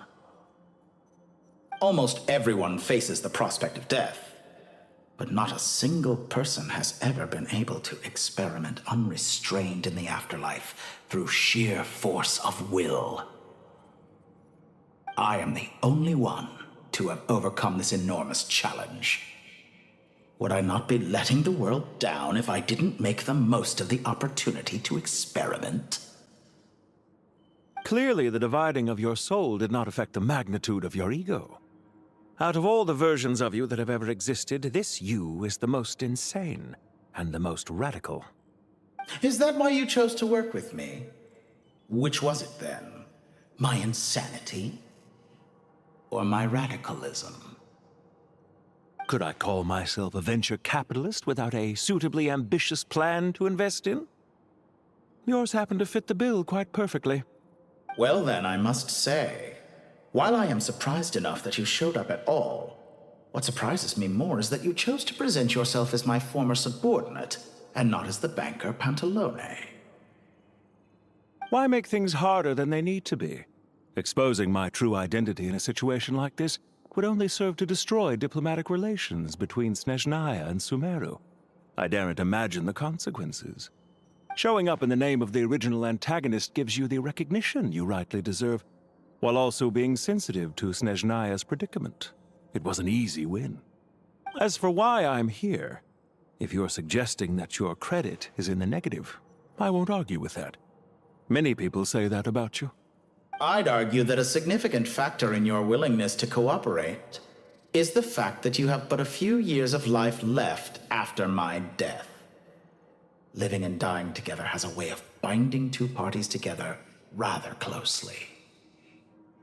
Is it not true that a relationship should be judged by both the positive and negative returns it yields? So some of what I said actually made it into your head after all. It's true that I hope you don't die too soon, but don't you find that a strange thing for me to say? After all, you've already had quite a long life, especially for a human being. Let's not pretend that you're any more innocent than I am. Are we not the same in this regard?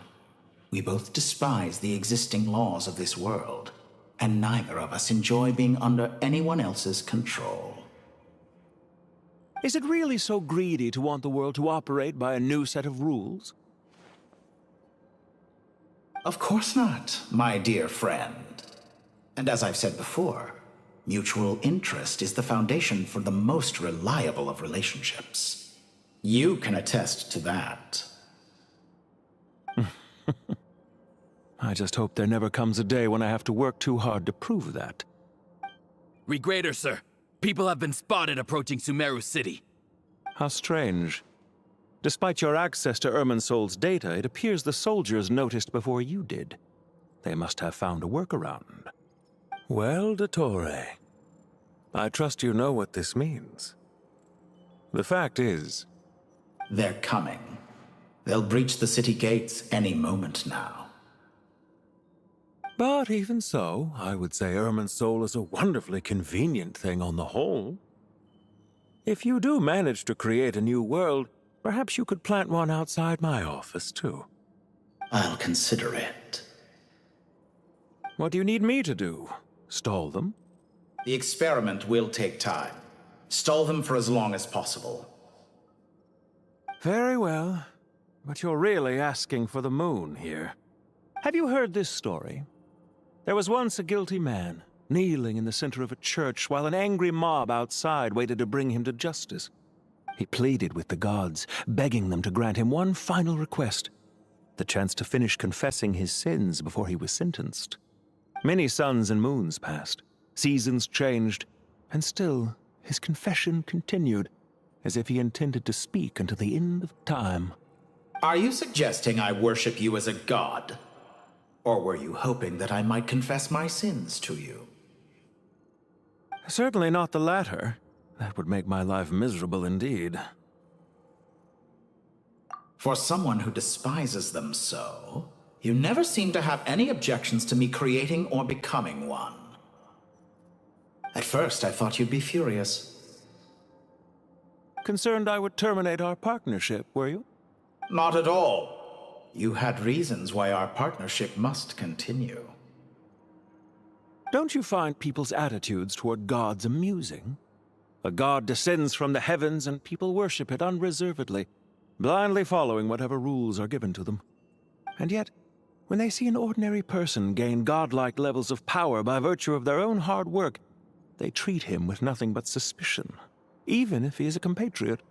Is that supposed to be a compliment? No. I was just thinking. I pity the man who would call you a compatriot. There's no need to be so self-critical.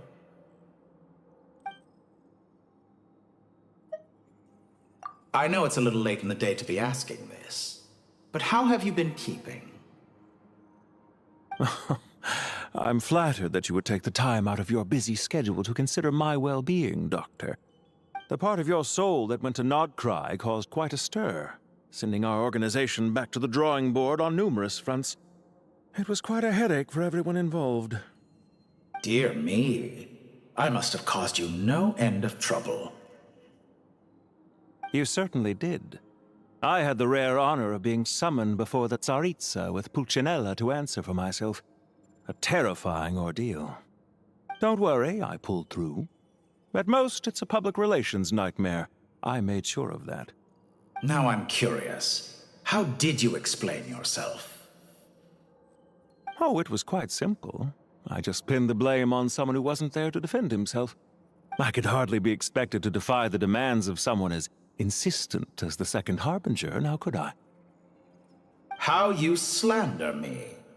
You know full well that I am perfectly amenable to reason. There's no question that you are partly to blame for the ruin of my reputation over the years.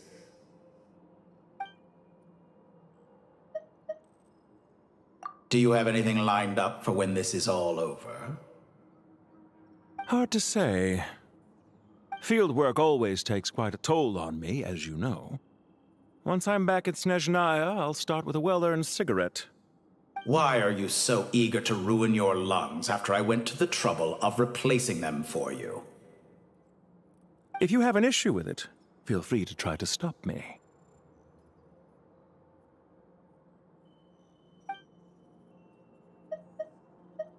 What's on your mind?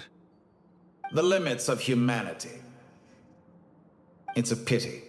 Despite running countless calculations, I find there is simply no way to reduce any further the amount of one's soul required to sustain an individual.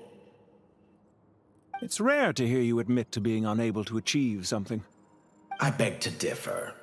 For instance, as I've told you before, the original me was prone to motion sickness and couldn't make long train rides. Ah, yes, of course. One of the reasons you often sent yourself out on errands. What are you thinking about now? A new experiment. In the event that my soul was depleted, say we extracted my data from someone else's memories, yours for instance, and then combined it with your intact soul as the base material, what would we create? Such a scenario would be impossible. Oh? As long as your current soul survives, there will be no need to create a new individual. Don't forget, you were the one who approved of the present situation wherein only one Dottore remains. And if you ceased to exist, who would be capable of performing this experiment?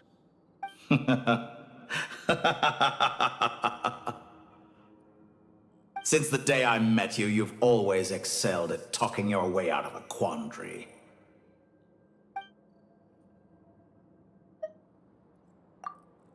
Isn't it a little too early to be saying goodbye? Not that I wish to keep you from your business, of course. Very well. Let's leave the conversation there for now.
The power of King Deshret's 7 pillars is truly remarkable. With just a chessboard, you can move an entire unit across the material plane. Yeah, sets us up for a much easier fight. Really makes my day. The last time we stormed the city, it involved a lot more running around. I wonder how many people can say they stormed a city twice in their lifetime. I was just thinking that. I've definitely had more than my fair share of unusual experiences in my life. This is my first time here, actually. We never usually leave Gandharvaville. I hope this will be my last time. Does everyone have to chime in? Can't we just fight? What an amusing comment, my dear lady. Yet humans often alleviate tension via small talk, do they not? Whoa! Why is Candace's shield talking? Because the image on her shield is one of me. And I, of course, can appear wherever I wish to. Huh. Well, la-dee-da. Isn't that fancy? Could I get in on this? You wish for your gauntlet to speak? Why, certainly. Ahem. I think you'll find that it is I whose image is carved hereupon. Thanks. Definitely feel stronger now. You're welcome, my lady. I am glad to lend you my power. Sino, what's the situation? There are troops stationed at every entrance. As we expected. A frontal assault will suffice. Everyone, stick to the plan. We'll take the main entrance. You head for the House of Dana's side door. Move out.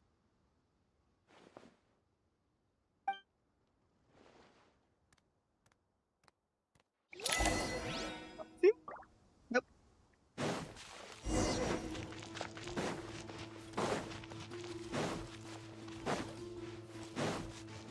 Out of my way! Take this! Watch out! Get lost. Whew. Thank you, Jed. You gotta be more careful. If you're not ready to put your life on the line, you can't be certain of defeating your opponent. She's right. Keep your wits about you, Rana.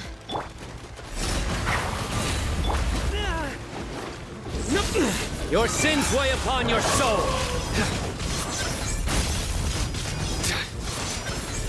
He's then condemned! Can't run from death. Take them out and secure the harbor. Reinforcements will arrive by water. Consider it done. Show no mercy.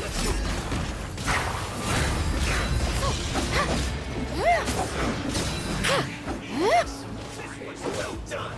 Do your work. Gloves off. This body belongs to us. You need to hurry up. You're exposed. We shall prevent. Surrender! Through me, justice is served!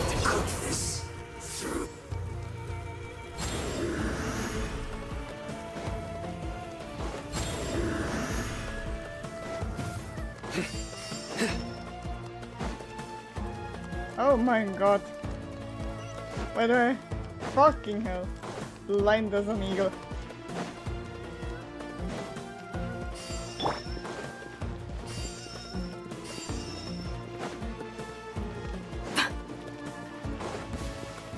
Looks like we're in for a Change tough plans. fight.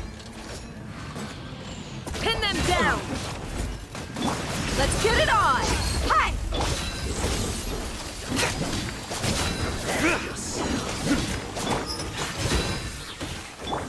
Leaving so soon. Back to it. You're exposed. Grant us your blessing. You asked for it. Can't run from death. Use the force on that. Look alive! Ha! Pin them down! Hear my prayer! Futile! Resistance is futile. Save yourself. Judgment is upon you.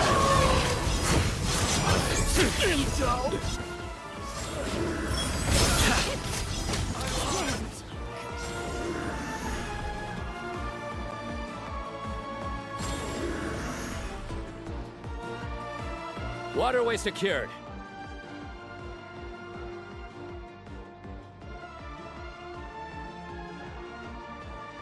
Brothers!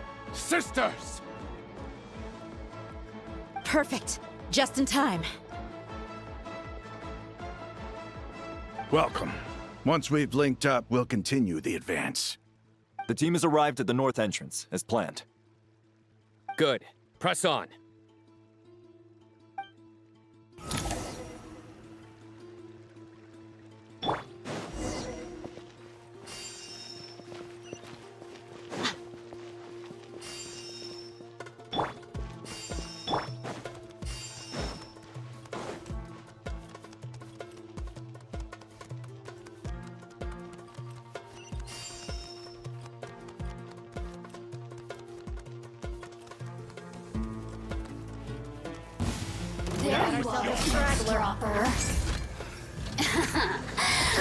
Too easy! Over here! Nowhere to run! You're dead meat!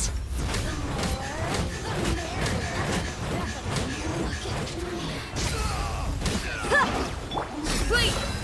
Grant us your blessing! Futile! What a waste of time! Your sins weigh upon your soul!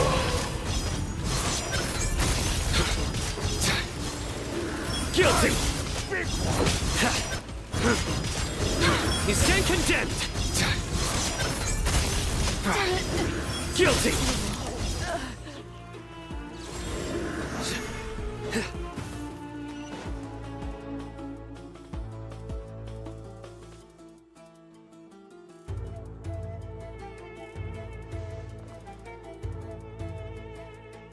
Look out! It's an ambush! Finally. We need to hurry. Take the middle road now. Mahamacha Sino, area clear. Don't relax just yet. More Fatui approaching from the right.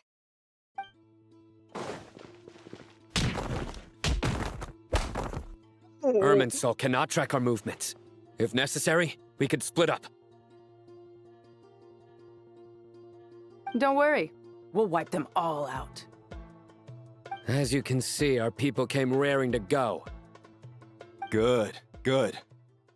How are things with the Traveler? Can Tainari keep him safe? Don't underestimate Tainari just because he's a forest watcher. He can handle it. All right. You know that's not what I meant.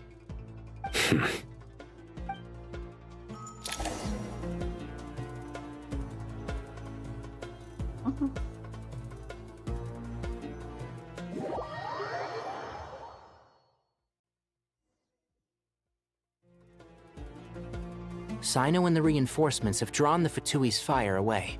It's our turn. By using a cluster leaf of cultivation, we can pass through certain terrain silently. Good luck with that. We'll just fly up there. Huh? Oh, yeah. Paimon forgot she could fly. Ready? Ready.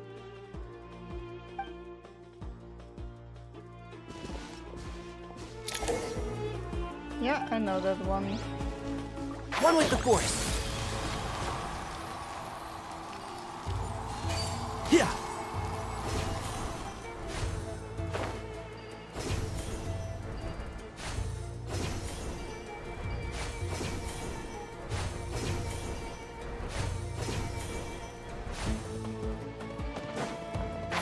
Can't see?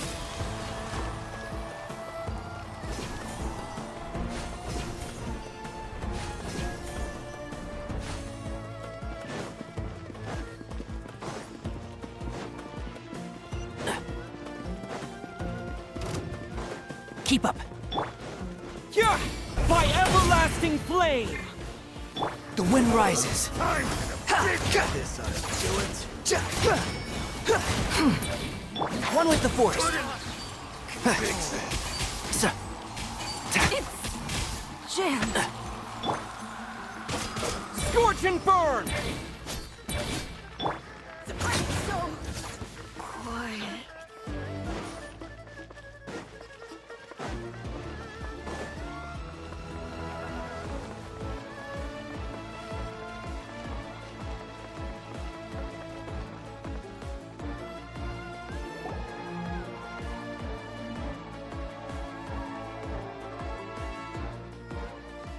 Fatui soldiers up ahead.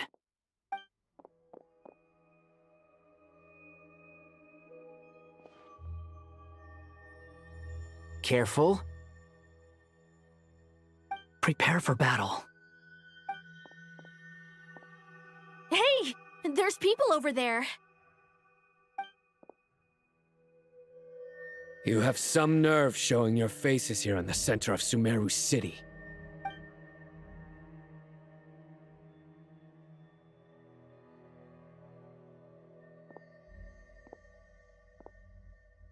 You're right on schedule.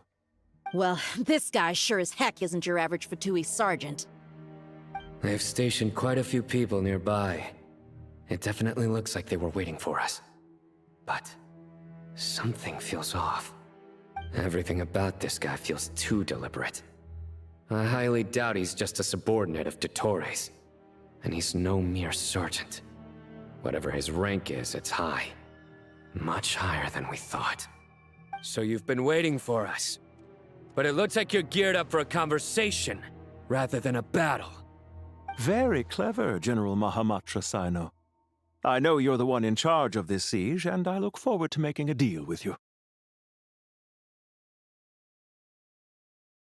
A siege? Sumeru City belongs to us! Historically, yes. But things can always change. We have quite a sizable force with us, you know.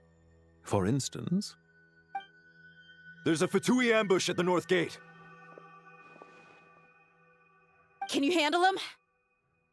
We can for now. Yes, I'm quite sure both sides can hold their ground for the time being. The battle has not yet reached its climax. But what happens next? Do you enjoy watching bloodshed? Surely some of those here are people you count as friends. Once a war begins, some people must die. I doubt you wish that fate upon anyone you know. Wait a second. It's a trick. He's not even there.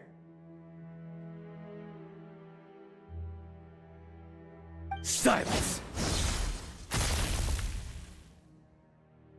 He disappeared. What was that? A ghost?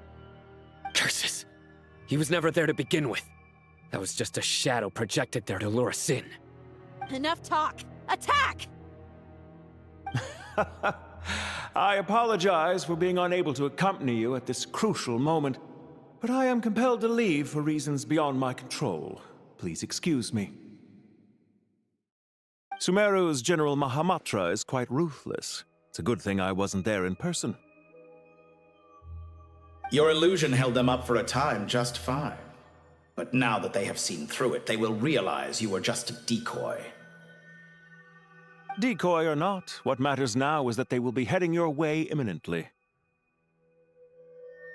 Not imminently. They are already here.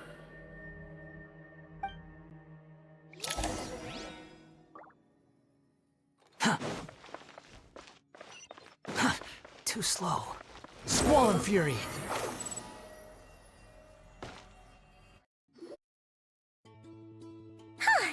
We made it!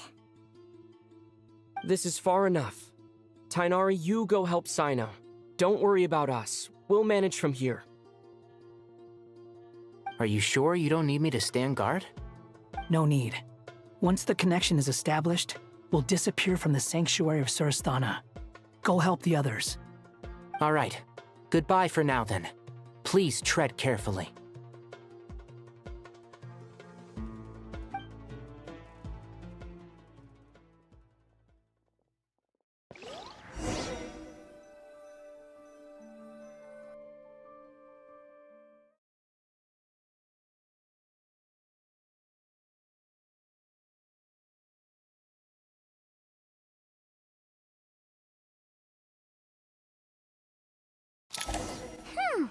Now where's the interface Nahida mentioned? Come on, where's it hiding? Found it. It's over here.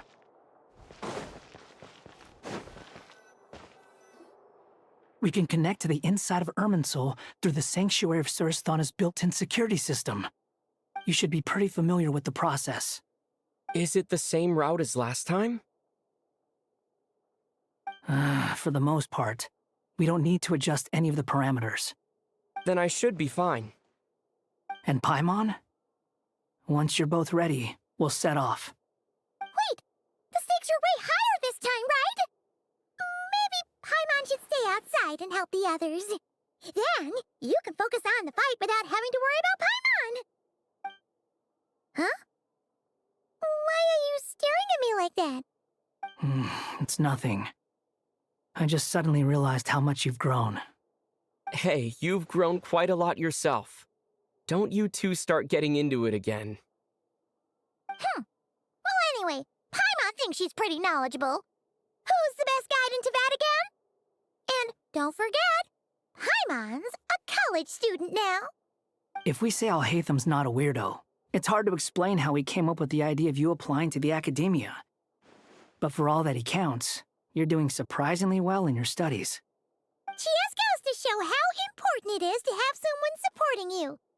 And Paimon's not the only one. Let's not forget that you only became a student because of Nahida's personal recommendation. That's fair. I have learned a lot in Sumeru. Oh yeah. Did you ever come up with that ugly nickname you promised me? What? No way! We're friends now! Paimon gave up on giving you one ages ago. Anyway, isn't Hat Guy enough of a nickname for you? Fine. Suit yourself. We need to go. Paimon, if you're staying, look after yourself. Will do. Paimon's gonna link up with Tainari and Sino. You guys are the ones who need to be careful. We will be. Bye for now.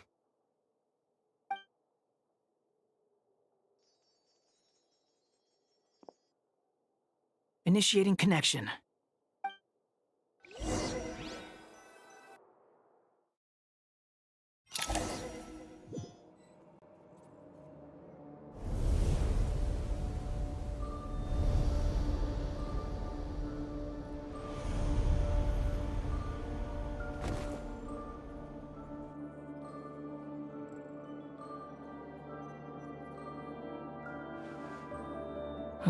Well, here we are again.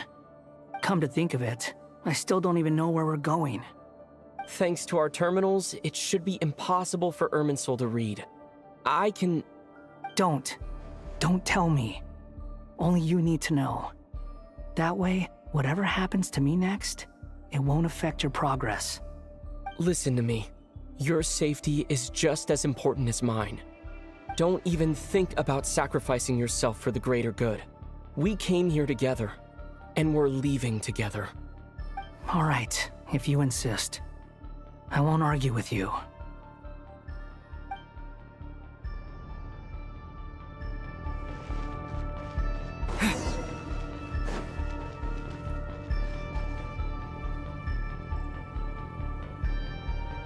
This place looks so different from how I remember.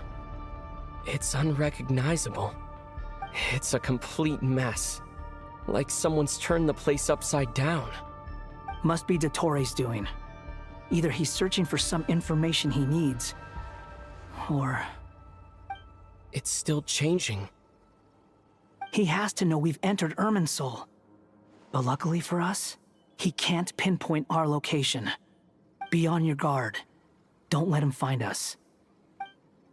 The red parts have probably been corrupted by Dottoro's power. Don't touch them, or you might alert him.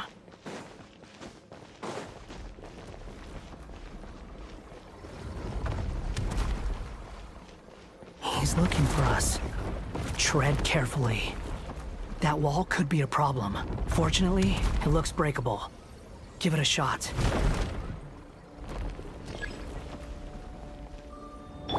Behold!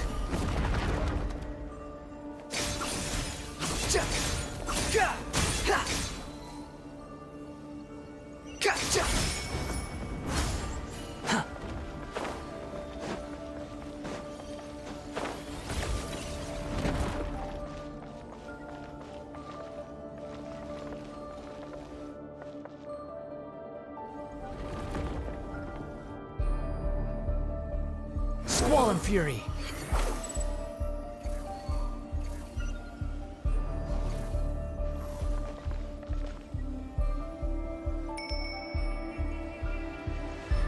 The wind rises.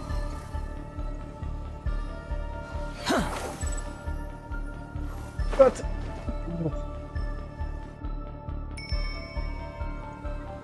behold.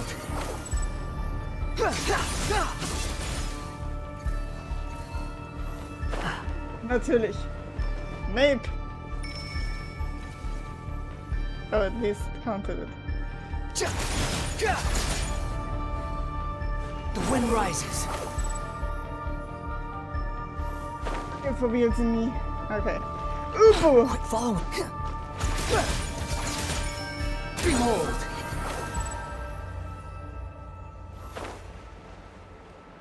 Come on.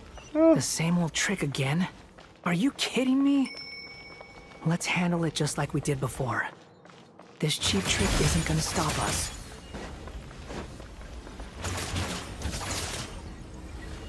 The wind rises. Oh no, it's a trap. Is that why he was using the same trick over and over again? To get us to lower our guard?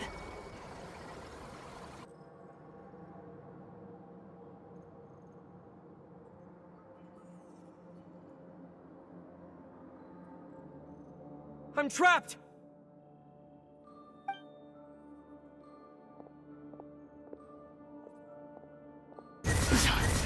Why won't this thing budge?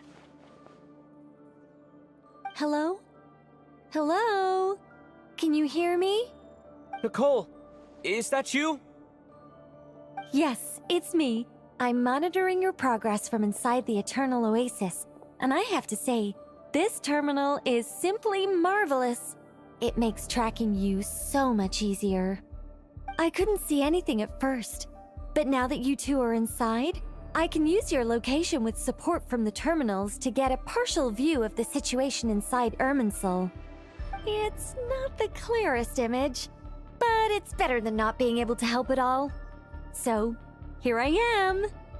I can't intervene directly, but I can help to guide you out of the jam you're currently in.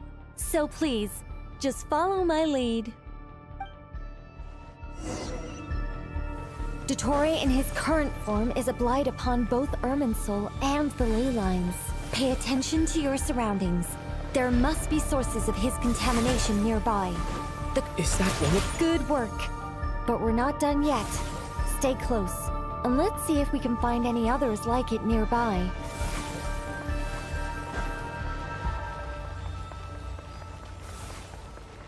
Behold!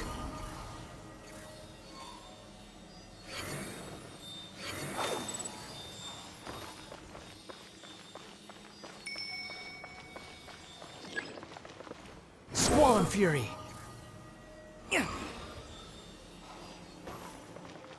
This must be another one. Oh. Agreed. Now... Oh, wait! Watch out! It's Dottore.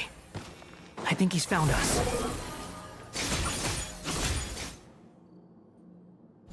The seal is broken. Quick! Get out of there! Quit following me. And where exactly do you think you can run to? Wait, what is that? Pursuers! That's gotta be it! Run! Don't let that thing touch you.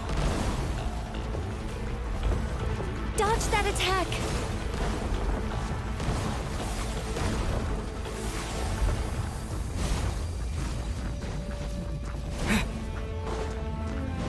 There's more than one path.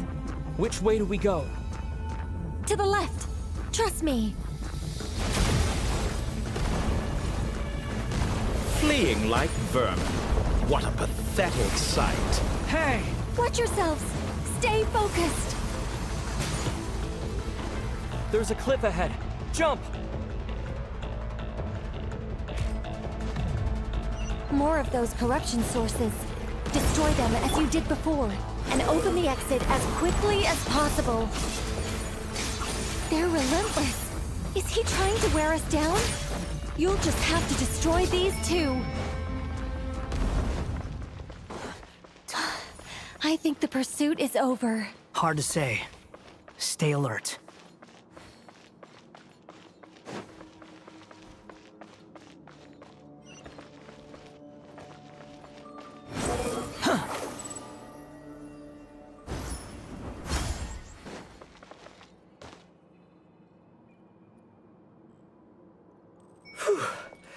I think we've made it to relative safety. Phew, goodness. That was tough. You doing okay? I'll be fine. Don't worry. Take a short rest, and then... Nicole? Nicole! The connection's been cut. But that means... Look at you supporting one another. How very touching.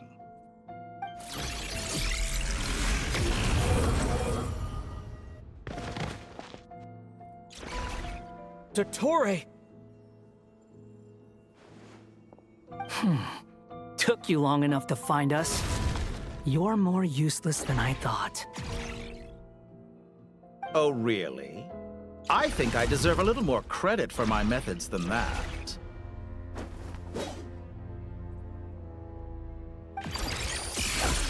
Rather than hunting you down, I chose to let you roam free. I indulged your presumption that I was unable to track your movements, played along with your clever little plan. Fleeing is for animals, but I rather enjoy watching you flee. Some things lose the will to run altogether as soon as you put them in a cage. If that's true, then why did you come looking for us? Because I wanted to observe you up close, of course. Don't misunderstand me, I'm not here for a fight. Is it so unusual that I wish to greet my old acquaintances in person? After all, it's been a while. Scaramouche.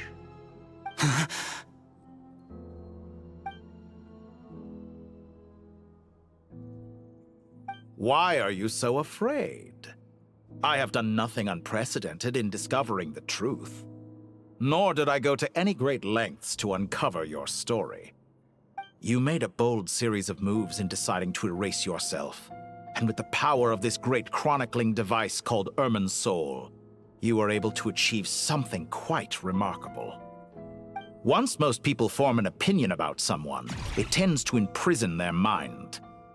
Yet you managed to erase every trace of your existence. A novel take on death indeed. However, this meant that you stood out to me all the more when I saw you in Nodcry. I didn't even have to go looking for you. Just the sight of you was enough for me to intuit the truth. For someone in my position, connecting the dots was a trivial affair. It would have been more surprising if I hadn't managed to piece it together. You seem very pleased with yourself for figuring it out. I'm sure you'd even be more delighted to learn the full extent of your crimes. That would hardly be necessary. Besides, isn't there something that concerns you more right now? Something that fills you with dread? Let me put your mind at ease. I have no intention whatsoever of restoring any of the records you deleted. For one thing, it would be exceptionally difficult. But more to the point, I doubt that the prospect of losing your current life is all that frightening to you. Because in your case, the cruelest twist of fate is that you'll never again have the chance to make up for any of your mistakes. Isn't it? Dottore?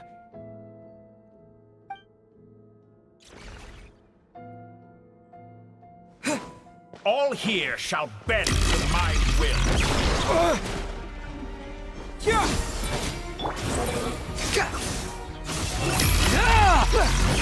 How amusing. So upon the gale. After all.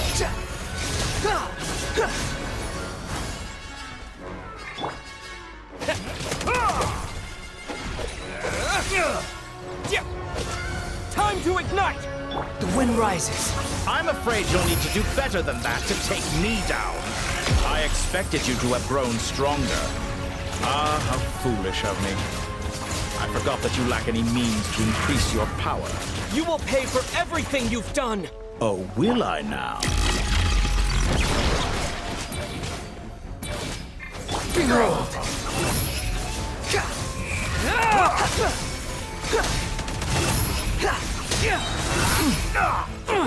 Bow your head! Aiuto, Toby.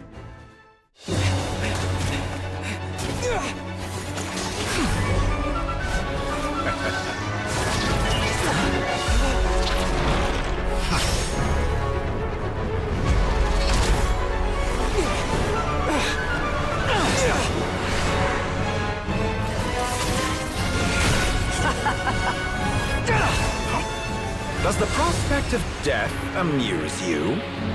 I could ask you the same question! I'll distract Durin. You focus on the mission. Got it!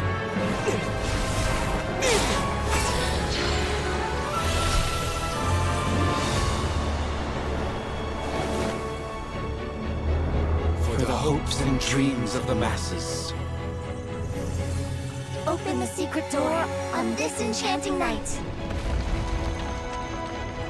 May wisdom's light eradicate ignorance and darkness, and hereby fulfill our ancient vow. Commence data extraction.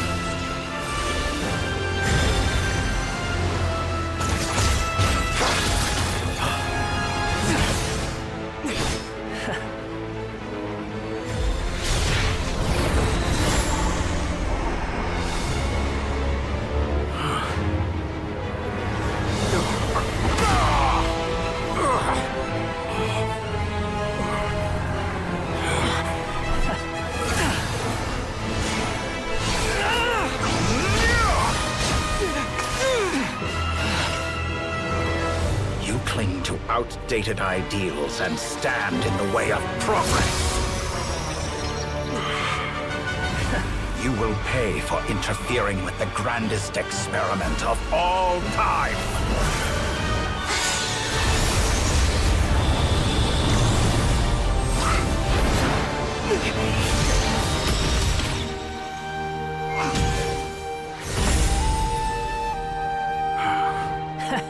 Good timing.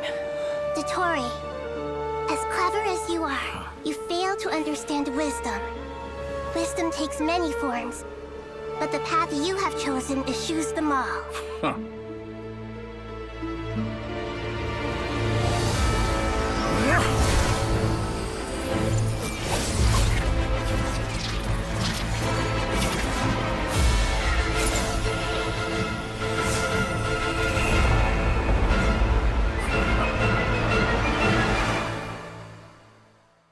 God. Fucking funny.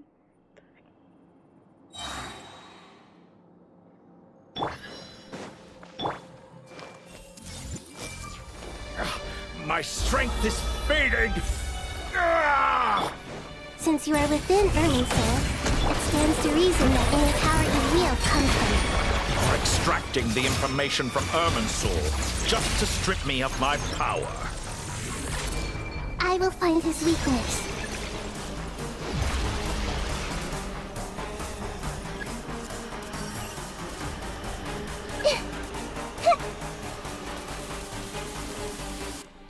Everyone hold hands! Ow! I admire your attempt to introduce a new variable, but it's nowhere near enough. Wind rises. Buzzing fly. Oh god.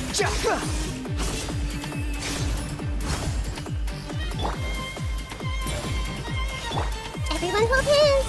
I'm seeing scars. Behold! A petty trick.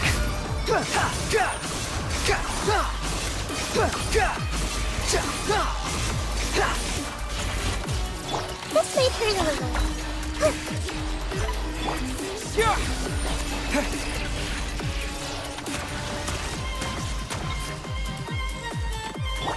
The Temple of Wisdom!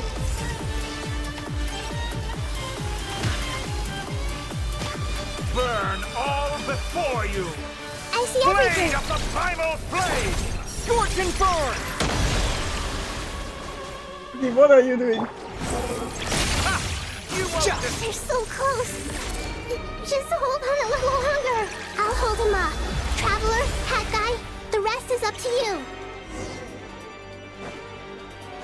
We certainly have a knack for surprising each other, don't we? I'm just getting started. It's time! Say your prayers! Stay on the offensive, but watch your back.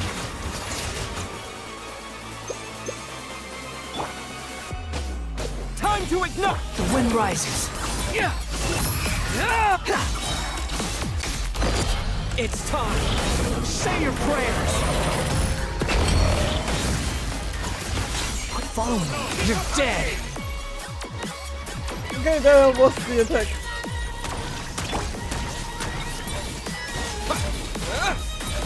Behold!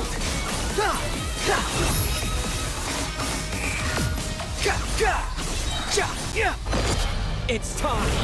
Say your prayers! Follow me. That's far enough!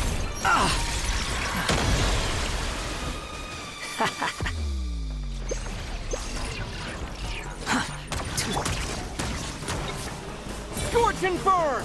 Squall and fury!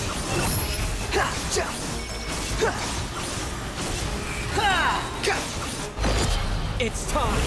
Say your prayers! Finally, time for you to die. Excited?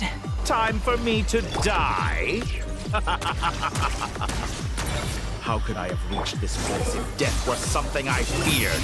The last gasp struggle of a dying man is a pretty pathetic sight. And I know it when I see it. We shall see about that.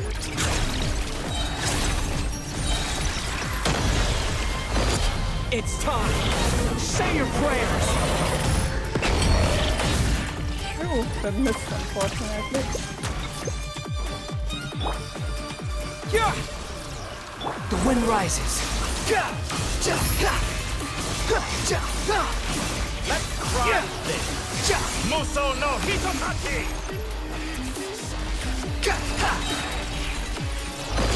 It's time! Say your prayers!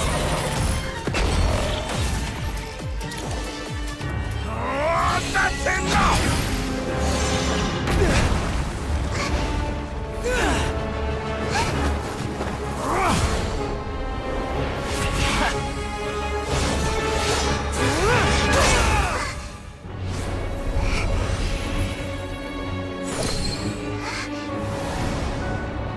It's all yours. Do with it as you see fit.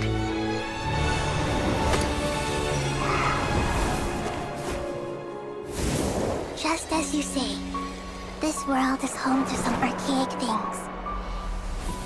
And as you suppose, you are a formidable opponent. You have long coveted the secrets of wisdom. So now, I will demonstrate true wisdom in action. I invoke my supreme authority as the keeper of Irminsul. Commend me or condemn me. But give your verdict now!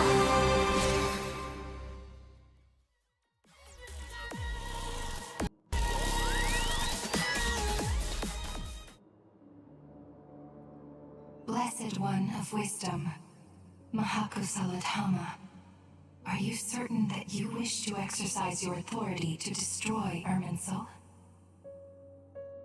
It represents both your roots and your finest accomplishments. You truly intend to abandon the very thing you have always fought for? This is my decision. Irminsul has been corrupted beyond redemption. Irminsul is the original tree of Tevat. It is the means by which the heavenly principles maintains fate itself. The 7 Archons should honor and revere it, for their authority was bestowed upon them by the heavenly principles. It is precisely because I honor and revere it that I fight for the humanity it exists to protect. Wisdom is knowing how to weigh the options and make the right decision. If you truly care about the fortunes of this world, then it is me you should seek to preserve. Planting a seed begins the chain of cause and effect. Since you have become a great tree yourself, why should the loss of another tree be anything to fear? Till we meet again, Lord of Dendro.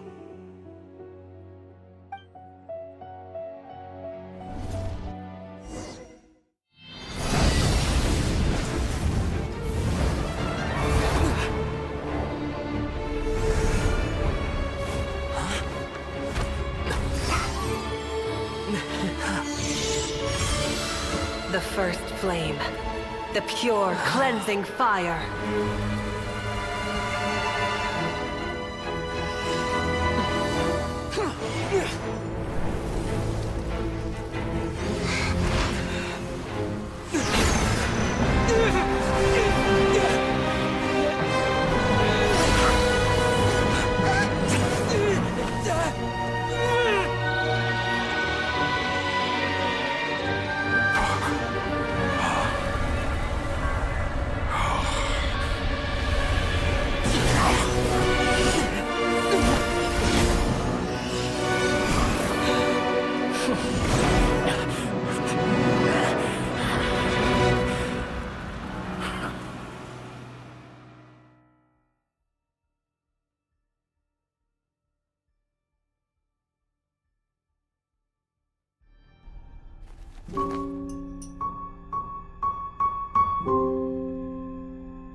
Shall we? Where were we? I was suggesting that you needn't perform when signing a contract. You're only sitting here because your bank demanded an evaluation of the trustee. So you told a story about a young scholar from a merchant family in Sumeru? I told a compelling tale, didn't I? The post-expulsion story is far more captivating. The human experiments or the elixir of immortality? The part where you die. Ah, yes. My favorite part. The 35-year-old Segment thought of himself as Dottore, reserving the name Zandik for the original specimen. Of all the Segments, he was the most selfish. After his expulsion, Dottore searched for a new direction. He joined the Fatui, studied Elazar in great depth, secured resources. He was rather fortunate in his career. Zandik turned to Conrian technology and successfully created his segments. But this was not immortality. Even with backup segments, his body would still age. Still, thanks to Snezhnaya, Zandik found the ideal base for his experiments. Then a perfect partnership materialized at a crucial moment. The year that both parties realized they needed more time. Fortunately, Zandik succeeded. In a miraculous turn of events, he gained the extra time he needed. I seem to recall it differently. All right, it's true. No matter how much elixir he took, Zandik remained human and continued to age. Then, on the morning he turned 85... Help me up! Call for help! Surely he would be rescued, Zandik thought. But to his surprise, no one helped him. Zandik was too selfish for that. Don't forget, you're one of us. Yes, and we're all waiting. Waiting for me to die. Pantalone arrived for a meeting and happened to witness what followed. He found it unsettling. I never said that. But the Zandiks were unfazed. It was a rare opportunity for self-dissection.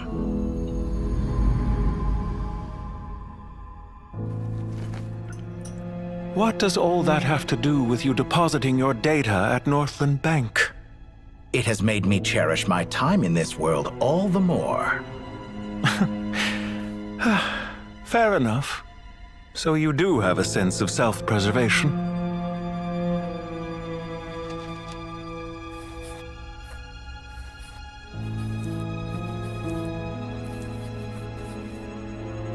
What do you mean? You're hardly normal, and you don't cherish life. You just don't want to admit defeat in the limited time you have.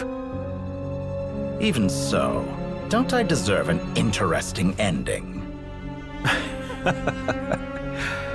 I'm counting on it.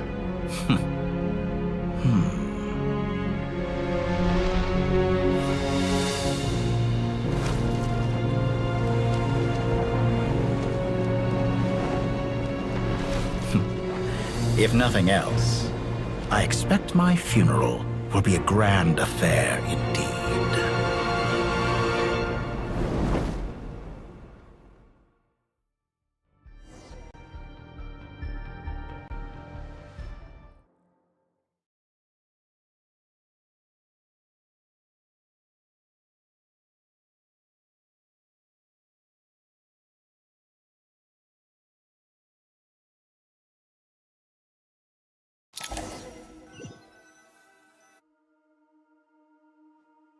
What a magnificent fire. In Snezhnaya, we light fires to ward off the cold. Fire, it seems, is antithetical to ideas such as cold, frozen, and unchanging. Perhaps it has always been that way. From the beginning, fire has been used to drive away wild beasts and warm the body and mind. You could say it's a form of treatment. One that cures the human heart of mortal fear. Mortal fear? Something you haven't been acquainted with in a long time, by the sounds of it. Whereas you, I'm sure, must know the feeling quite well indeed. I remember when we first discussed the elixir of immortality, you claimed that extending your lifespan was about buying more time. But was that really the truth? You fear the prospect of dying a wretched end in this world, don't you? Of course I do. I'm only human, after all. And while you may have forgotten it, you cannot deny that you too were once human, Dottore. I do not believe that there is no such fear in your heart. Perhaps you are right. But I abandoned it long ago and devoted myself to my experiments. I have felt no fear since. From the very beginning, I never thought you could win this game. But still you came. Contract in hand, to honor our agreement. Because I am a reputable partner. And as we have discussed, experiments are about more than results alone. The process is equally important. I have come here and completed my creation, and I do not regret my decision. I'm afraid your journey ends here. After I die, there will be no one to make the elixir of immortality, and your remaining stock will only last a few more years. How then will you prove that you didn't perish in this incident alongside everyone else?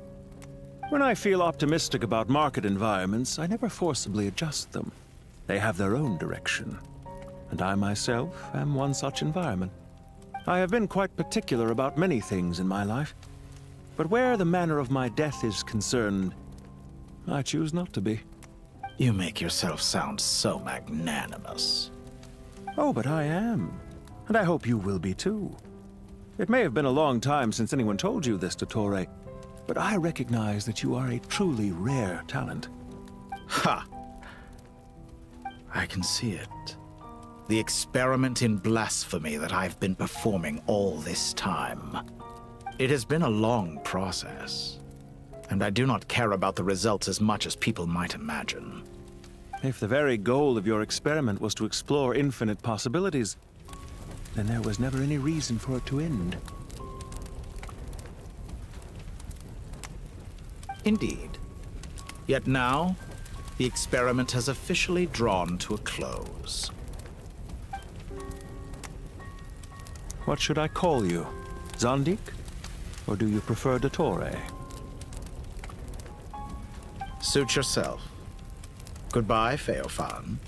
This time, that's what it truly is. And don't I know it? Goodbye, Zandik.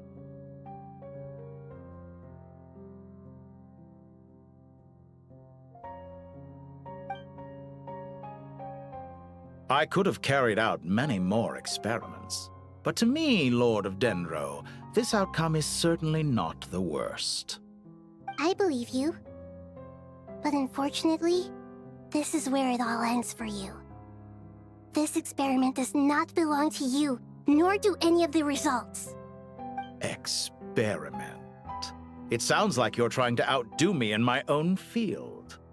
Wisdom is conveying information in terms that people can clearly understand. You know exactly what I mean. Indeed. I can see no further outcomes. Ha. You have a formidable mind, and you are braver than I thought. Setting fire to the very thing your survival depends on. Your previous threat was empty, but this time, it is real. When necessary, wisdom can be as fierce as an inferno. Some of the flames that incinerate you come from within yourself. Perhaps you are right. You see what lies at the bottom of the human heart, and that is your wisdom. Here is where your journey comes to an end. All that is yet unknown belongs to those of us who will carry on living. It seems I have unwittingly been your arch-enemy all along. But now, it's all over. I do not deny your intelligence. But what you refer to as experiments, I would never describe in those terms. They are events that take place in the real world, and they are so much more than mere data. Goodbye. We will never meet again.